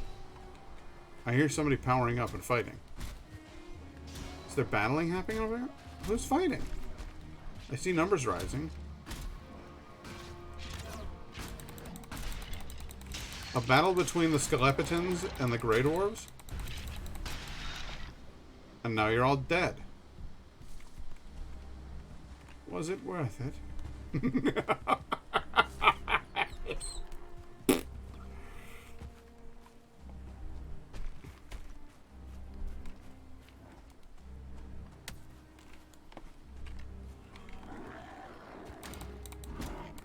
Don't ever throw a rock at me again, you pile of garbage.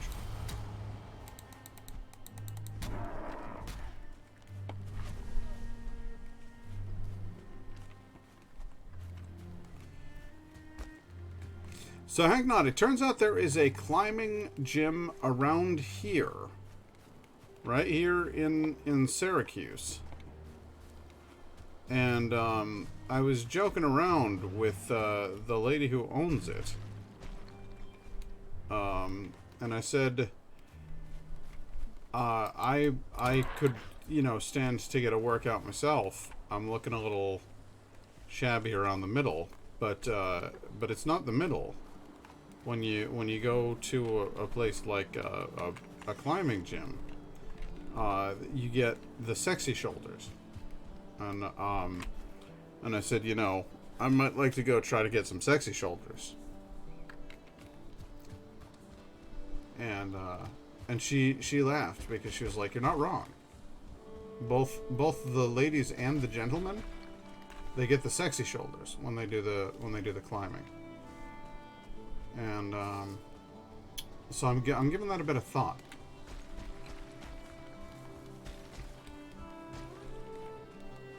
Get the muscles in the back, get those sinewy muscles up in your back, in your shoulders. That's some good stuff. It's a good look on anybody, really.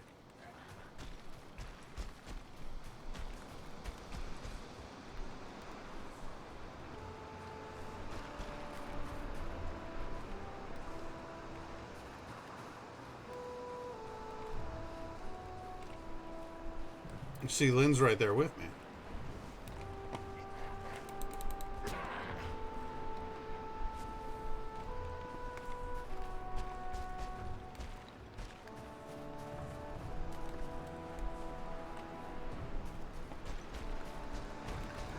Oh, hello there, dogs.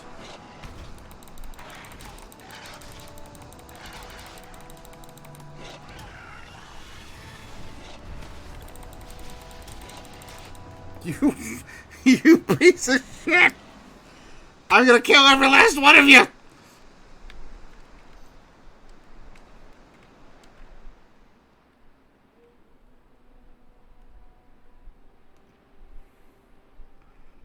It doesn't feel like a workout.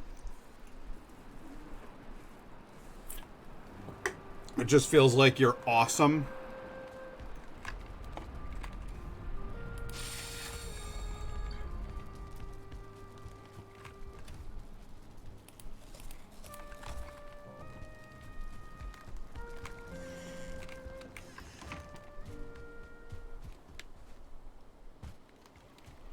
He thinks I was joking.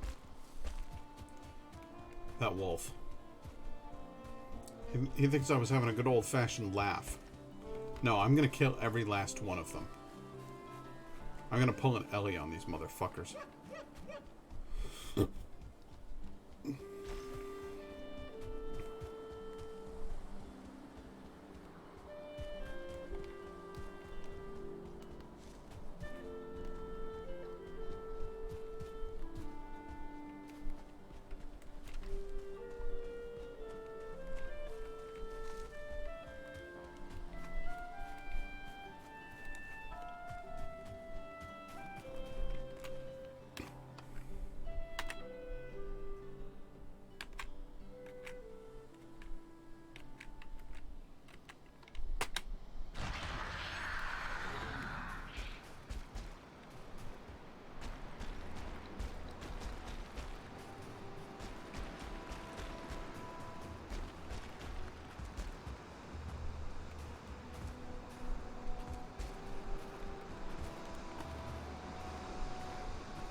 Oh, fuck.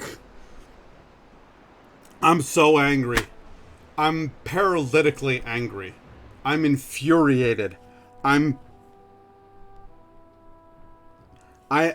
haven't been this mad at a video game since yesterday when I was playing Nightmare Reaper, and you had to put a power source into a lift, and then you had to press the switch to lift it, and I found the power source, and there was no place to put the power source because it was a glitch, and you couldn't actually finish the level, so I had to start the level over.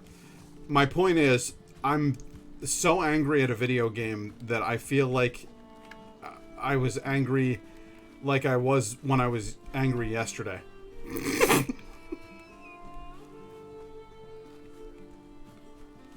I'm very mad.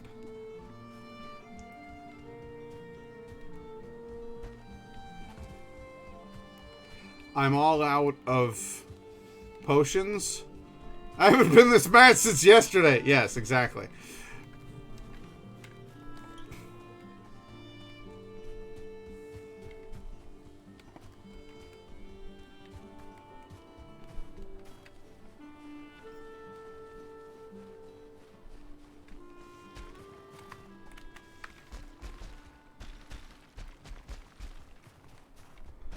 I'm freezing and I'm taking damage from that freezing. Just to get back up here.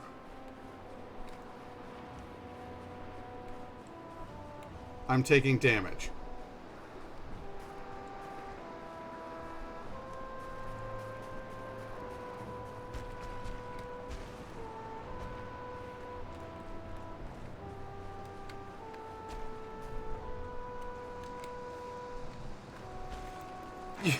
You've all right, guys. I'm gonna call it because I can't get my body back.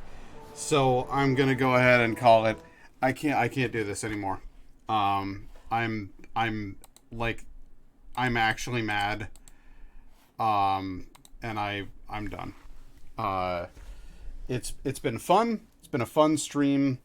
I don't actually have to torture myself.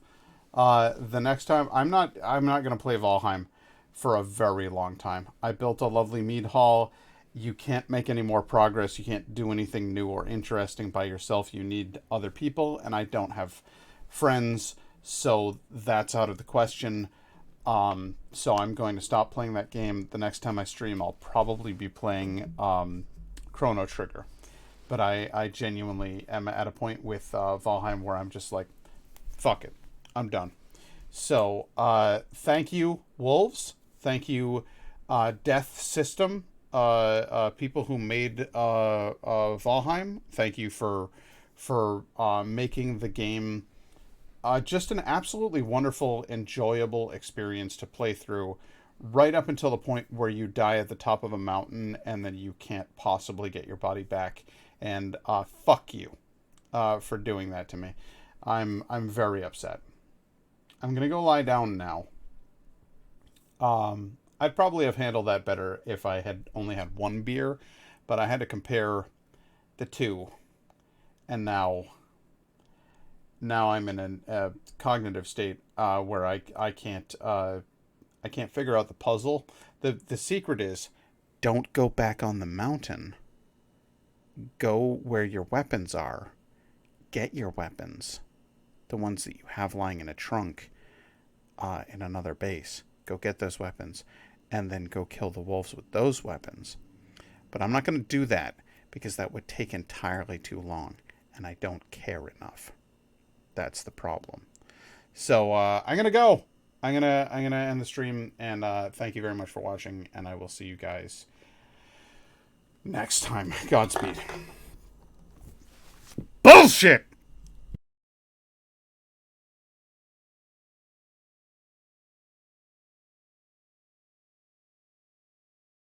I'm fine. It's a joke. I'm fine.